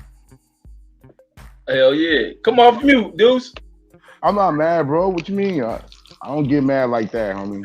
You talk about the Clippers, I might get mad, but other than that, Don't let me know. Don't let me know the soft spot, nigga. I'm about to do all the history I can do on the Clippers. all that hating y'all be doing on Suge. Like E Thriller, go ahead. That makes you mad. That hating y'all be doing on Suge, but Man, come on, do an E Thriller on the Clippers just to make dudes mad. Cause I know he gonna share the link. Like, y'all hear this bullshit? Hey, bro, you don't want to get targeted on Twitter, homie. We deep on Twitter, bro. What y'all gonna do? You gonna get doxxed. You gonna get doxxed, homie. You know what I mean? I tell y'all niggas everything. Y'all know what I look like. Y'all know niggas know where I stay. Niggas pick on my team Jordans. I'm okay, dude. That shit ain't stopped nothing in my life, bro. I swear to God. Hey, you right. It won't stop nothing, homie. What's popping though tonight? What we on? When does the conversation turn to the black man versus the white man? We on it now. Let's go. Let's talk about this black on black you're doing, Mr. Hawthorne. I'm sorry, Deuce Times. Black on black? What black on black? I don't know. You sound like you straight out of Whittier, homie. What's going on? Reggie, get your phones. Oh, my nigga, what's popping with that? I'm not from Whittier. Why you want? What you want? Tell us what happened. What happened to what, man? I mean, what's up? The comment I made in the private chat? Nigga, you take the flow, nigga. What happened? Cause we talk about that racial relations any day, every day. What? Break the news, dude. I ain't breaking no news right now, P. I'm just out here. You know Mex gonna break the news. Mex say he gonna break. Oh yeah, let's get Mex on here so we can tell him how he can't speak on black issues. Yo, everybody telling me I missed some crazy shit on Kyle's show. Mex, what the fuck did you do over there? That one nigga said he was gonna slide him when you see him. Kyle's show yesterday. Mac Mob, Lisa. Yeah, I didn't see it. What my nigga Mexican did with his crazy ass. Man, niggas told me Mex was saying niggas. Oh man, niggas still crying about that stupid ass shit. I don't be up that late. I be up late for your show, Mark. But that show was really late, I think. I missed it. They told me that's all they crying about, him saying nigga. Like they don't knock that shit off. I'm late, homie. I'm late to the party. But obviously that shit don't transfer it over. But nice, he fell off. Yo, Max right there. What your crazy ass done did, Max? Hey, what's happening with y'all, man? What's good, Max? How you feel? What's the deal, homie? I just got off work, man. I seen you on. It's been a while since I've been able to catch you because I be working nights and shit. Oh man, I appreciate your time and energy, my brother. Hey, look, I'm always good for a good race conversation. Don't start that shit. What's going on, Max? Like, why did your name come up with the race relation talk? And Dude said he wanted to get into it. He said you was over there talking some clown shit. What did I miss? About what? I don't know. I didn't say that, homie. I don't try to create division over here, brother. I didn't say that. What you doing, Deuce? My name's always in the race conversation. You know that shit. What happened? Nothing that I know recently that happened. I mean, Deacon went off out of nowhere because I said hello, but other than that. How did you say hello, dude? Oh, man. No, I literally came on the panel. I said, yo, what's good with y'all? I said, oh shit, what's up, Deacon? And he's like, Kyle, you bringing this Mexican agitator on when I'm on? I'm like, what are you talking about, bro? He went off the deep end. So. What you say, man? I didn't say nothing. All I said was hi. I swear, that shit's all camera, bro. All I said was hi, and he just like, as soon as I came on the camera, he like, agitating nigga through a fight, so he don't like Mex at all. No, but actually it's funny because the last conversation we had, we buried the hatchet. That's why I was like, okay, I haven't talked to him since then, really. So I was like, oh, what's up? What hatchet was it? What was the hatchet? I used to say shit all the time, but that's why now I'm just like, whatever, bro. I don't really respect men that pop shit and apologize 5 times about the same shit. I'm cool. Wow. He kept apologizing for the same shit. Nah, you know how he do. He go off, and the next time he come on, my bad, I shouldn't have said that. And he go off again, my bad, I shouldn't have said that. Like, what? Okay, for the people who don't know, like me, I've never seen these engagements. What? Can you give me? Shit, I mean, it's a long history. How about that short answer? Did he say Pretty soft? much, you know, Deacon is a proud Southern black man that don't really like interacting with anyone non-black about black shit. So that's probably what it should come down to. And then he apologized for that. Apologize for shit he be saying when he be going off on his little fits and shit, but it's whatever. It don't affect my life none. Did he threaten you, or like you like, man, I beat your ass? Or Man, all these motherfuckers be threatening. I mean, that shit don't mean nothing. That shit don't mean nothing. It's just emotional men, man. I'm not responsible for that shit. So you took the lead on the boxing section the other day, right? Yeah, I mean, kinda. Kyle told me to because he was at work, but I was playing Madden, so I was like, you know, I was like half-assed, but yeah. But all of this comes from you guys having like a race relation conversation, though, right? And so do you feel Hey man, stop being so evasive, bro. Tell them what's up, Max. I'm just having but I'm saying there hasn't been a recent I don't want to probe too much, man. I'm asking open-ended questions. Man, the drill is them niggas like to beat up on that nigga and talk shit to him because he Mexican and younger than them. That's all. That's the drill is. Yeah, I mean, you know. Okay. Mex can't talk. Mex can't have an opinion. Mex can't talk about black issues. Whatever. You know what I mean? It's just YouTube drama. It's regular shit though. The one nigga said he wish he was in Vegas though. He was gonna see. What's the A17 nigga? Yeah. I would slid your bitch ass. That nigga was tripping. He's loving some Earl Smith, but hold on. No, look, I had my run-in into it with that young man. I won't say his name, but I will say this. I wish him nothing but the best. I just feel like once you start threatening people you don't know to defend somebody who don't know you, you might be a fanboy. And yeah, you know what I'm saying? And that goes to lottie-dottie everybody, yo. Never get so engulfed, so emotionally invested, so to the point where you're living vicariously through your favorite fighter. Family, listen, neighborhood, Mac, Reggie, HLD, Lisa, Purdo, Deuce, Mex. I love all of y'all. Trust me and believe me when I say this. And it's 100% facts. I know everybody say facts, but let me give y'all the realest facts. Shout out to the chat. Here's the realest shit ever. Bud Crawford don't give a fuck about me. And neither does Errol Spence. They don't even know I'm probably alive, probably. They don't know if something happens to my family. They're not going to show up to the funeral. And I'm not related. The sport will go on once they leave the sport. It's called life. But those things that you guys spew on this motherfucking airwaves, that shit gonna last a lot longer than the careers of these fighters. We can't be out here with small hats on. Small hats. Like doing dumb shit. Like that shit is okay.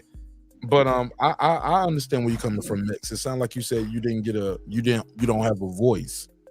But let me ask you this. How do you feel like you're qualified to speak on black issues? And why I got a voice. The motherfuckers just don't like hearing it.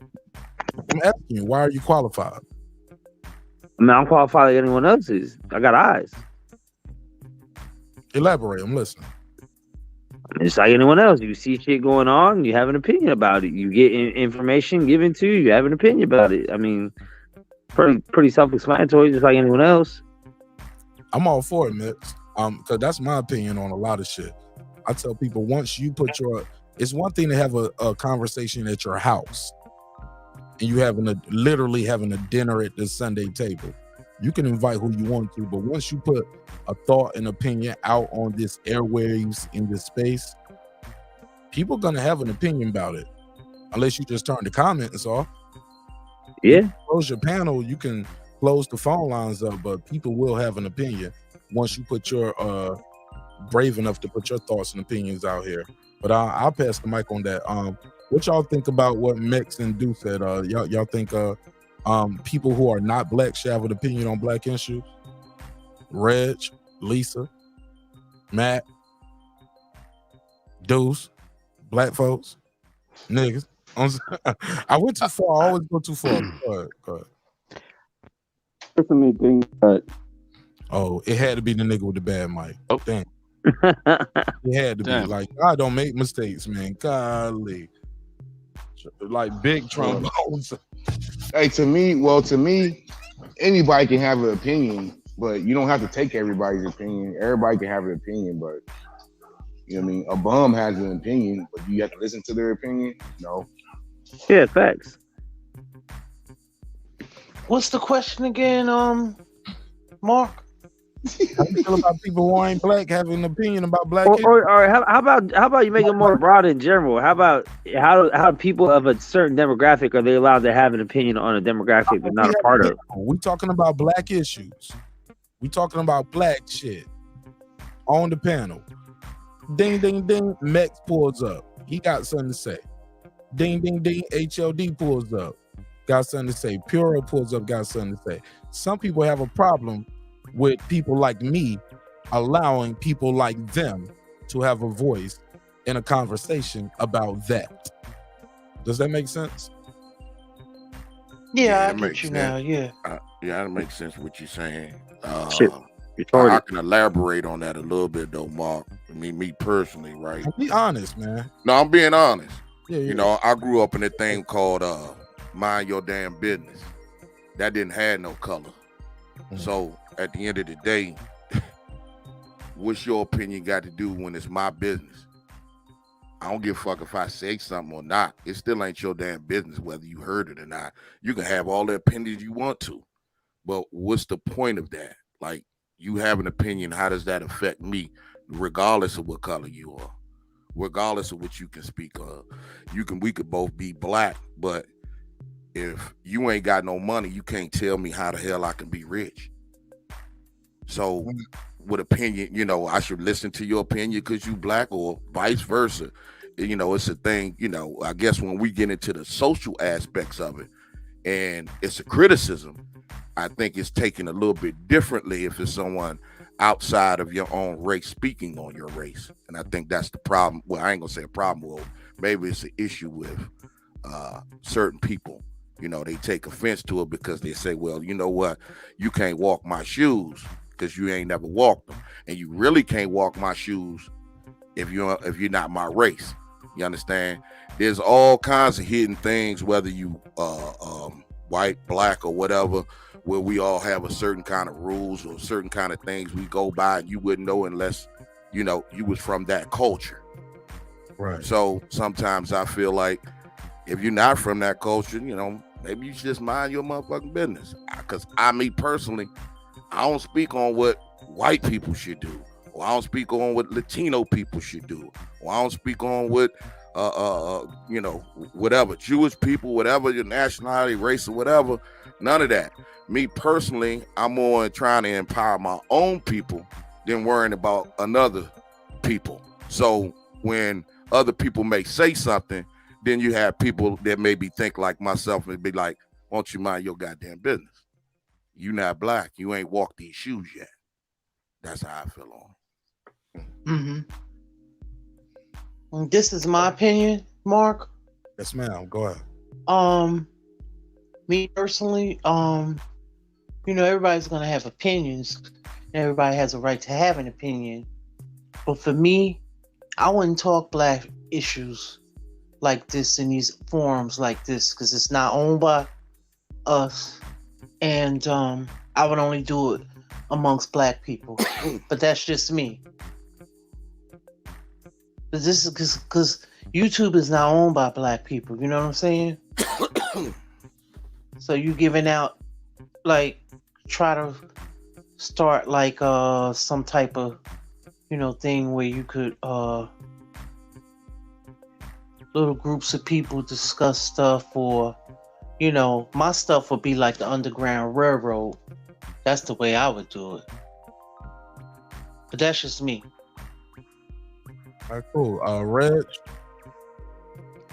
Yeah, I was gonna say the ownership thing doesn't matter, even if it's consider as a white ownership thing, that has nothing to do with the discussions. I think some critical discussions are made over platforms like a YouTube, which bridges the gap between where we're regionally connected. We connect with people all across this damn globe. So regardless of how we view the ownership racially, we're not here to, kind of pander in or worry about giving off discussions as if there's some charge to it. Like, you have the discussion where you have these groups, and sometimes it's great to dialogue amongst people from outside the race, people with no knowledge of the issues, the history. I think social media has been crucial in opening the conversations on shit that people have never heard of. You hear white folks like Tom Hanks open up about shit they never heard of. Where did he hear about this shit? Through the use of social media. So I think these dialogues and discussions are necessary. Some people aren't accustomed to it. Some people aren't used to other outside people's responses to it, but they're necessary conversations, especially in a country that has tried to hide its dark past and history. A lot of people have to be open to it across the globe. So I don't think nothing's wrong with it. Ownership doesn't mean nothing. This is social media. Someone white created the platform. That's okay. But there's also people who are non-white making great money off of it, having great conversations off of it, open great dialogue and conversation. So people have to stop over pushing this black-white shit for when it's not there. If it's racial shit, yeah, address it, attack it. The conversations have to be had. Go ahead, Puro, HOD. This is not Latino owned, man. I can't speak. Being sarcastic. Too late. Queen P already called you out on that. You forgot that episode? It was just last week, or was it the week before last?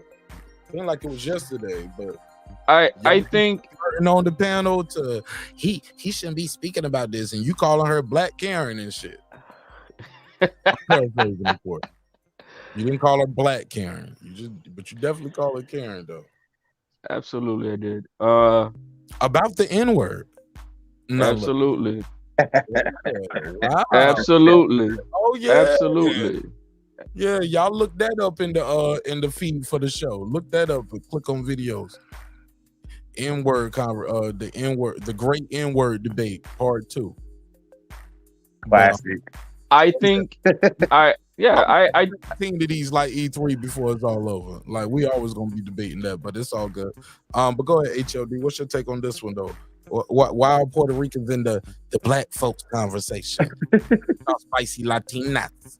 It's I think having an open dialogue with different perspectives of different views from different walks of life to make and bring a solution to problems that are happening to anybody, especially when you could relate. I mean, I know I can relate to many of the same issues because in my own fucking community, a lot of the same bullshit happens too, And so, yes, I don't speak to it because of anything else, but because I do have an understanding of what goes on.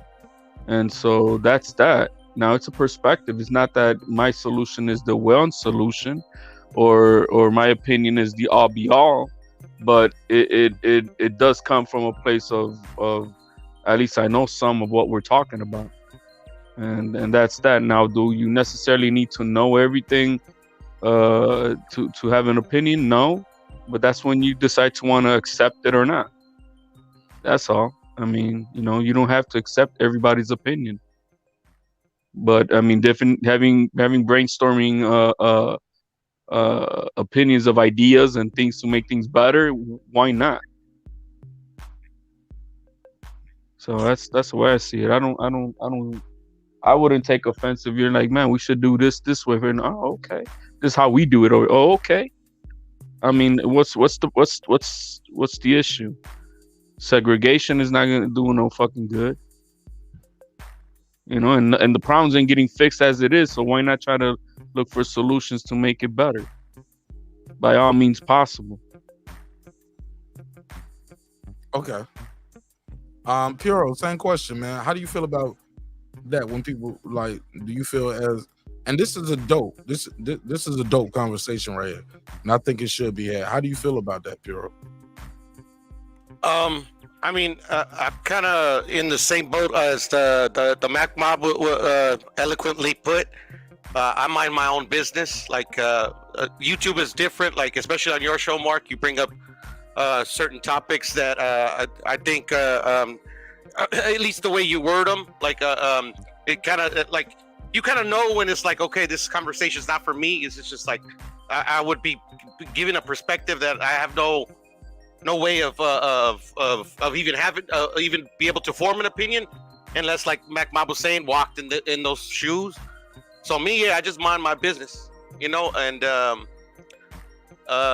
if I ever like kind of like like on a panel, if kind of spontaneous just gets to that issue, I probably wouldn't say anything because in my experience, it offends some people and some people are more receptive to the conversation.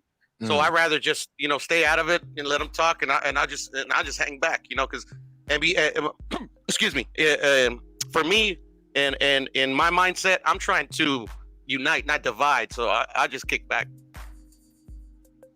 All right, Max, talk to me, man. Bring it home, Max. Let's clear the air. I mean, you already know how I feel about the shit. Get your bar.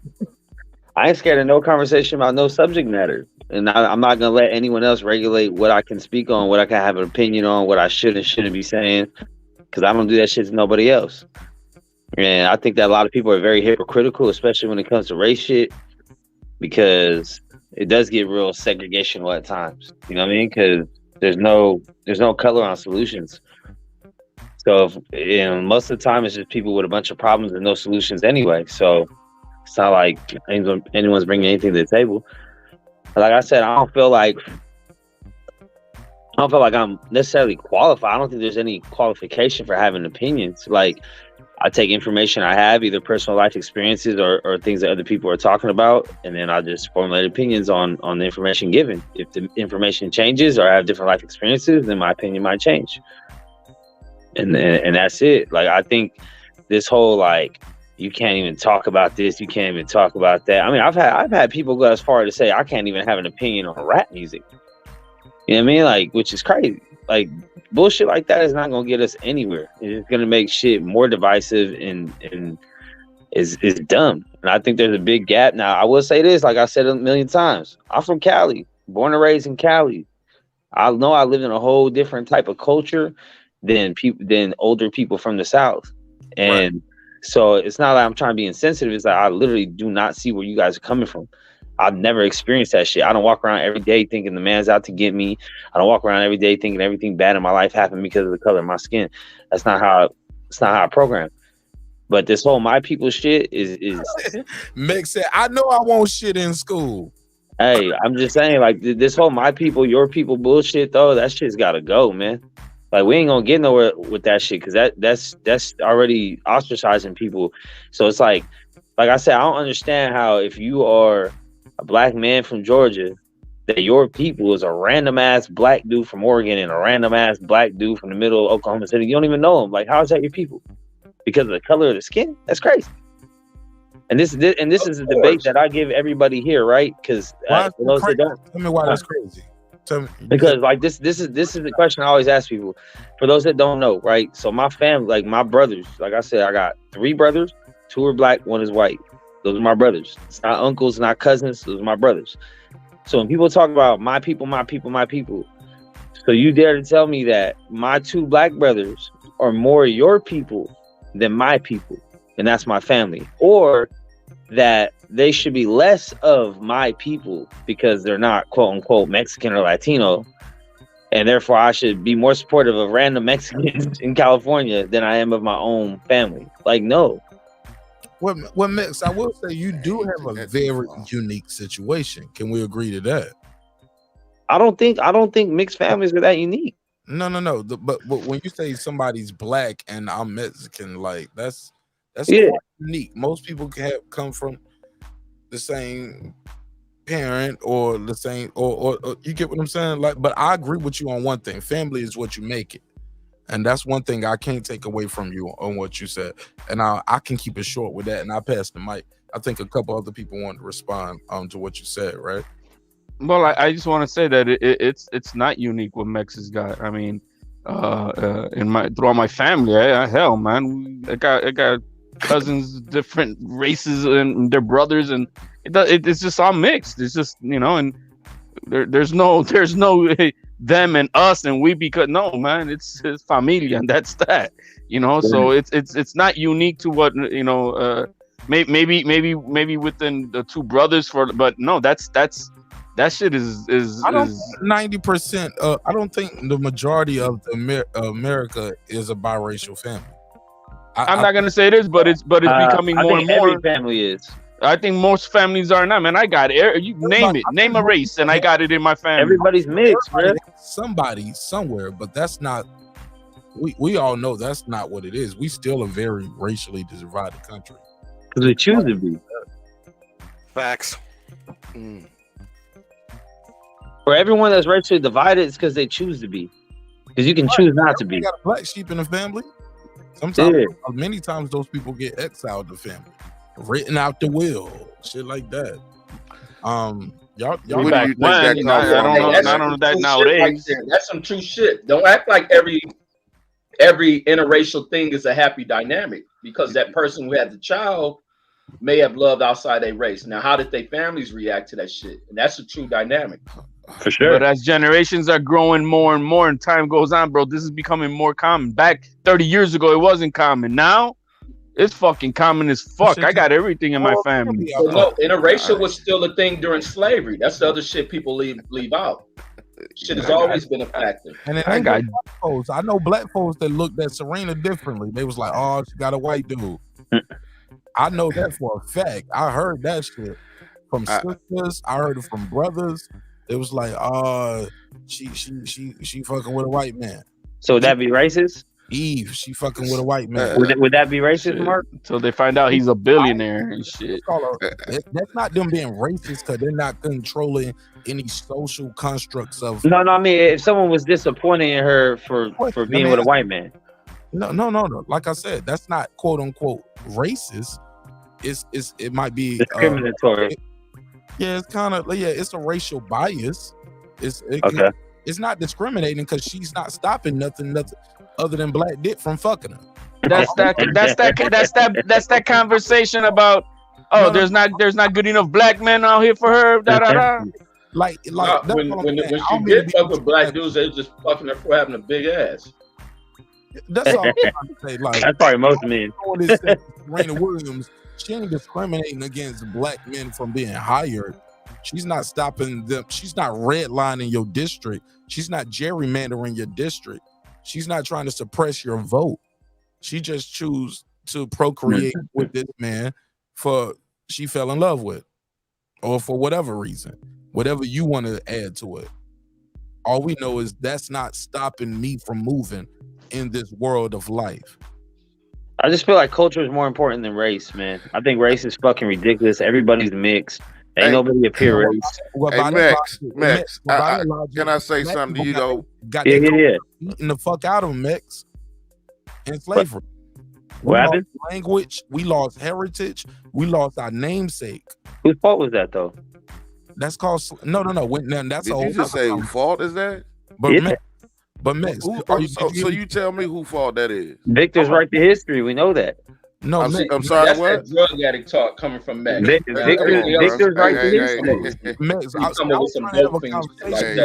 History is written by winners. Yeah, you know what? See, you're trying to. You say you got two brothers, right? See, this is why I don't talk black issues. And you say shit like that. People. I know everybody mad they lost, but like at some point you gotta say, "Hey, bro, you said man they lost." Let me say one. Hey, look, you know what? Hey, Mark.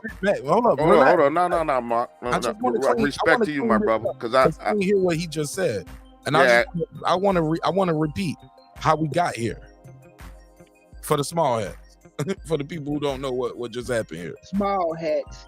Max, we got here. Do you even realize? Do you remember what you said? Yeah, people lose, bro. Like that's the history of man. There's people that have cultures, and it's not just black cultures, and they lose their culture because they lose wars or they get taken over, or pillaged, or raped, or whatever the fuck happens. Race, you said race don't matter. Culture is important. Yeah. My reply to that was, well, you have a nation, of people here, millions, that had their culture beating, raped, and taken from them. Your reply to that was what? They lost. No, you said whose fault is that? Yes. That's Yeah, their yeah. fault. Yeah, because they lost.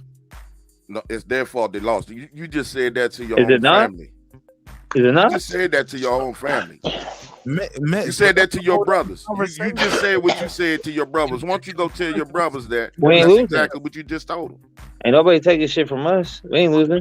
But you just said culture from us. So you separated yourself from your own family. No, I'm talking about my family, including my brothers. Ain't nobody coming and taking none of our I just culture, said none of our nothing. about their race to their heritage, their race, and everything else. That's what you just said to them, to theirs. No, because they weren't there. Yes, you just did. They weren't there. What See, this is the thing. Y'all, you guys have a connection to shit that you want a part of. Is? You know the heritage and history of what you are as a person. You mean to tell me that don't mean shit? You mean to tell me that don't matter? Because y'all didn't lose, but your own brothers, that's what you telling them. You're telling your own flesh and blood that. Yeah, my brothers see it the same way. Exactly. You're telling them They see it the same way. Hey, if they see it the same, did you tell them that? You had this discussion? No. Okay, They see it the so same they didn't way. say it. No, they do. No, they feel the same don't way. say When exactly all that what you BLM said to shit us. happened, my brother said, I don't care about no BLM because most of my enemies are black. Man, we ain't So- talking about black fire. So they don't Black believe in Lives all this Matter, shit bro. that We you guys talking about the believe heritage. in. We talking about the heritage My of the brothers race. don't believe in that shit. My brothers They don't believe believe this in is their a- own heritage of their own blood. They don't care. Oh, okay. But Max, okay, let's And break no it one down. can force them to Mark, care I either. understand where this came from. Hey, listen, Max, but why don't they care? It goes back to what I said. They don't know. They don't know what. No, they do. They do know. So they know. They You all niggas smoke too much drugs. I told you, Grams from North Carolina came over. She gave us game and shit, but that wasn't our life, bro. And she don't push that shit either. Max, I'm talking about before North Carolina. Where did they come from? Because I know some folks. They can tell me I'm from Irish lineage. My family's from Germany. They from Polish. They know where they came from. My family's from Mexico. I know where my family came from. You're talking about a group of millions of people who don't know where they came from. You said culture is more important than race, and then right after that, once I say they ain't got no culture, you say, well, that's their fault. Yeah, Max. Okay, so if someone comes to your house to take your shit, and they're able to take it, is that not your fault for not being able to defend it? I'm not. Hey, Mark, I'm out of here. I don't want to hear this bullshit. All right, I'm out. They kidnapped me, Max. Huh? They Mark, I said I'm out. I don't want to hear this bullshit. Mark, Is that not your fault though? I got a roll too, my brother. And I want to say You know how to something. clear a room out. They say you know how to end the show properly, baby. Hey, You ask me questions, I give you can't be answers. running from this shit, man. Y'all got to be able to address niggas That's like what I'm this. saying. Shut the fuck up, Max. Yeah, stop running from niggas like this dude, man. Man, ain't nobody running from this motherfucker. I just don't want to sit over here and talk about ignorant conversation for, that make me too ignorant motherfucker. So why sit back and do all that? I'ma just grousely bow out and go enjoy myself somewhere else than listening to another ignorant motherfucker. Before you go, hold up, Matt. Before you go, let me address this though. I know you follow other sports too. Yes, sir. Basketball. Did you see this story going on? Yes, I did. Suspended for a year. Did you hear Michaela Andrews and Stephen A get into it? Did you hear that shit? I didn't hear. I heard about it, but I didn't see it. Yeah, absolutely. Go ahead. Let's address this. In this press conference, Stephen A. So Michaela gets into it. She kind of goes off on Stephen A a little bit, and she said, "Stop it, Stephen A. If you think we're gonna blame women, hold on. Let me put the voice on. For it. Stephen A, stop it. If you think we're gonna disrespect women and we're gonna hold women accountable, I ain't gonna. I'm okay. Okay. Well, whatever she did, she kind of went at it, and Stephen A said, and she tried to cut Stephen A. He was like, no. What we not gonna do is that bullshit. You ugly bitch. No. You know he didn't say that. I'm joking. You know he didn't say that shit. And because he will be lying. She is definitely You got me not like a ugly. motherfucker, bro. No, she ain't ugly. She got pretty privilege, bro. I tell you what, she's so fine. I almost wanted to take her side on this, but that's how fine she was. I was like, So she went to the I guess the thought pattern of we're not gonna blame women for this. She's sticking up for the young lady. Mad. She's mad because people are saying like, yo, but why her name ain't out there? Or people are saying no. I think this take was on Kendrick Perkins. No, that was the Kendrick Perkins one. I'm gonna play it out to HOD. But basically, this was I'm gonna play it. I'm gonna let it speak for itself, and we provide commentary. Okay. How about that? Okay. Cool. With all due respect, this is not about pointing the finger.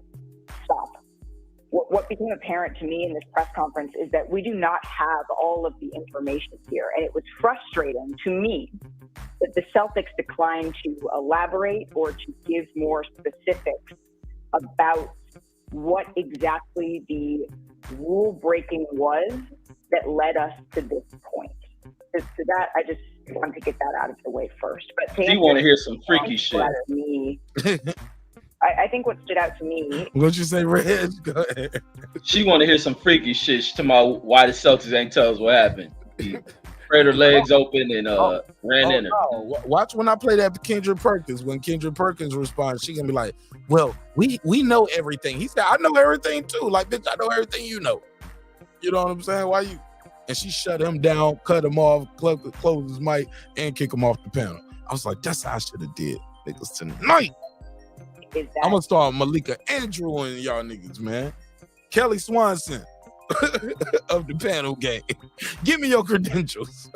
Brad Stevens, he was upset. That's what stood out to me about what he termed rampant Twitter BS is the word that he used, that women were unfairly dragged into this within the Celtics organization. You could see that Brad Stevens was visibly upset about this. And I also found that to be gross and unnecessary, that folks were bringing in the names and the images of women that is just not a fact. It was purely speculation.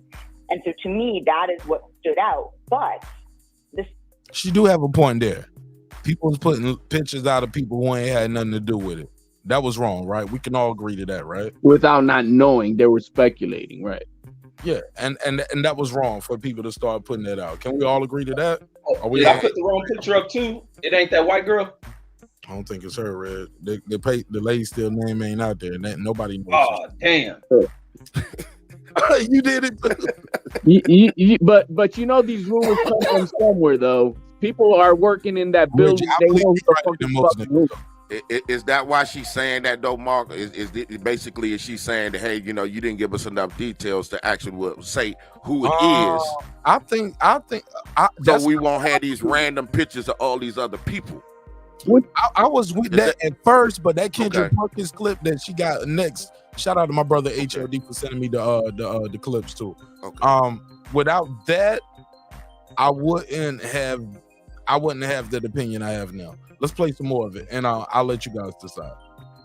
Celtics as an organization could have done more, and short of doing more ahead of this yesterday, they could have owned that responsibility in this press conference. I understand that there were legal parameters that they had to operate within for everybody involved, and I appreciate the fact that they brought in outside counsel and did a thorough organization. And I think that that is something that was clearly necessary in this situation. But the fact that it was able to go on all day, the fact that we are sitting here debating whether somebody else should have been suspended or not, we are not here, Stephen A., to further blame women. That is not why we are here. First of all, we are not here to. She's an intelligent, feisty ass chick. Fine as a motherfucker too. She's but smart. She was full of shit.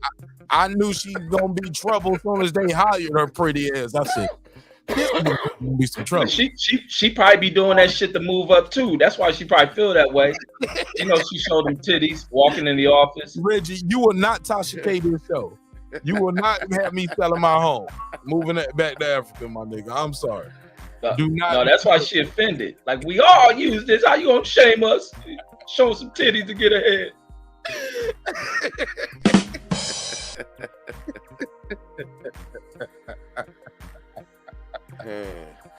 Reggie, she take that shit personal. The other video, I gotta show her face. I gotta show because she was just on the audio for this one. The other one, she's on the lead on the mic on this one, homie. She got the mic lead, and this is my motherfucking panel, bitch.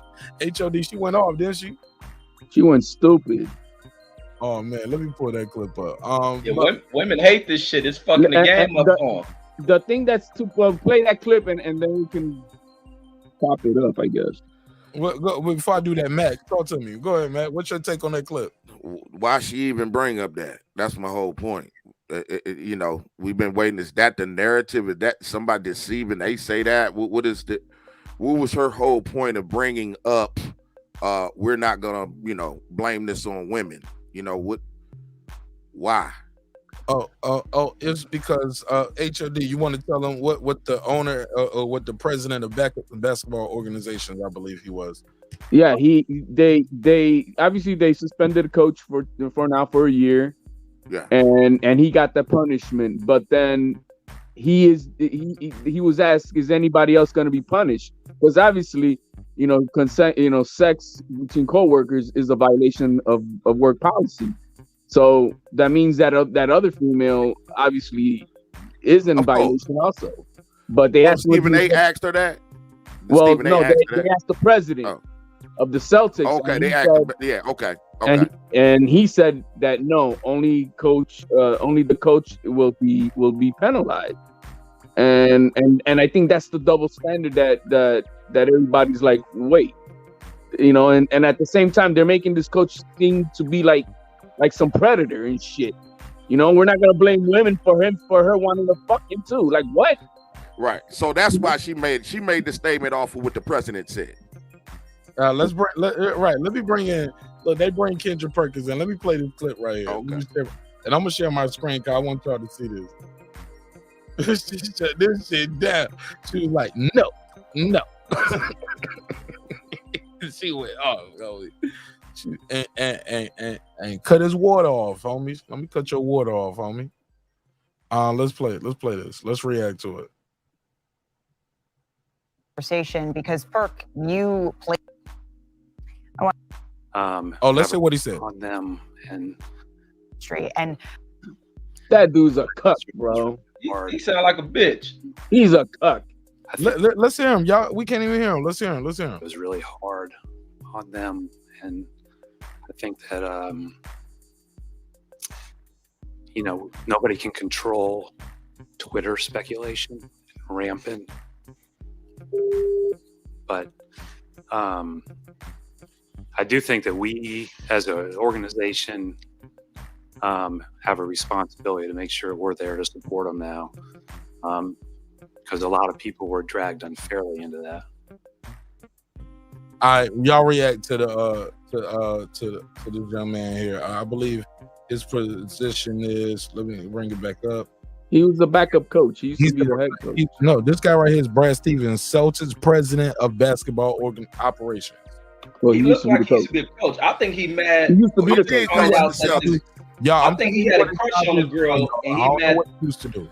And I think he mad to find out that the brother was smashing this girl because he sound hurt over just hearing somebody had sex. Oh, it's his chick. It might be. He went through a phone. That nigga don't send the dick through the phone. Yeah, that nigga hurt. He hurt in the motherfucker. He sound like a nigga seen the video. Yeah, like, how dare you do that to her? Flower. Okay. Reggie, you're a motherfucking fool. Somebody else want to give me their take on it? Hey, hold up, man, because honestly, I was first going to say, you know what, that motherfucker need an Academy Award, because I don't know why he fucking that sad, but when Reggie always just said it was his girl, that makes sense, too. He's crying like a bitch up there, man. Yeah, it is. Man, he got that coach in there, man. He the president of the basketball operation. He wanted that coach there. They went to the championship last year. Man, he wanted that girl too. Nah, man. Stop. Stop it. I'm going with Reggie on this one. Yeah. It won't his bitch. He was like, man, I've been working that girl for almost 4 years trying to get her on a date, and you come in and smash it. Yeah, that nigga been taking her in some disgusting spots. He been taking the white dude been taking her on dates. This nigga been fucking her in the toilet stall and shit. He definitely saw the tape, man. Hey, it was probably nasty. He like kissed the bitch and shit. Kissing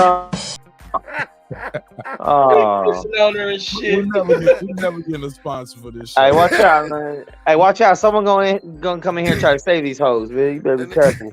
Oh yeah, you already know. They can hold that. He's like, damn, right on the basketball.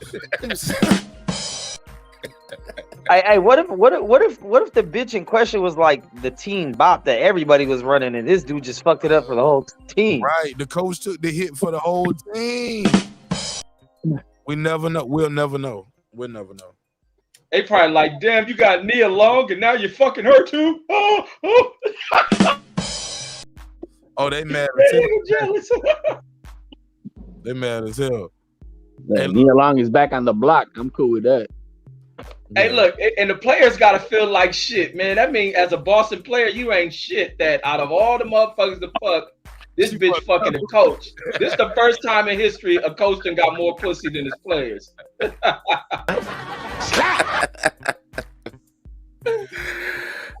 Not true, because remember Derek Fisher was fucking Mac Barnes' wife. Oh yeah. Hey, the coach is taking over, man. These players ain't shit. I feel Jackson was fucking Jeannie Buss. The coach is fucking everything. God damn. Phil Jackson was banging Jeannie Buss, and Jack Rodman was banging her too. Shit crazy. Yo, man, at the NBA, bro. Shit, I need a coaching job. The bitches love the coaches more than the players. God damn. No bitches allowed, nigga. Like, you bring your bitch to coach fucking the NBA. No bitches allowed.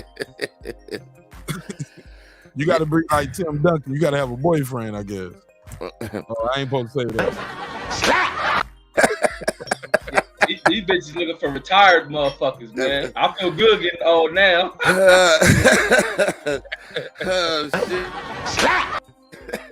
Oh man, I ain't gonna never make it with this shit. Oh, y'all funny, man. Shit. Hey, finish playing that nigga crying, man, so we can dissect what's going on. Man, I'm laughing as hard as fuck. Hold on, let's go to this shit. Organization have a responsibility to make sure we're there to support them now. You can tell he imagined in the video, man. Hey, for real. Yeah, what he talking look like he imagined in the video he saw. He probably think about what he saw. Man, we owe a lot of quality time. Yo, the coach is watching TV. He's yelling, "Yeah, motherfucker! Yeah, you know I fucked her." Right, because we ain't hearing this no player's wife. We ain't hearing this no assistant coach wife. We hearing this somebody in upper management wife. Yeah, exactly. I want to bring in our NBA. Now she bring them in. Now watch her bring them in. Damn, look at them legs on old girl. She shined up. God damn. That shit made for TV right there, bro. Look, she's showing that chocolate shit. Look at her motherfucking ass. You ain't got a zoom button? Look at them chocolate motherfucking legs. Oh man, I got a screenshot button. How about that? Her shit glaze like milk dug color and shit. Hey, Red. She placed right there too. Yeah, she milky than a motherfucker. God damn. Right there. For y'all horny ass niggas that work all day, looking at ESPN on your phone, or y'all niggas at home on your Whittier shit. Man, them the baddest legs I've seen on TV, especially on some ESPN shit. They put her at the end of the table. You couldn't have her in the middle row with that shit. Bam. Oh yeah, it's all official. It's all. God damn, look at that shit. Red, you gotta get out more. You in Vegas. I'm a little disappointed at you. Reggie looking at this shit like this soft porn or some shit. No, some TV shit. Like, holy shit. They always put them on pale legs on that shit. This is a Man, pretty you ass gotta watch leg. some Telemundo. He get legs like that all day long. Oh, nigga, get off YouTube. Just look at Pornhub. No, I be seeing them Telemundo girls. That's because you Latinos perverted to them motherfucker. That's the only way y'all watch TV. They got put perverted shit on. I got Wi-Fi, nigga. I got high-speed internet. Them Latino dudes, some horny motherfuckers, man. I found me a bitch tonight that looked just like her. Naked, doing everything I want to see. If the weather girl's not a 10, she ain't worthy, man. Mark, I ain't even gonna lie. When you had the picture up, man, I was tilting my head to the side, you know, just like, yeah, like that. Yeah. Man, I'm sorry, man. We ain't gonna ever get no sponsor again. I'm sorry, man. I'm sorry, Mark. I'm sorry, Mark. Man. I'm sorry, man. Hey, she fine as fuck, though, man. God damn. Reg, just a mid. I'm sorry, Reg. Just a mid. Nice legs. I get it. You trying to empower the black women. I mean, she's attractive. She's sexy. But I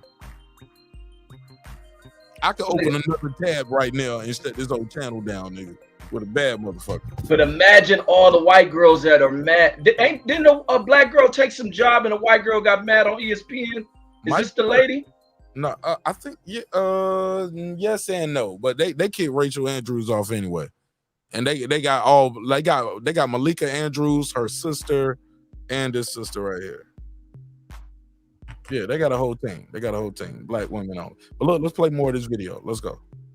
Analyst Kendrick Perkins into this conversation because Perk, you this nigga look just like 817. I swear to God. Perk is just retarded motherfucker, man. They the same nigga. I ain't never seen them both at the same time. How did Perkins' retarded ass get a commentating job? That nigga barely talking shit, man. Oh, that nigga be talking all kind of shit now. He like the Holyfield of commentating this shit. Stop. All right, let's go. played for the Celtics organization. Oh, damn, I ain't even play Stephen A. snap on her ass. Damn, HOD. He said, that's all right, man. I think this right here, he hits it right. Oh, man, I love that Stephen A. clip. We'll come back to it. I just want to play the beginning real quick. Here, Stephen A. to further blame women. That is not why we are here. First of all, watch Stephen A. Let me be very clear. I don't appreciate where you're going with that. I'm not blaming anybody but Ime Udoka. He deserves, the fact of the matter is, I've said he deserved to be fired if they were going to fire him. If you're not going to fire him, then don't fire him. My issue is all of this being publicized. The point that I'm trying to make is just like you're not mentioning. Excuse me. I listened to you. You're the one telling me to stop on my show. It ain't happening. Shut the fuck up. Ready for it.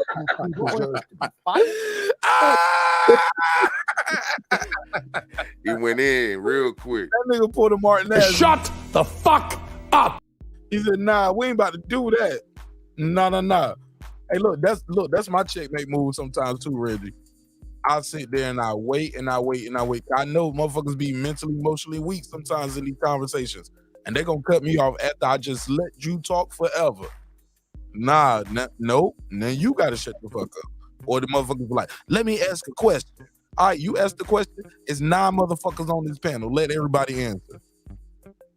You can't interject after every person.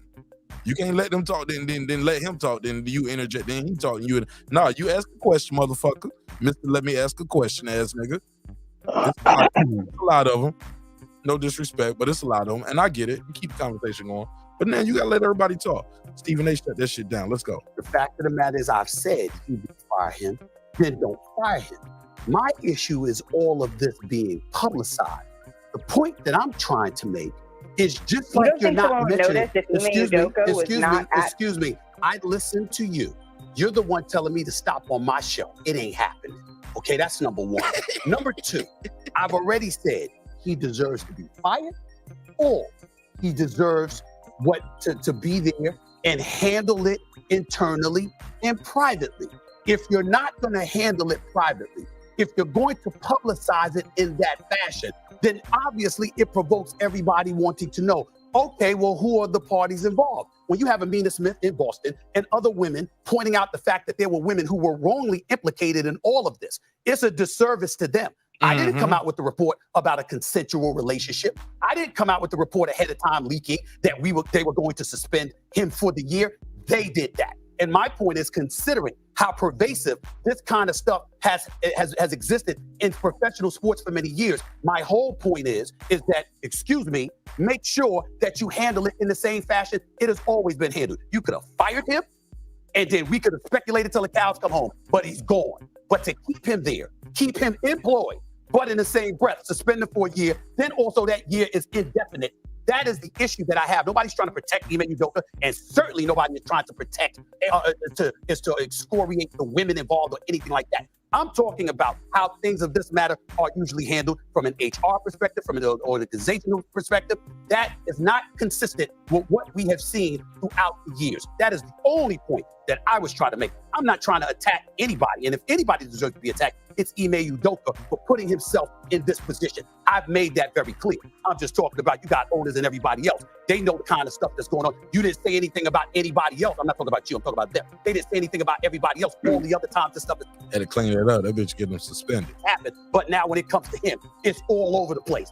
That is my issue. That is my only issue. Anybody want to react to Stephen A's clip? I thought That that's nigga what be she in was trying HR to say. on Monday. I told AJ Lee that same shit. He checked her, man. He checked her, and he didn't really go all the way in because he could have then talked about what Kendrick Perkins was talking about. That's what he said. We're not talking, we're not talking about the other people, right? And then he kind of like held back on that and on that point that he was about to make. But Kendrick Perkins makes it loud and clear in the next segment. But that's what I was trying to piece together at first. That's what I thought she was saying, but obviously she wasn't because Stephen A just said it. So she was talking about something else. Well, she's trying to make like this is a whim. The women that, exactly. That's what I'm saying. When she first talked, I asked why was we asking this question, because I thought she was coming from a perspective of the Celtics should have handled this thing internally, like Stephen A just said. They didn't do their due diligence or whatever the case may be. But she wasn't speaking of those terms like Mark said that this would happen. Now that I heard Stephen A, I understand. Yeah, she's playing a whole nother role. And you'll see it in the next segment. And I think it makes it loud and clear. All right, let's play it. Your thoughts on this message here? Well, one, to me, I didn't like Brad's comments on this. And let me explain why. Not the fact that he was taking up and protecting the women in the organization, but he said about the speculations and the Twitter BS and things to that nature, and how unfair it was to the women in the organization that is not involved with this particular situation. And I get that, right?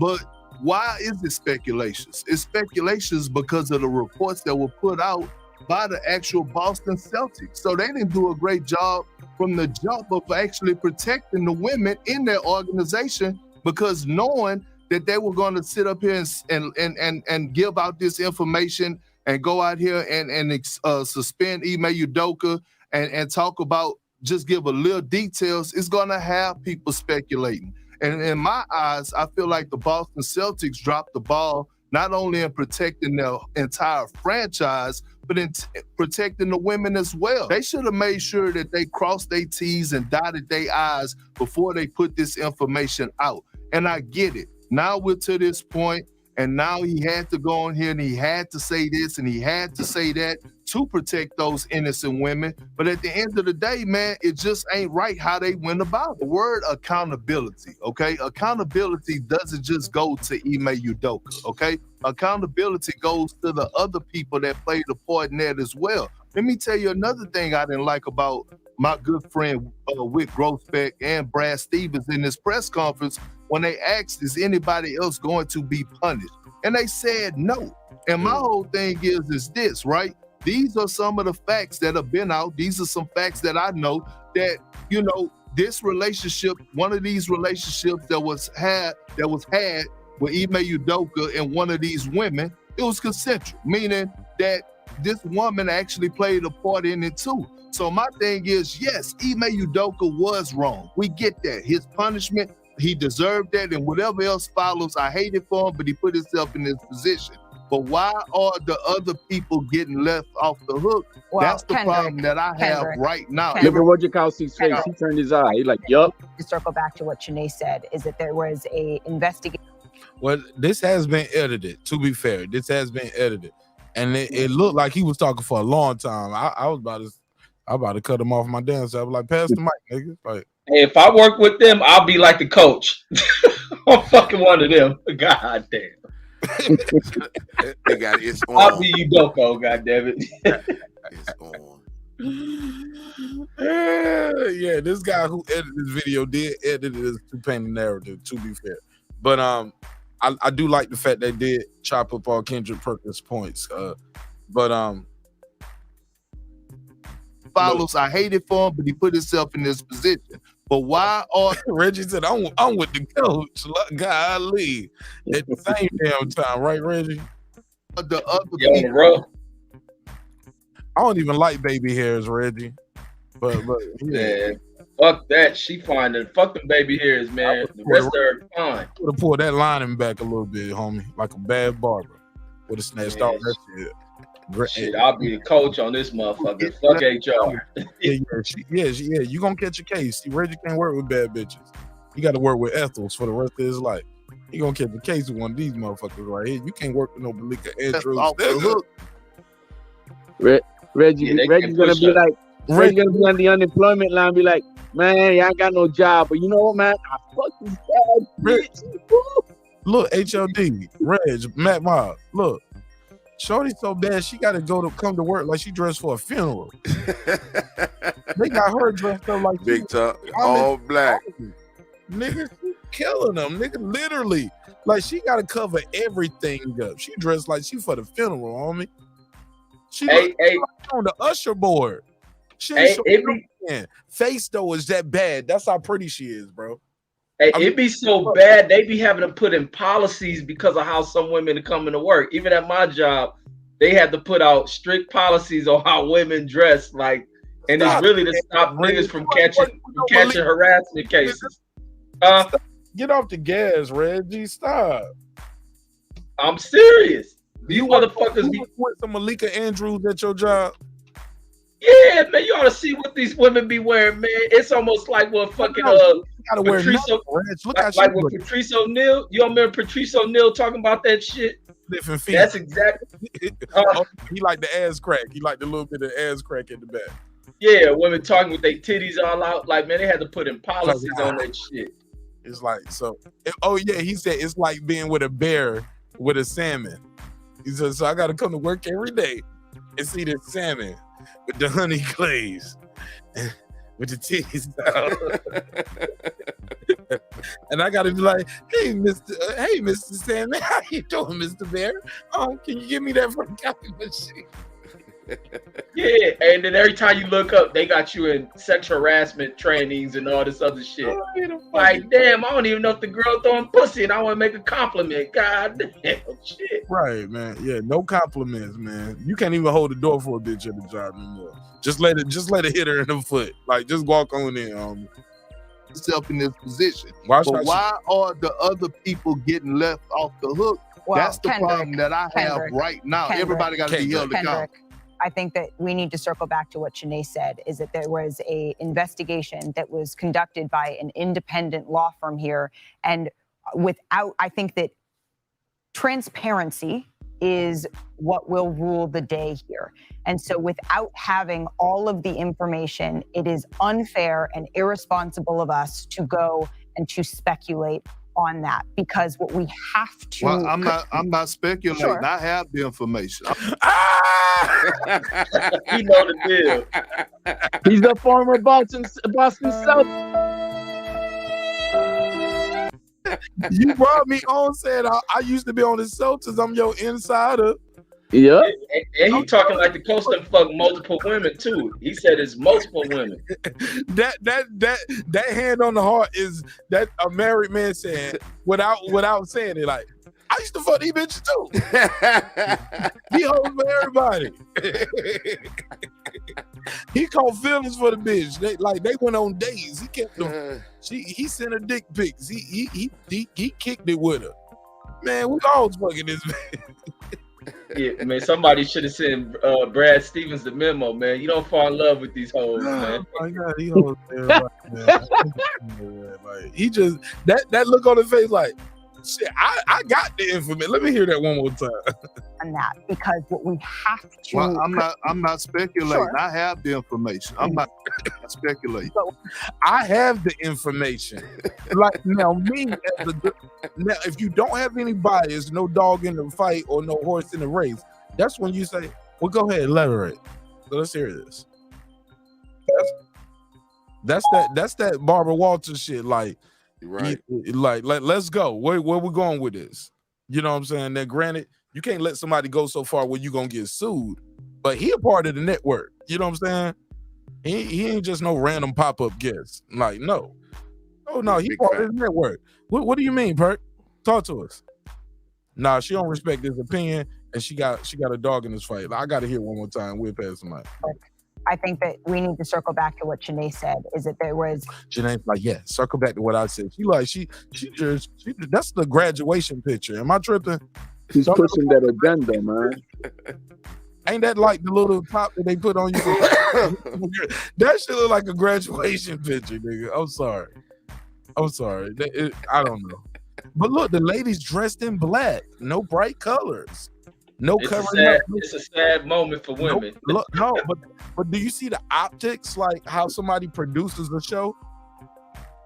We're not showing no cleavage today, nigga. All you get is Janae's legs. Yeah. All you get is Janae's legs, Reggie. And she's dressed in all black though. But the host, she got the damn Omen dress on. She ain't showing no cleavage. She ain't sitting on the edge showing her legs today. Like, no, like I came for death. We want blood. Yeah, one of their sisters' vaginas then died. Yeah, man, I'm just saying, like, we gotta ride with women. As women, we have to stick together. Like, I get it, but she was fucking too, man. That's the thing, man. They're trying to make it seem like this guy's a creep. Let's play it. Investigation that was conducted by an independent law firm here, and I think that. Now she said we going with the independent law firm, but then after that she gonna say we ain't got all the facts. Like, no, we got the independent law firm, we got the facts. The shit was consensual. That means two people was fucking dick and pussy shit. He's suspended. She should be suspended. Is what HOD saying. Is what some people are having a problem with. Let's go. Transparency is what will rule the day here. And so without having all of the information, it is unfair and irresponsible of us to go and to speculate on that, because what we have to. Well, I'm not speculating. Sure. I have the information. I'm not speculating. But what we have to go with here is the fact that an independent law firm came in, did this investigation, and gave her the full screen. That's somebody producing the show. Give her the full screen. Cut him off. Cut his mic off. Full screen for her. The facts and she sees that too. They were presented. They came to. She probably got a foot. No, probably got a foot pedal. Switch me to full screen. The conclusion that Ime Udoka violated a policy that warranted a 1-year foot switch suspension, and I share your frustration with the. I share your frustration. She talking at this nigga, yo. That warranted a 1-year suspension, and I share your frustration with the lack of transparency while understanding that there is some things that they need to from a legal. I share your frustration while understanding. That's corporate talk when we fire your ass. I remember hearing that shit before, Reggie. That's what niggas told me when they fired my black ass. I share your frustrations while understanding we have to move forward in a new direction. Legal perspective, keep private, but knowing all of that, understanding all of that, we have to come to the conclusion that whatever rule, the conduct that was broken on one side, it is not the same on the other side. I thank you for your perspective. Woo! Get your ass off my panel, nigga. She booted that nigga, man. Oh man, it was crucial. It looked like he was about to say something for you. Oh yeah, he was. She hit him with that Dragonfly Jones, nigga. Yeah. Silence. Silence. You really kicked him off the show? Oh, God. You think she didn't when she did? And I appreciate your perspective, Reggie Owens, Mac Mob, HOD, please. Mute that nigga mic. Get him off. Mute his mic. That nigga was somewhere just screaming. No! Yeah, he's off. Get your ass out of here, nigga. She kicked his ass out of Yeah, here. that little fine bitch mean, man. She came dressed for death, Reggie. That's crazy, man. Y'all didn't even peep the outfits, huh? Y'all ain't even peeping the science in there. They Oh, even yeah, got absolutely. dressed up like a pimp today. With the gold chain out, with the white tee. Yep, in my white tee. And they came dressed for a funeral. We about to kill these niggas today. And I ain't showing no titties. You can show your legs though, girl. Brandon Washington pulled up to disagree with anything I got to say. What I missed? I've been at work, man. What I missed? You missed the small hats that they put on. I want to hear that. I want to hear They that. put some small hats on these black women, Brandon, and got them tripping. Oh, yeah. Small hat. Brandon Washington, we talking what up? The Celtics shit. Hey, Brandon Washington don't got in the office. You heard the door shut. You heard that? Small Yeah, let's cook, nigga. We're talking about this. Damn, man. Michaela Andrews' fine ass is making this a men versus men against women issue. Cause she's part of this millennial generation. And these women feel entitled as though they have to fight at every turn or fight the man for their rights. So she's looking at this indictment on womanhood instead of this is a case for what it is. So she feel like it's her duty to get on TV, be an empowering woman, and pull that kind of stick when they don't realize that being an empowered woman is being consistent and coming to do your job every day. That's what empowers you, when you're consistent. 20 years from now, are you still the same person? Are you still a remarkable journalist? Do you have integrity? Those are things that I grew up thinking that journalism was. Now it's just gotcha, a pretty face. I mean, look at her face. Look at the tight ass clothes she got on. You are there to be objectified. You just don't want me to say it out loud because you want to pretend. But you're made up, dolled up. You got your eyebrows done. You look like the typical female out here. You look baby hair. So I really can't take you serious. I can't take you serious. We don't believe you need more people. Yeah, that's on my drop. I love it. Brandon, you already know this motherfucker have you going through some things at your job, bro. You can't even hire girls this fine sometimes. Call bitches gonna run them off the block. I don't think she was just pushing that on herself. I think that's an agenda though, man, that they pushing themselves. I don't think that's just her coming off the top. You're right about that. I believe that. You know what I'm saying? I think that's an agenda that they're pushing, and This that's is what they're Disney, gonna man. roll You gotta with. remember, You this know, is Disney owned. Yeah, it's Disney, but it's also business as far as that's concerned. They're not going to go through it and go away from what the narrative has been and what the narrative is. The problem is that she should be speaking up for women and saying, you know what, I'm not going to do this. I am going to take this stand because if I do this, we're really not putting any accountability on anything. How you really going to this is a bad look of anything because ain't nobody really rocking with this if you're a real person. You know, at the end of the day, two people made this mistake. They're both with the organization. They both broke policy. I don't care who the head coach was. It was someone else involved willing to do this. So punishment needs to go both ways. There's no accountability in that. That means that, hey, you know what? I'm going to sit out here and say that, guess what? As women, we can go out here and do this and not get in trouble for it. We've shown a pattern. But You if know you what don't happened? do that, then Mac, that's hold what on, you're showing. Real quick, Mac, I had a take on this before you pulled up. And Yeah. before Brandon pulled up. HOD and Reggie was here for this. Is it possible? I'm just saying, is it possible? Mm-hmm. It's one thing to suspend a person who is the superior. Mm-hmm. But once you start taking action against the subordinate, like suspending them or firing them, you open yourself here in a loop. You open yourself up to legal jeopardy.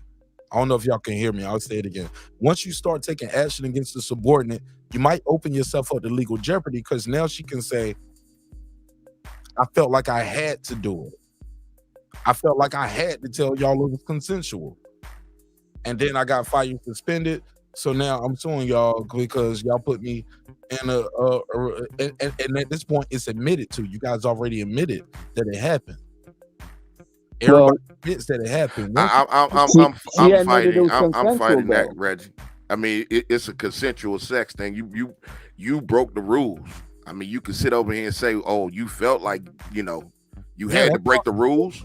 That's called assault. That's called like I felt like I had to get in a relationship with the coach. Well, then that would be a predatory thing, and they would have said that, Mark. But they said it was consensual. Because she ain't got fired or suspended. But if she get fired or suspended, that's what's next.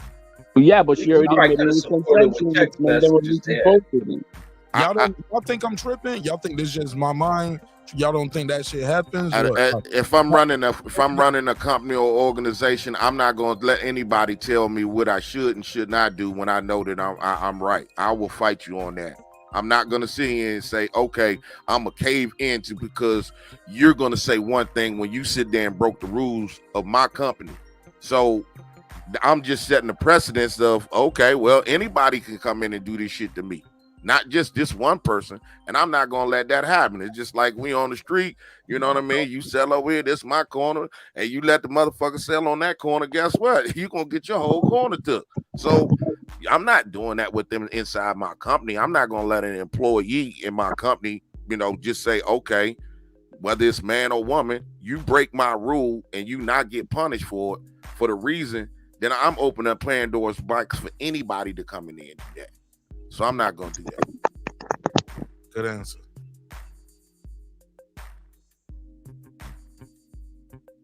Go ahead, pass it around. My thing is what I'm hearing is, so if that's the case, that means that when two people have consensual relationships and because he's a superior, and she can then say, now she could blackmail him, right? She could then say, oh, well, you better now do this and that, or I'm going to let them know because I ain't going to get fired.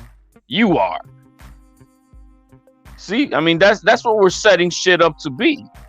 No, it needs to be equal of what it is, and so there's two issues here that way I see it is that there's an equal of punishment here, of penalties, and this fake ass Me Too bullshit movement that these pendejas are trying to fucking push, like these women are victim. Now, if they are victim, that's one thing, but they were having consensual sex. That's that they're no victim of anything.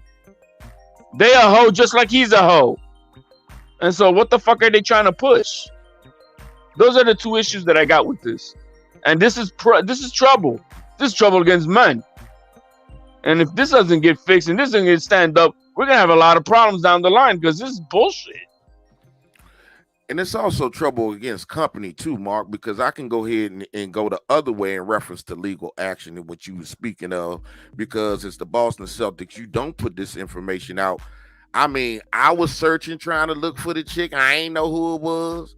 I'm pretty sure other people were searching and looking for the lady who it was. We don't know who it is. You haven't put any information out of who it was, but you put the story out.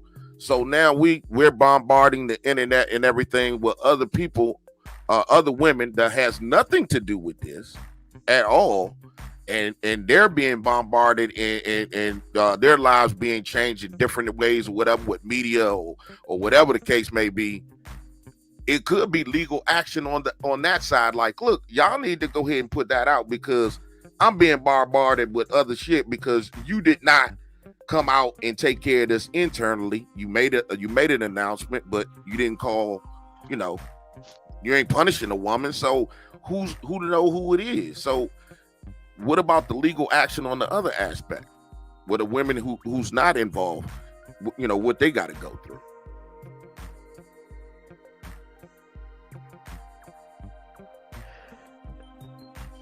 No, I'll jump in and say this. Go ahead, HLD. No, go ahead, Byron. Go ahead. Go ahead, Byron. You've been waiting on this topic. Yeah. This is the way I view it. When you look at it technically, he did break company policy, and if that is a company policy, that's fine. But I'll say this: company policy is written by the company, and that's a private company. They do what they want to do. So I know because I work for a private company. They do what they want to do. I mean, they can rewrite the policy if they want to. They whatever they put into the policy. I wonder if I believe that when Bill Gates got caught cheating with the employee from Microsoft, I don't remember them kicking Bill Gates off the board or Bill Gates being humiliated. It just came out he had an affair, and that was that. I think if they were going to, they should fire this coach. If you're gonna bring it out in the media, you're gonna embarrass the man, stay in a proper relationship, he broke company policy, then fire him. No, look at Steve Wynn from the Vegas casino mogul. He got put out over affair. Right. So if that's the case, then fire him. But to sit and allow the media to speculate, to wonder which woman, to wonder what he did, to leave it, if either that or the suspension, a year in limbo, indefinite, that's crazy to me. Make a decision, get it done. But other than that, the way that they handle this, I don't like it. It's yucky, it's nasty, and this female protection stuff got to stop. If you can make an accusation, this is part of the Constitution. You're supposed to be able to face your accusers in court. They're not supposed to be able to hide. You can't Jane Doe them. If you accuse me, I should be able to look you in your face and defend myself against your accusations. And another thing that should be happening in America that'll stop a lot of this, which is Islamic law. If I say something against you and I'm proven false, and it's proven false, then you have to face the punishment that I would have been subjected to. So if it comes to find out that none of this shit happened, then them broads should go to jail. If these falsely accused, falsely raped and all that, then they should be held accountable. They should go to jail. So I just think it's a different way of looking at it. But yeah, I just really think if he broke company policy and they don't want to keep him, then fire him. But don't humiliate him. Don't stand him up like he's the baddest thing on the planet. When we got the world for a queen, Brett Favre, and nobody's taking it serious, and he's a real scumbag. So that's my take. Well, that's the thing, that they're making these women out to be like if he was doing some rapist shit. You know what I mean? And that's not what happened here. And so this I don't know what the fuck they're trying to think that he did that. I mean, it was consensual. That's my thing. Why the fuck are they acting like he was a predator? That he was, doing shit forcibly and criminally, basically. That's how they're making it seem. And that shit has to stop. That shit has to stop, because that's not what happened here. This is just a fucking, that's it. He broke company policy. That's it. And so did she. That's it. Nothing more, nothing less. This protection shit about acting like it's something that it's not. It's ridiculous. They're dragging this man's name through the mud like if he's a fucking, like a creep. That's bullshit. That is bullshit. Big fact. That's where I got major problems with that. Major problems with that, because you can imagine on some real shit, then when they be making shit up, how many guys gonna be fired is nothing, being in jail and shit. No, there's got to be a line that's drawn, and this got to stop. Yeah. This got to stop. You fucking women out there want to be feministic. It's 2022 equality. Then it's equal. He's a motherfucker. She's a motherfucker. You both motherfuckers. Hey, get suspended for a year. His name is out there, so should her fucking name. I mean, what the fuck? Well, he had to break that thing off, man, and she didn't want to, because how the hell that shit get out anyway? You know what I'm saying? It ain't like they in the goddamn back room, man. Somebody walked in on Brad Stevenson, man. You saw him crying. Yeah, that's what I'm saying. I mean, like, really, what dude is out there gonna be crying like that for this shit? Yeah. Oh, I'm like, what?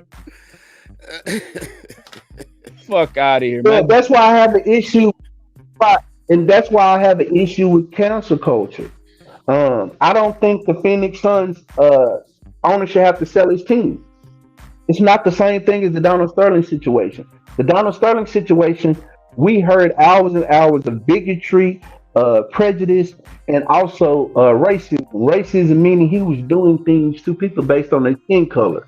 We don't find that with the Phoenix Sun owner. He just said niggas, and he said it mocking other black people. So this is how I would like handle Max. it. You said it like Max. This is how. Say what? Yeah, exactly. This is how I would handle it. This is how I would handle it. If I was in that situation and he said that, if I was in the black community in Phoenix, oh, you got to pay us. We want you to start a foundation, and we want something tangible in our community. Build something. I don't want you to sell the team. That's too easy. That's too. And then not only he just said something. They didn't find any practice of him having racial practices. If that's a slippery slope we're gonna go down in America, then that is against the First Amendment. You should have certain protections. I shouldn't lose my livelihood, my team, my home, just because I said a word or I said something derogatory. As long as my actions didn't follow that up, people have been writing and saying derogatory things our whole lives. I think that the way that this culture's been set up, this is a policy culture where it's starting to turn into fascism and communism, where you can't speak out, you can't say certain things for fear that your livelihood is going to be taken away from you. It's a double standard, and the way the Phoenix owner should feel is, wait a minute, I listen to these players say it every day. Even though I'm wrong and I shouldn't say it, that's when it should become teachable moments where the black community should be teaching him, and he's the owner of the fucking Phoenix Suns. Let's get some money out of his ass and put it in our community. That should be the Phoenix Suns something in South Phoenix that shows him giving back to the community. There should be the Robert Sarver Phoenix Suns library somewhere. Let's hold these people accountable and then really teach them why this word is offensive. He can sell the team and just make a quick $1 billion. So fuck council culture. I'm for teach culture, and we can't censor everybody just because we disagree. Goddamn right, Brandon. I like that. Hey, Brandon, did he actually use the word, or he was actually all these times? I'm looking at the quote, right? So did he actually? Because I didn't listen to the quote. I'm just looking at the quote. This is my really first time hearing it, but did he actually say nigga over them times, or he just said the N-word more time and time again? From what I understand, I didn't hear him say. From what I read, he was quoting, like he was just using it the way I guess we use it. Yeah, something about these niggas coming up these stairs and these niggas sitting over here, something like that. So you didn't hear it though. You didn't hear it. No, I've never heard it. I only heard it reported. I've never heard it. You haven't heard the recording? No, sir. I only heard it reported. So you haven't even heard. You haven't even heard the phrases that he was using. I mean, what he was saying. Like, that's why I'm asking you. Did he what I'm saying say is this? Because he said a lot of times, according to what it said. He said, you know what I mean. That's why I'm asking you. I mean, because it says N-word a lot. So I don't know if the live coverage him actually saying nigga. That's my whole point. I mean, did he say N-word or did he actually say nigga?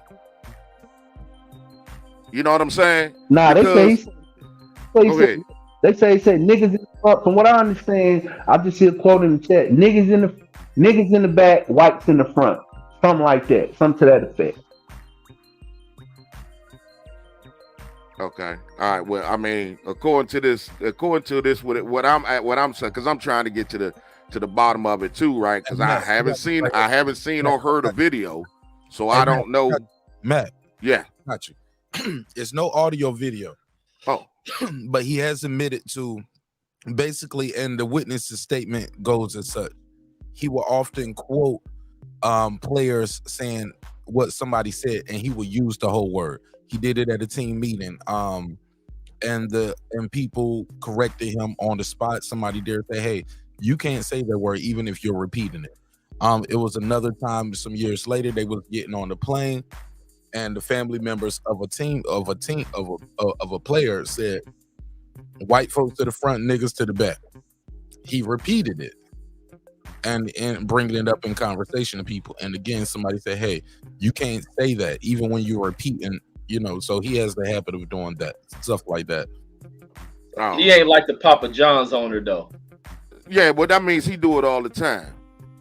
I'm just saying. I'm just giving you the. I'm not adding no conjecture to it. I'm just giving. I understand. Well, see, I mean, because I was reading, he was like, I don't never use the word, but when people do that, and you know that's not good to do it anyway, and you doing it, you trying to justify it, you doing it because somebody else said it.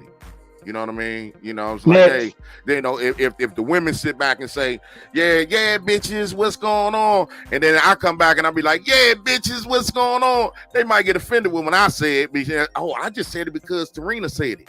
Nah, motherfucker, you was calling me a bitch. I mean, you can't sit back there and say, you know, it was wrong for you to say the shit. So you said it because somebody else said it. That means you do it all the time. You do it how all old the time. is this dude? You know what I mean? Be talking slang. Like, how old is this motherfucker? You know what I mean? It doesn't even make sense. Who be talking slang? Who are you talking to? The owner or that owner. The way he was mob talking. been tripping on everybody.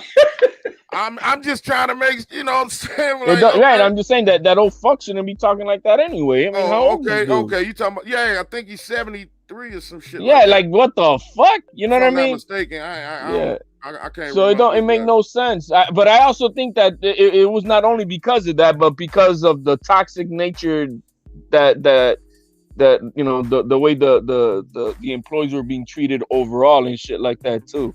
You know, so I think there's a few things that were going on at that team that a lot of people were triggered by the way things were, you know, the culture that was bred there. So. But that being the highlight, I guess. I can't speak on it too much more than that, man. I haven't seen or heard or nothing. I'm just catching the story because y'all was talking about it, to be honest with you. I just think it's not a good thing to do when you know you shouldn't be doing it anyway. But I know, like Brandon said, they not gonna give up no money, bro. He not gonna come out of his pockets and pay somebody this, that, and the other, or pay black people or whatever the case. They just not gonna do that. Well, what's happening to him is the same thing that happened to the previous owner of the Clippers. You know, he wasn't forced to sell by the NBA or by the board. What happens is that you start losing all your fucking sponsors, and that's what happened to the Clippers. They lost all their sponsors, and they were in a fucking crisis of debt. The team, and so it wasn't making sense for them to keep the team. And so that's when even though he was like out for life, she was still running the show, the wife, and she decided to, she sold the team. So that's what's happening here. This guy, he's like, they already lost, I think, one major sponsor, and that's gonna trickle down the road. So he's gonna start the process of just selling the team. Yeah, it's good they made the Clipper on to sell that team, man. He was old and senile and fucking with a black transvestite and shit. Donald Sterling, wasn't it? He fucking with that old transgender looking bitch. Tripping and shit. But you know what? When they sell the team, man, they still make out like a bandit because they making money, man, from what they bought the team to what they're making now. You know, they brought a better owner in there. Oh, but these people, they got forced to sell the team, but dude, they making bank. It's not like it's a lose-lose. You know, they fucking running around with $2 billion now in their pockets. He should be making big shit. So it's no real penalty. You know what I mean? HLD, they weren't broke in the first place. It ain't like they just hit the lottery. Like it's not like you just offend people and lose. Yeah, but the Clippers was bought for $200 million and it's sold for what, $2 billion. That means he was worth that though. Like, you get what I'm saying? He just sold it and cashed out, but he was worth that though. He was already a billionaire. He already had that just by having it as an asset in your portfolio. But I'm still saying that he's making a killing. The team went up in value after he. The team went up in value. He's making a bank. He's not, no penalty. Value that day. The team already had went up in value. That's how he was able to sell it. Well, that's my point. But you forced me to sell my team. Thank you. Now I got, I made $2 billion profit. What's missing is the fact that he had that in the portfolio. He was already worth that. Now he's worth more. No, because the team. No, he's not liquid. worth more. The new owner will be the new owner has the Clippers of a higher value. The Clippers are a more valuable team now under this new ownership. So if they sold, they'll probably triple what they paid for the team for. They paid $2 billion for that team. Oh, they gave $2 billion? Yeah. It's not. Oh, I mean, and that team was worth way more than the $200,000 that he paid for, whatever he paid for it. That's why he was able to sell it that much. But you got that shit in your portfolio. But now he's got it liquid. My G, if you was to tell Warren Buffett to sell all his Coca-Cola or whatever, all the stocks he got, he was already cash out before he sold it. He was already worth that. That's what that's worth and having the money in liquid is two different things.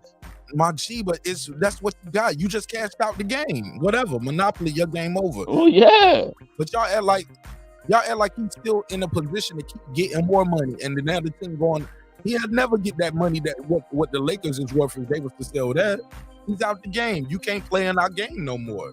But for when people say like, oh, well, he was able to get this and the team was worth this when he bought it, like, man, the team had already earned value. The team didn't earn all that value the day he sold it. No, the team value had already increased. That's what the team was worth. I would love to see the Lakers go for sale just to see how much money they'll get for that team. They'll fuck around and get $10 billion for the fucking Lakers.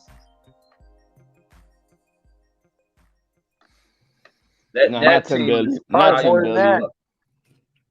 I don't think $10 billion. They're not worth more than the Hey, Cowboys. Kyle, talk about racism over here, Kyle. You might not want to hang out over here, Kyle. We be talking about racism over here, Kyle. Shit. Hey, listen, this ain't my channel. Y'all can talk about whatever the fuck y'all want to. You know what I'm saying? Salute to everybody on the panel, man. You know, most of y'all my brothers and shit. What up, Killer Kyle? Yeah, I heard that slide. He said most. You see that? I can't see everybody. I can't see everybody's profile picture and shit. I know I heard Reggie. Oh, I heard B-Dub.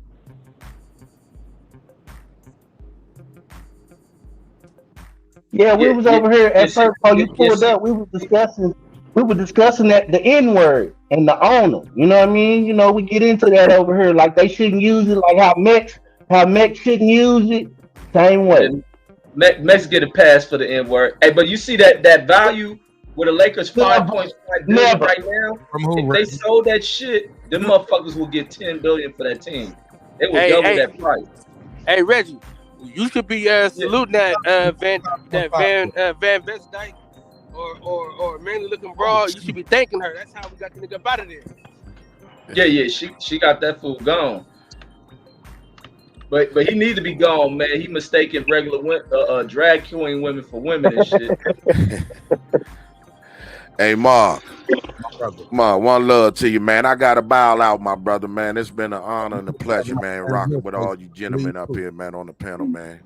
Nice to meet you, Mac. Yeah, man, same to you, man. Yeah, good combo, good conversations, man. All the time, man, no matter what, man. And man, you know. Plug your channel, Matt. I'm sorry, man. Hey, man, y'all make sure y'all hit me up on the Mac Mob, man. You see it right here, THEMACKMOBB, man. Look me up at the Mac Mob, man. We had them 5 lives, man. Y'all come on and chop it on up with me, man, at the Mac Mob Monday, Wednesday, Friday, man. Appreciate y'all, man. One love to you. One love to the panel. Y'all make sure y'all hit that like button. Go sub up to all these gentlemen out here, man, because they all knowledgeable, bring different aspects, man. It's a wonderful thing, man, when we as men come together, you know, whether we agree or disagree, chop it up, kick it, move on, act like it ain't shit, man, just like in the barbershop, man. So I appreciate it, man. You had a 5 panel, man, and a 5 show, man. One love to you, Mark, man. I appreciate y'all. Good night and good morning, my brother. Peace. Same to you, fam. Peace. Yes, sir. To the Mac Mob, man. Let me give him the drop.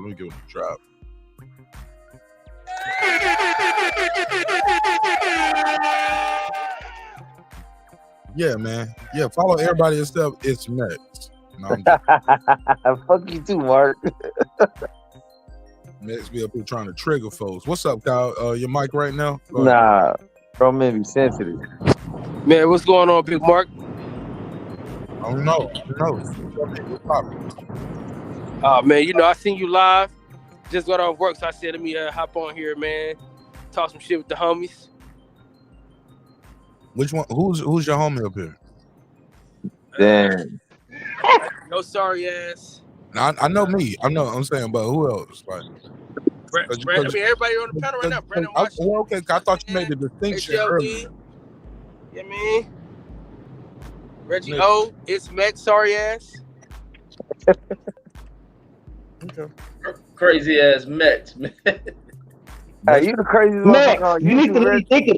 Max, you need to leave Max. You need to leave Deacon alone. When you see Deacon, you just need to speak. Don't fuck with him. Don't say nothing to him. Leave that man alone. He should be able to travel freely through these YouTube circles without you fucking with him. Bro, he didn't do any. Hey, listen, he didn't. Hey, listen, I ain't go. Y'all know. I don't take up for Max no time. For the first time in the history, the nigga didn't do nothing, bro. All he said was, "What's up to everybody, bro?" And Deacon thought I had conjured him up to. I saw it, Kyle. I watched it.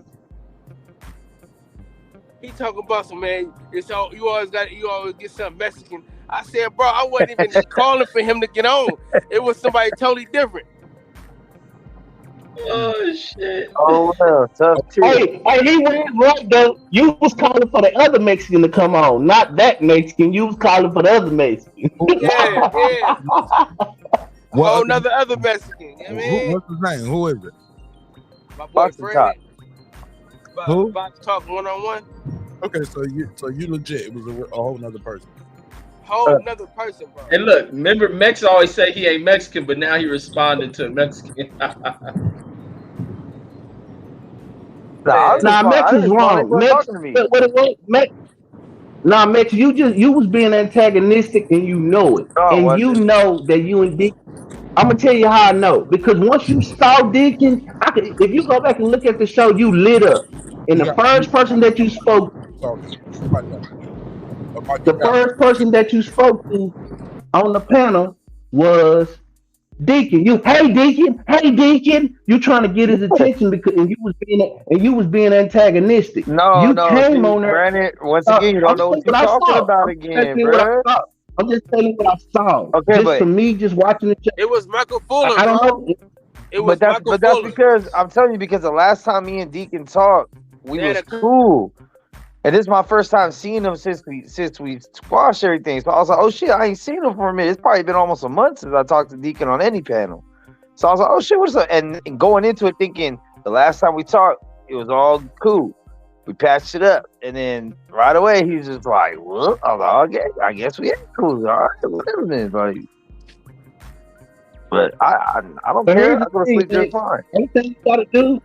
And see, but you should, Kurt. The only thing you should do when you see that, just back up, bro. Like, I'm not gonna pin you, Max. I don't have to do with nothing. Let me say this. But stop crying. But we respect you. No, it's not that. It's not crying. He has an opinion of how he feels. I respect you, Max. I'm not going, even though I know you take a certain position, I know that that's your position. I respect you. So I don't get upset with you. I'll debate your position, but I'm not gonna get upset with you like that. And I think you should respect Deacon like that. If you know you and Deacon got friction, man, just don't say nothing to Deacon. Just don't be like, I don't give a fuck. Everybody, you can't be like last time they talked, bro, they squashed everything, bro. Max apologized for ever offending the nigga in the whole shit, bro. That's why when he got on and the nigga was like, antagonized me and shit, I'm like, what? I said, I didn't even ask him to come on. I'm talking about somebody totally different to come on. Deacon tripped on you too? Yeah. He turned on me, man. I'm like, bro, I didn't even ask Max to come on here. Okay, look. Totally and not talking shit, not to talk down about nothing, but Deacon himself admitted he's schizo. So it's not my responsibility to tiptoe around someone else's schizophrenia. That's his responsibility, his personal thing he got to deal with. I tell you, but we all overlook each other. Next, we all overlook each other on certain subjects. We don't just press it no more. Like, I know how HLD feel about certain things. After a certain while, I'm gonna stop. I ain't gonna say nothing to him about certain things. I know how Kyle feel about certain issues. I'm gonna stop. I know how Reggie feel about certain issues. Stop. No, but your attitude was fuck it. Well, I don't give a fuck. Yeah. Just because he on the panel, why? And then I heard you That talk is my about attitude. old people from the South. I heard you talk about old people from the South, and I heard you talk about. So basically, you generalize a whole group of people. And that's No, those old dudes from the South. That's what I'm talking about. The same. What was it? Get Smoke, Michael Fuller, and Deacon. You know. So Get Smoke from Oakland. Get Smoke is from Oakland. He's from Michael Oakland. Fuller live on Get the bite. Get the bite. Yeah, he live in Oakland. He's from Oakland. Oh yeah, well shit, I ain't even know him, but I know Deacon and Mike from the South, right? Michael Fuller live in California. I think he live and work in California. He a nuclear submarines or something like that. So that's what I'm saying. You just generalize the shit out from the South, and that's not fair. What you did.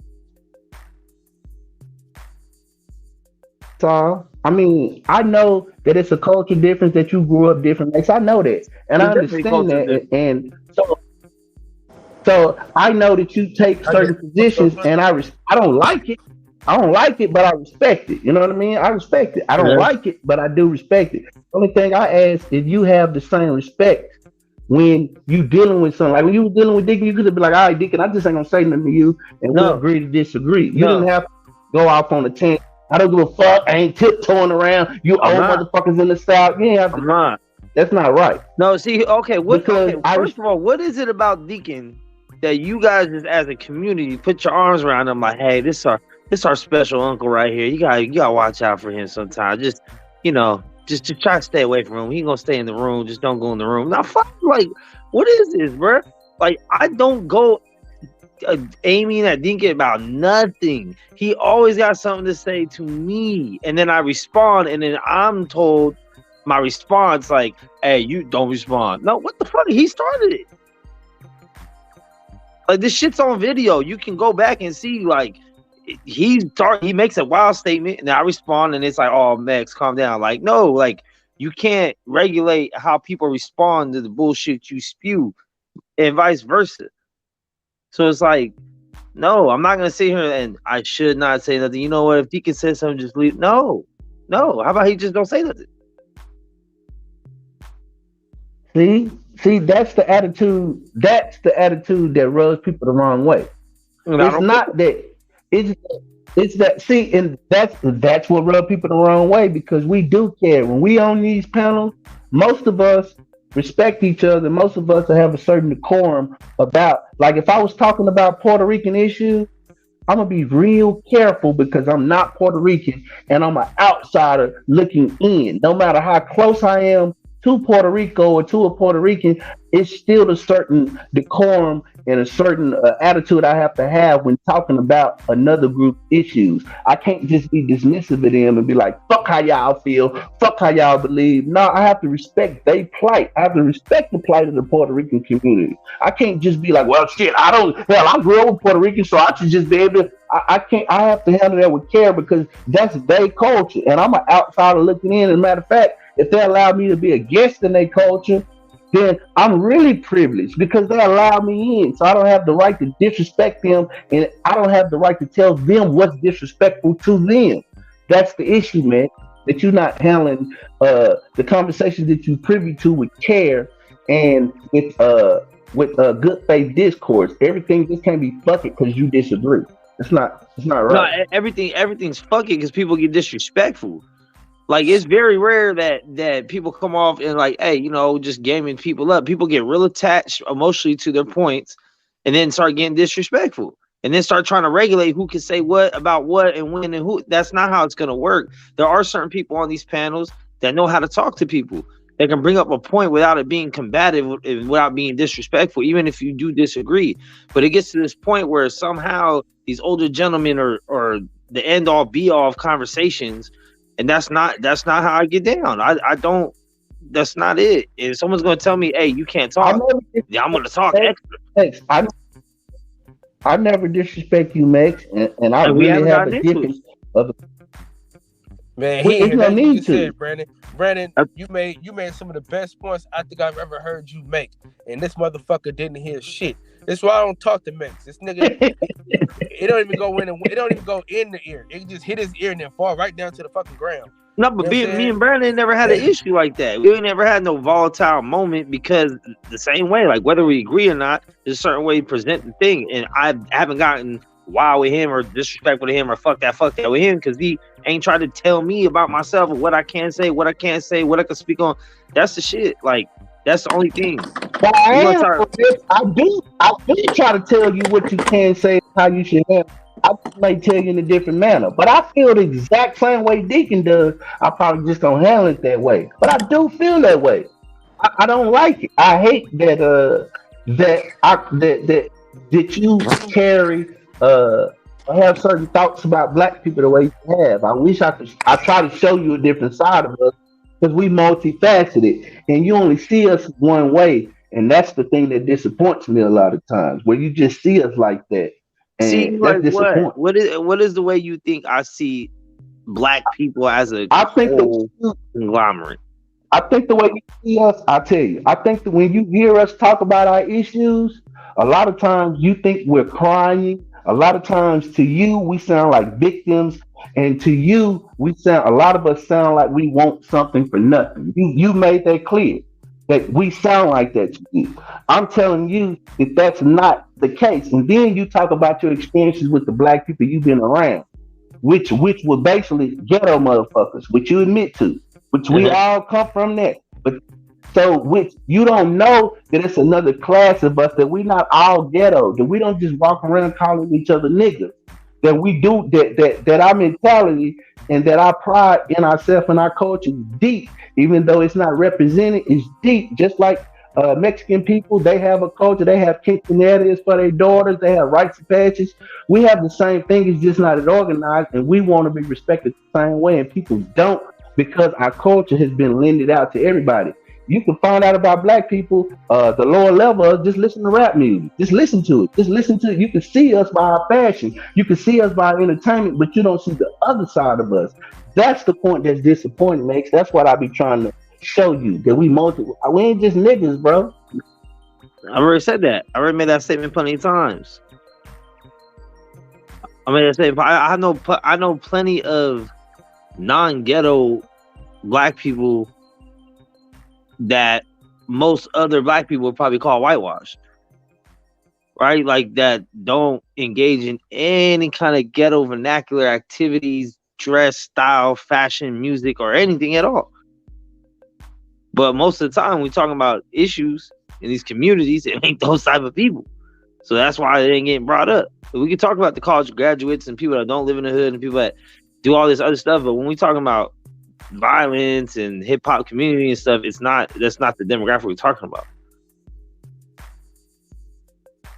But it is though, Max.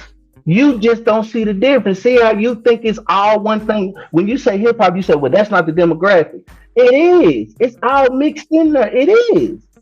It is the demographic. You just have a certain view of it. That's what I'm trying to tell you. And hopefully by you being, that's why I've told you this before.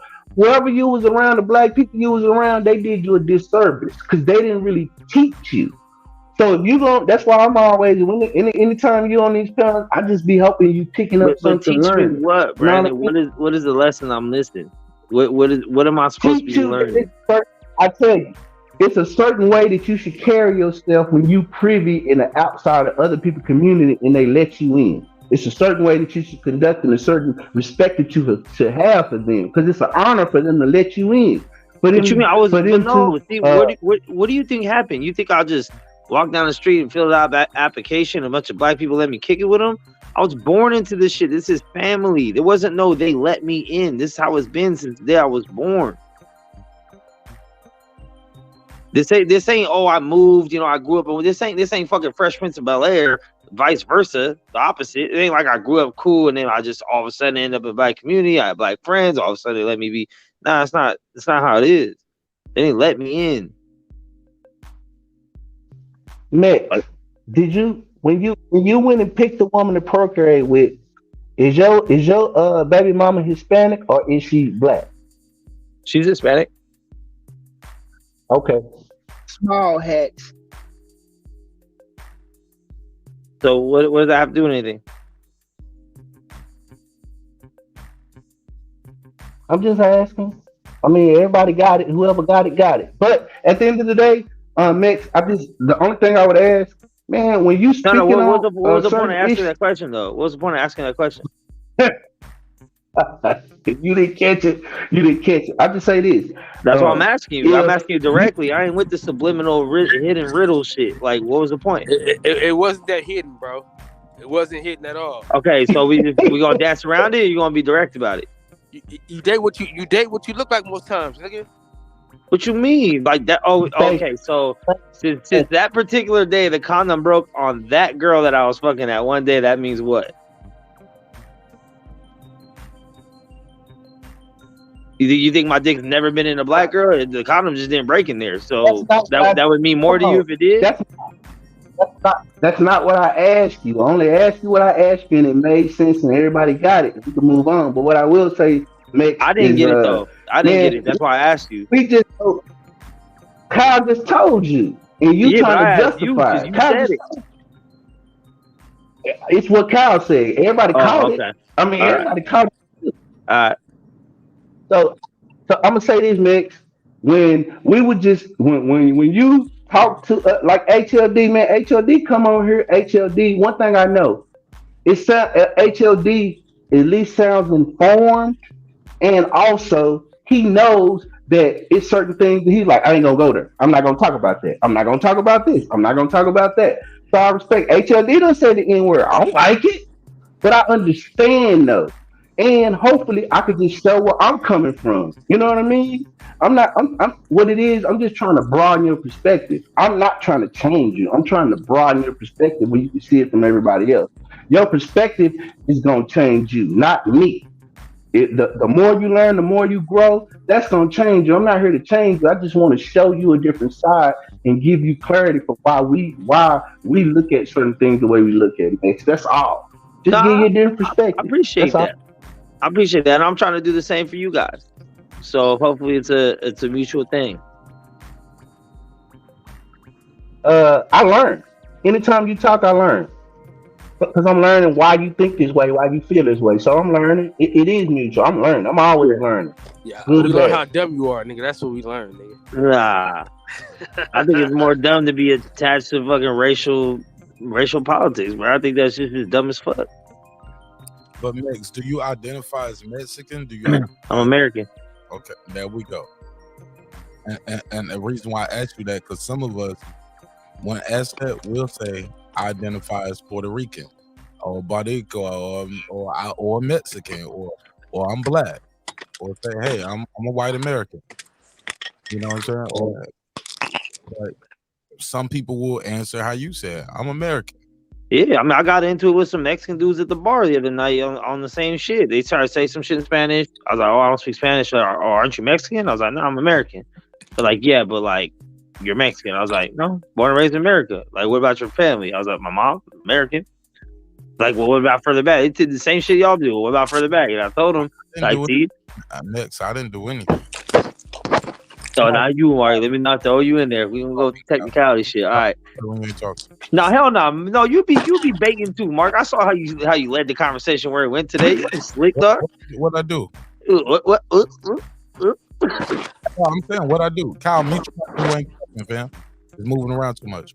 Be specific, Mets. What did I do?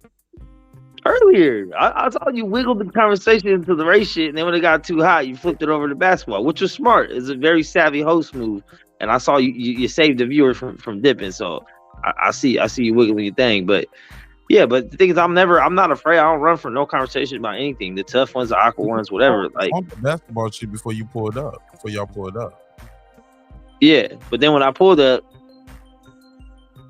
what happened?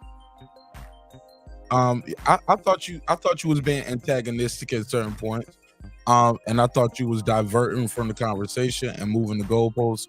And to be honest, I thought it was kind of blatantly just disrespectful to have a conversation. We're talking about, you know what we were talking about, and then you said, well, race, culture is more important than race. And then when I say a culture was beaten and raped and taken from a certain group of people, and you said, well, whose fault is that? Whose fault is that? Yep. What are we talking about now, Max? Nobody was talking about fault. or who's right, who's wrong, or none of that. We're talking about we're here, and we're talking. You can't say culture is the most important thing, and then be totally dismissive of the people who had their culture ripped from them. Both things can't be true. How can it not? Are you even listening to that would mean that it was a very important thing that was ripped from them. I still believe culture is important. It doesn't change the importance of it just because it was taken. You don't know people with kids. Well, let me. The slavery mix. You don't think that's a real thing, or you? No, I think that's a real ugly truth of American history. Yes. All right, let me ask you. Let me ask Mex this. So you say you're not Mexican or nothing, but you just can't say that you're American because I'm American too, but I'm a Black American. My Like brother. European Americans. So what kind of American are you? American. No, you ain't just American. You're American of a certain descent. This is How? an immigrant nation. How? So you come from I somewhere. was never. I didn't migrate over here. No, I didn't either. But I'm a Okay, Black so American. There you go. I'm a Black American. Didn't migrate over here from nowhere. You probably have the deepest history in this country. So what American are you? American. I'm not Mexican American because I have no. For you to just say you're an I'm not American, linked to Mexico. For you to just try to say you're American, you're an immigrant, and you're an immigrant from somewhere. How am I? How am I? This human being right here. How am I an immigrant from anywhere? It's the same thing for everyone. Just like whites who claim they're American, they're European Americans. How if they didn't come from Europe? Please don't. Yeah, you want to go there? A lot of them are new That's to this what I'm saying. country. It's funny to me that A you lot guys. of them. Oh, no, it ain't hard to figure out that with white history. White history in America is brand new. Right. These ain't post Civil War whites that are in this country. These are brand new arriving whites that are in this country. So they have a deep attachment to the land they come from. So Their they grandparents came from Europe. parents They're created. European American. Yeah, a lot of them are new to this country. These are European Americans. Now we all descend from somewhere. You descend from somewhere. Yeah. See, now if you ask me where Mexico. I descend from, that's different. That's what people always ask you when they ask this, Mex. How complicated? No, they you ask gotta me make- they ask me what I am. I say Well, American. now, where do you descend from? And that's what I'm talking about. If you want, for the sake of an argument, if you want to say, because No, you're extending it. Where do you I was descend born and from? raised No, here, right? no. My mom You're- born and raised here. So if I go back one generation, if those people are still American, that's not good enough for your argument, right? So you're gonna make me go back another one until I finally get to a country that's not America, is what you're aiming for, right? No, we all descend from somewhere. Your bloodline comes from somewhere. It's simple as that, homie. You can answer it as a rejecter of what you truly are, which is someone out of Mexico. You can reject your blood all day, and that's probably why you got in an argument with the guy at the bar. But hold on, because my last name, and if you know Mexican last history, name we're conquered sometimes by don't mean Spaniards. shit. So if you want to take it further back, then maybe I'm just Spaniard. You want to skip the whole Mexico saga? We can go back further lineage. Well, was Spain before Spain? Let's go further. Why stop where it's convenient for you to label some shit? If you really want to go back, let's keep going back and back and back and back and back. Your roots lie where they lie. They don't lie in just the last name.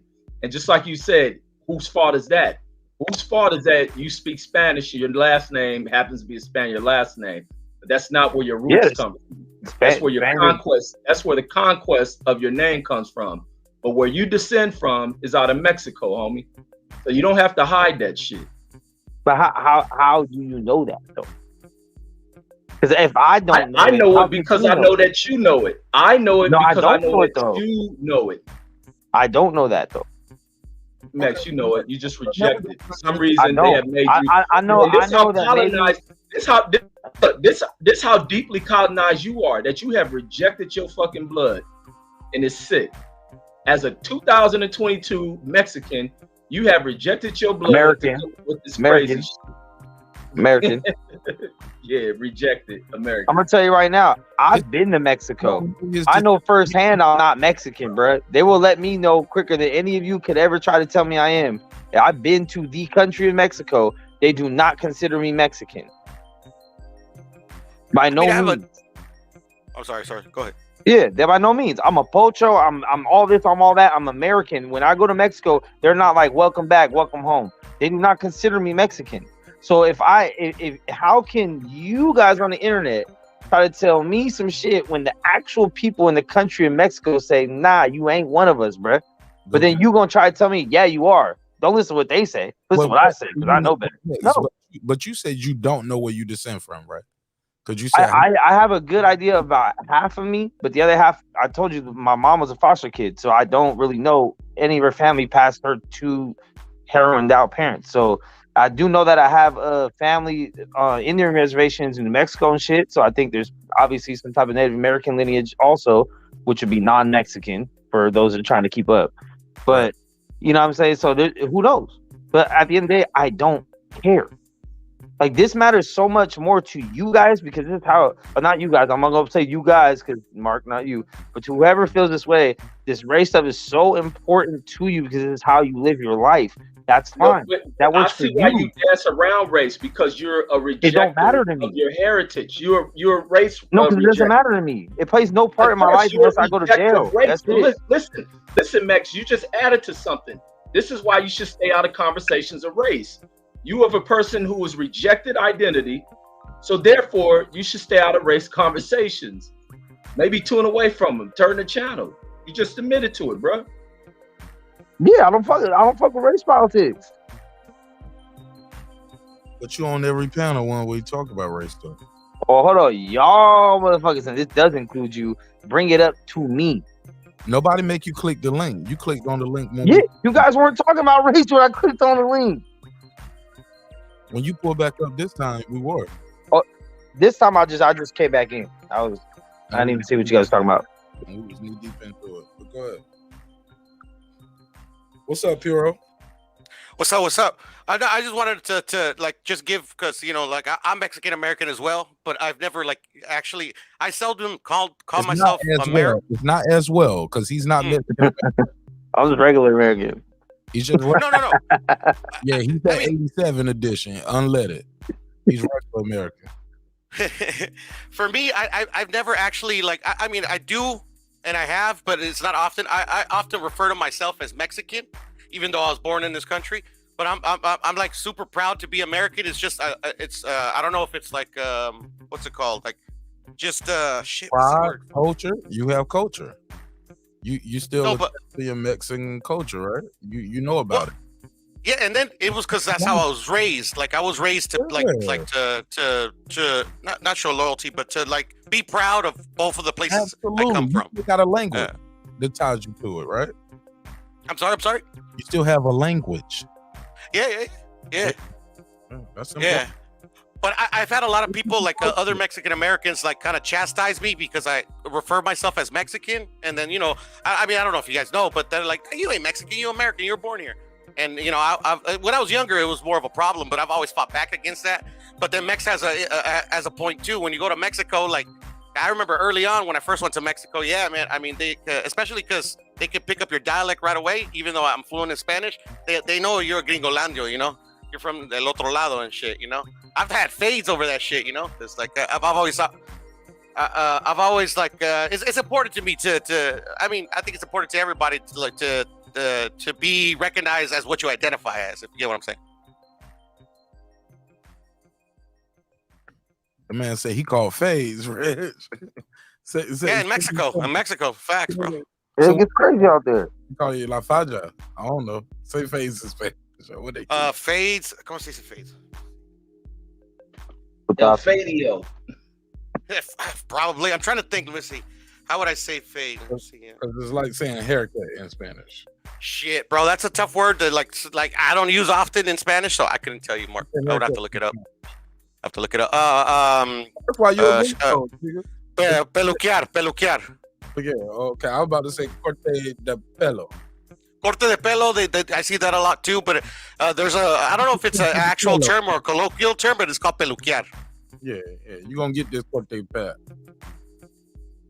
Corte de pelo. Yeah, you're going to get pelo. See, I couldn't say that word if I tried. Yeah, I think peluquear is actually like a kind of like a slang term, you know, because my dad, you know, he didn't go to school, so he's spoken a lot of Mexican slang. So yeah, I think that's. What about this? You're gonna get this. Desteñir. I never even heard of that. What is that? But see, even like when y'all talk about like a lot of, I have Mexican friends who are like Mexican who don't speak Spanish, but that's attributed to their parents breaking them away from that, and it all happens to be from them rejecting kind of that side to assimilate into American culture. They kept their kids from, and these are parents who don't even speak English, and they try to do as much as for their kids to have a better chance inside what they interpret inside of American society, give them a better chance by giving them a doctored up white name, and to, you know, breaking them away from speaking a native language.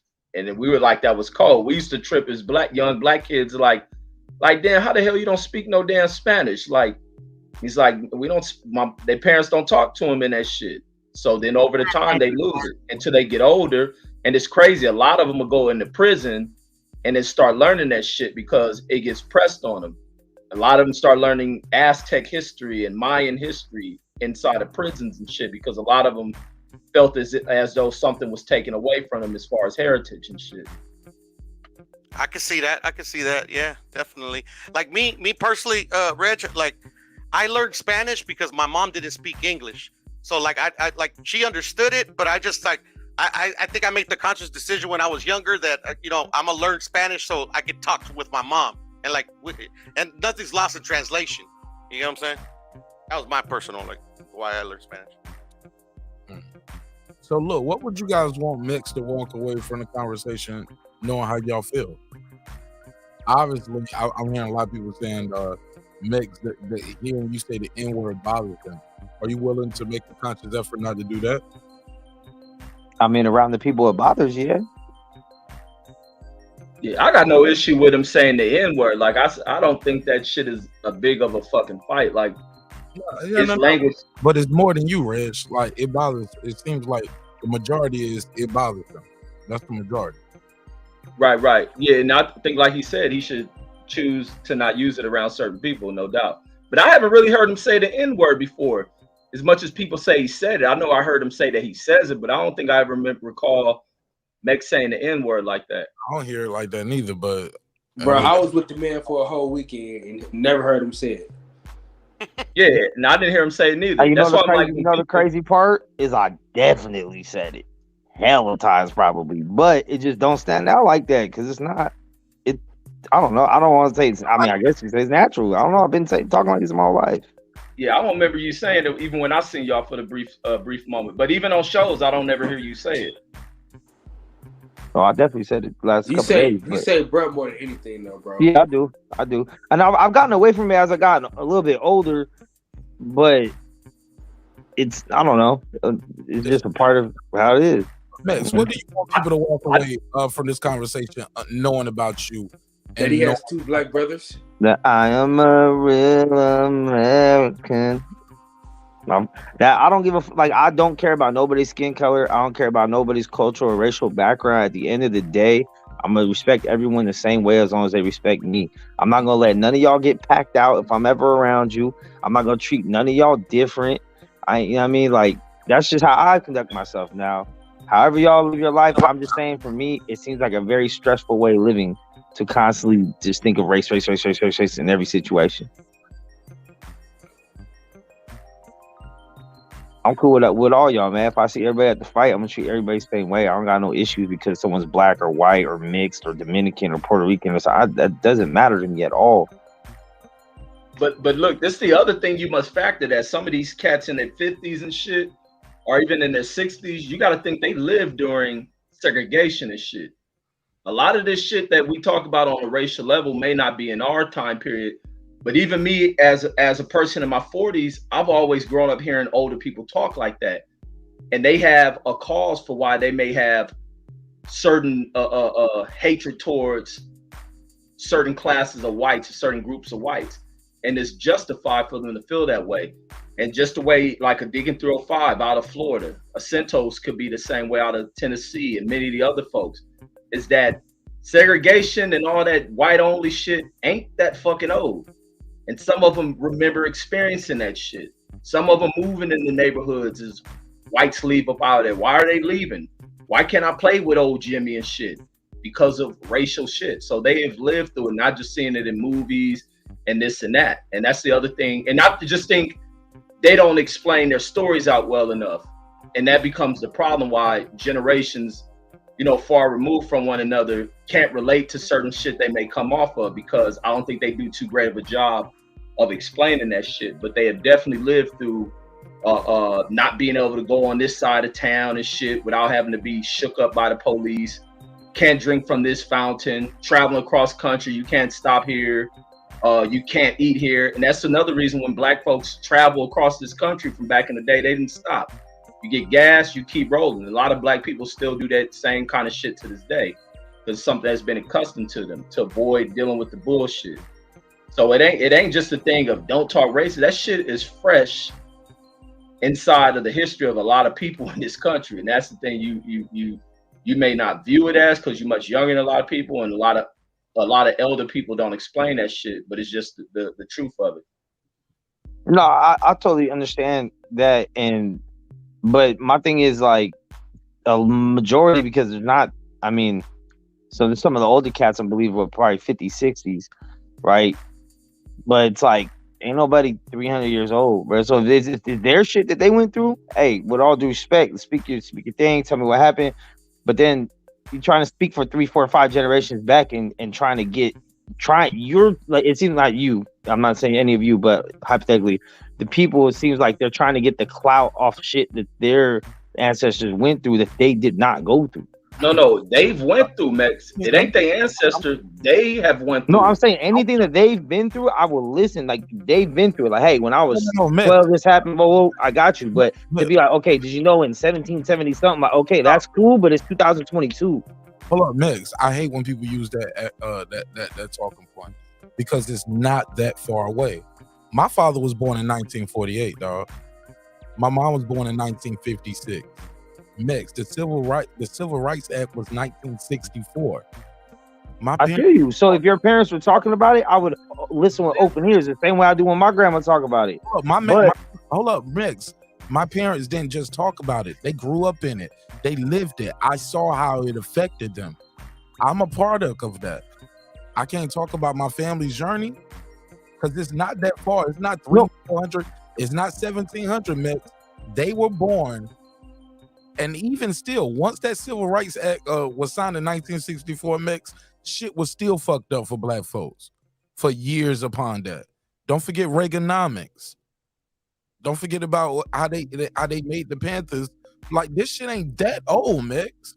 It seemed like a long time ago to you, because ain't you in your 20s or something? Like, how old are you? No, I'm 36. 36, Mex. This shit ain't that old.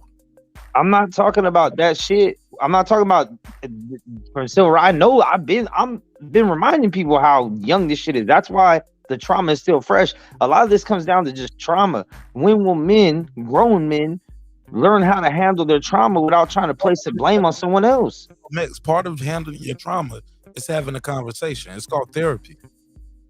This space right here, for some people, it's a therapy. It's the way for it, and it's free therapy. Whether they in the chat, whether they join the panel, whether they call in, whether they just listen and can say, hey, I relate to that. I'm going through that too. So like that's how people get through traumatic situations sometimes, Mix. It's through communication. So it's not, so don't just assume people, what you're seeing is therapy sometimes in real time. That frustration you hearing and people cussing you out, that's them saying, I'm hurting. This is how we hurt. This is how I express my pain. That's all I'm saying. Go ahead. Y'all have and that's a night, fact. Man. I'm gonna get with y'all soon, man. It's all love, my brother. Thanks. Yes, sir. All right, Peace, bro. And that's a fact about trauma. Trauma ain't no healed shit. That ain't no healed shit, and you get a lot of people expressing that shit. So it ain't something you just get over and this and that. Like trauma is things that can trigger it. It's like you can go away from it, but it's certain things that's gonna trigger it. And that's part of trauma. So it ain't just a thing to skim over. I think you've been traumatized. But whose responsibility is it to work on those triggers? No, Max, you can say that shit, but there's also a reason why you have certain addictions to shit. Alcohol, drugs. There's shit you coping with by hiding that shit. There's a reason why people do a lot of shit. do control shit. How do you feel being sober? Can you get away with that shit? What caused it? Some sort of trauma. And I ain't gotta know your history, but I know some sort of trauma caused that shit. It ain't something you just get over, skim away from. You can try to gloss over it and put it to the rear view, but there's trauma there that till you deal with it, it doesn't escape you. Now you can do all sorts of shit to cope with it and mask it with shit to blanket from your mind, but there's a reason behind why so much weed is consumed, other type of drugs, I don't know, and alcohol. You have trauma, homie. Oh yeah, I do. I definitely have trauma. I don't say I don't. But when do have I came on here and took my trauma out on y'all or try to blame my trauma on someone else other than myself? But no, that's the way you choose to do it. But you mask it through the use of drugs. But the shit affects you. Who knows? What like trauma am I masking through drugs, Reggie? Whatever, homie, whatever you have been through in life. You think a lot of people? You think I'm smoking weed because of my trauma? What turned you to a lot of shit? To smoke weed? What turned me to smoking weed was not taking Ritalin. No. You said I have my own trauma. What are your own traumas, Mix? What do you go through? I got a bunch of shit, but I'm not, not here to have my shit's cool. I've been dealing with this shit since I was a kid. Was in counseling 10 years, counsel, all that shit. So man, I've been through this therapy shit, all that other shit. What I'm saying is it's everyone's individual responsibility to deal with their own trauma and take care of that shit. Yeah, there's no doubt about it, but you ain't the cause of your trauma. A lot of shit, the external shit, like even when you look at the black plight, like a lot of the older cats, they ain't actually come into a world where it's fucked up and divided. You a kid going over here, being chased out of it, can't go to the school here because of this type of shit. That shit's gonna affect these dudes. And you think of people gonna become a loving people when dealing with that shit, and then all of a sudden it's supposed to be like, oh, get over it. No, these people gonna have pain in their heart that turns into hatred towards people who've done this for them. A lot of these dudes experience this as children, and then hearing the stories as they're shared, you just don't gloss over. And a lot of that type of trauma, like black trauma, is also trauma that has set them back, that hasn't allowed them to get ahead. That's like even when you hear little cool niggas like Fred talking about what black people are supposed to be at and they shouldn't be doing. You got to factor in some of that trauma and the setbacks when you're dealing with people that keep goalposts moving with a lot of shit. A lot of people ain't faced the traumas that blacks have suffered, and also anytime you get progressions inside the systems, other people take advantage of it, and they fucking skim over who has got them into the position of where they come in and have benefits to shit. Like ain't nobody, you're not gonna silence that shit. And just to bring it back home again, Mix, it's not that trauma that you talk about. People remember that Emmett Till shit wasn't that long ago. That my grandmama was alive doing that. She told those stories to my mother. My mother told me those stories. That shit ain't that far ago. Now to my daughter, it's gonna seem like ages. You get what I'm saying? Okay, so when she's less concerned than you are, you can't tell her she's wrong though. Listen to me. I had a relationship with my grandmother. I talked to her. She held me. She changed my shitty ass. She loved on me, bought me gifts. I saw her. She grew up and was born in the early 1900s, bro. Before the World War I and II. Like, she seen some shit, bro. She told those stories. That shit ain't that long ago to some people because they had a relationship with those people in their family, and some of those people are still alive. You get what I'm saying? Some people who went through that shit are still alive, Max. So it's not. Yeah, I know. My grandma's 95. She told me about all the shit too. She picked cotton in Texas, all that shit too. But she don't sit here thinking the white man's still out to get her, nor does she teach and raise the next generation of people in their family to be paranoid on some conspiracy shit. Her whole thing is kind of like, I went through that so you didn't have to type shit. It's not like, yo, it's still coming for you. Don't think it's ever gone. Like, the fuck? She was talking so you wouldn't have to go through it. She was talking about the people that look like her because you don't go through it. Now, when you say raise another generation, I'm going to tell you what Jewish people do. They talk about the Holocaust, which happened in the 40s, which is an isolated incident in Europe but they talk about it. They make movies about it. They have museums about it in damn near every major city in America. You can go to a Holocaust museum. Not only that, they teach their children about the Holocaust, and their saying is never again. So when we do it, what's the problem? So you criticize Jewish people too? What you mean when you guys do it? What do you mean? You think anyone disagrees with never again? You think people are like, nah, again? Of course, I think we all agree never. So what's the problem? But what's the problem when we teach what we've been through and what we should look out for to make sure that don't happen again? That's why your parents and your grandparents are telling you, so you can see it if it comes about. This is what happened. This is how we handle it, and we want to make sure that this does not happen again. That's what it's about. That's why we teach our children these things, not to make them paranoid, like you said, which is stupid. Not to make them victims, to make them aware of our history in this country. That's why. And I got to get back to work. Salute to y'all. Love you more. Keep learning, man. Have a good one for sure. Hey, man, to each your own, man. To each your own. Like I said, I got love for everybody. However you decide to raise your children with whatever ideals you choose to raise them with, that works for you and your family, more power to you. But we don't play those race politics over here in my family. Like I said, I live in California. I know it's different, but that I don't know. The only time I ever really deal with race politics is in jail, and that's the worst place, one of the most racist places still in America. So when I'm outside of jail, I'm not gonna play them. I don't know. It's just weird to me. But hey, y'all from a different. Well, some of y'all different generation, some of y'all different demographic, different environments. So, like I said, if that's what works for you to get on your life, that works for you, man. And this shit been working for me for a minute. For sure. And we can end it on that one. Appreciate you for your time. Much love, Mark. Thank you. Thank you for your perspective. And I appreciate you being candid, being open, being honest, and being unapologetic with whatever you feel. Off top, we gotta link up one of these fights, man. I don't know if I can be seen with you now. I'm sorry, sir. I have to, let me play my chaotic truth drop. It's about time for you to get away from these niggas. Mark, they're keeping you behind, man. Listen, I know y'all talk about boxing and it's a cool leash on YouTube. But Mark, there is something that is wrong with our minds, the black man. Yeah, I got to get away from y'all niggas. Shout out to Oh, man, I'll holler at y'all, man. Y'all get some rest. God bless. Yep. Get out of here, nigga.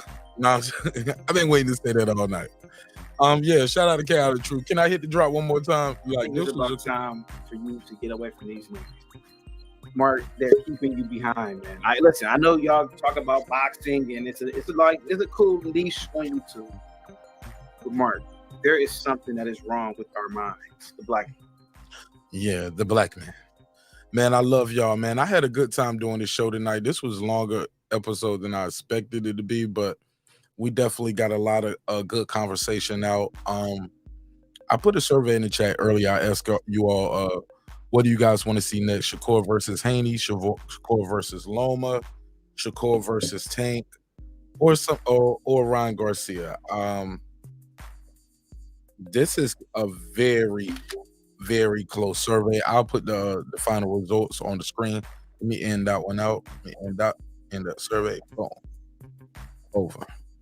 And I'll put the final results on the screen. As I do that, man, I'll close out with this. Look, final thoughts. As far as Shakur missing weight, it happens. It's over. Do we got to hold him accountable? Absolutely. But you're only as good as your last fight. He missed weight, went in there, had a dominant performance. I agree with my brother DJ. I don't think the fight would have been different if it was at 5 pounds or 10 pounds heavier. The guy was outskilled, outmatched, outclassed, damn near from the opening bell. As far as him calling out Loma, calling out Haney, let's see it. Why not? Let's put him in there. He said he's ready. He's moving up to 135. Let's see what he got. Only time will tell. As far as the Celtics coach and what was going on. Oh yeah, I have the results on the screen for that survey. Shakur versus Haney is what people want to see. Very close. Loma's next, and right under that is Tank. I think people pick those first two fights. One is undisputed, and the other one is a very possible fight. The other two guys, two different promotional companies. So I get it. I understand why you guys pick those top two names. As far as the Celtics coach goes, and those legs, yeah, I'm gonna catch me on Me2K through the Wi-Fi looking at that. I'm sorry, I gotta side with Stephen A. HOD, Kendra Perkins on this to a degree. Full disclosure, she said Malika Andrews was talking about transparency with Stephen A. Gonna be transparent. Be transparent. It's only one person's name being dragged through the mud right now. But it took two to tango. We admit it was consensual, but I don't think the person who is the subordinate should be fired. I know I get it. It sounds good, but I just think, like I said, it opens you guys up to legal liability, because now that person who said it was consensual can double back and say, no, I felt I had to do it. Who's Haney's gonna fight at 140? If he doesn't fight Loma and goes up to 140, sky's the limit. I don't agree with the guys that, hey, they're not gonna put him in there with Josh Taylor. He's gonna run from Regis, Ramirez, all of these guys. Nope. I think I see him going right. Matias. Yeah, I don't see him going up to 140 to duck nobody after being undisputed. If he can't make the weight, he's going up to 140 and he's gonna challenge for a title. That's my take on all of those things. Oh, as far as Mex and the intervention, I guess we could call it that. I like Mex, to each his own. People don't want to see certain people have conversations about black issues. Me personally, I believe conversation rules the nation, and without a good conversation, man, what are we gonna do? We're just gonna be always at war and always at beef with each other. You gotta sometimes have other people involved in the conversation. Now, certain conversations, you do have to realize where you at. You got to know what block you're on. That's like with anything in life. You don't talk the same way around your friends that you would talk in a job interview. Sometimes you have to put on the kid gloves. Sometimes you have to tread lightly, be sensitive to certain people's feelings and things like that. Now, I ain't saying you got to run from no conversation, and I'm not saying you have to acquiesce to somebody else's point of view, but certain situations aren't just as simple as what you want to live doing then, so it don't affect you. And not saying the brother said that, but I think we have to be mindful of other people's feelings, mindful of other people's experiences in life. Realize all of us don't come from the same paths. We don't all come from the same generation. Don't come from the same region. This is a global sport, and this is a global show. Sometimes when we have these kind of conversations, man, these conversations go left, they can go right. People will argue, they'll get upset. Some people want to duck off when the conversation get too hot. I don't support that.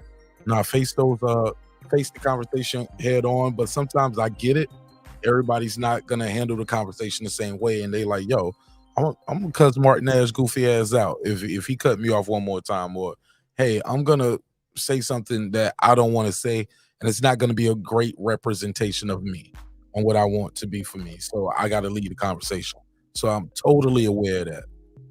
So I understand it, I respect it, I get it, I appreciate everybody's time, appreciate everybody's energy. It was a great show tonight, fire show. He said this wrap up is just as good as the rest of the show. You definitely growing as a host, my brother. Mark, I appreciate that, sir. Can you salute to you, my G? I'm just trying to be fair, being fair, transparent. I'm very clear-minded. I'm in here drinking water and Gatorade Zero all night. So I'm very clear-minded. So thank you guys. Thank you all. Probably ain't gonna get too many people on the playback. I'm gonna chop up some of this though, because there was a lot of good conversation here. But thank you again. Thank you. We're gonna be back tomorrow. Well, later on today, we got damn man, I need to get some rest. Shit, we got a fight in a few hours. I think we got man, if I oversleep, man, I missed the card tomorrow. Somebody call me and wake me up, man. Yeah, but we're gonna do a post fight for Joe Joyce. It should be around 2:00, and I believe the Mayweather fight is at the end of the day, and I'll probably cover that too. You know what I'm saying? I ain't got shit to do on a Saturday.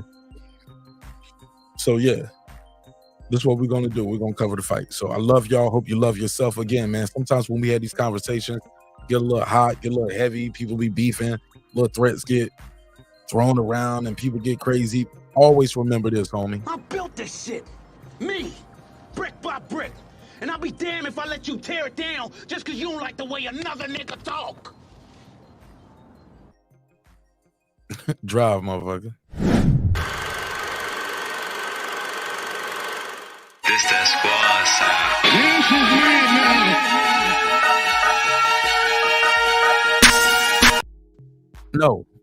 No, I messed up. No.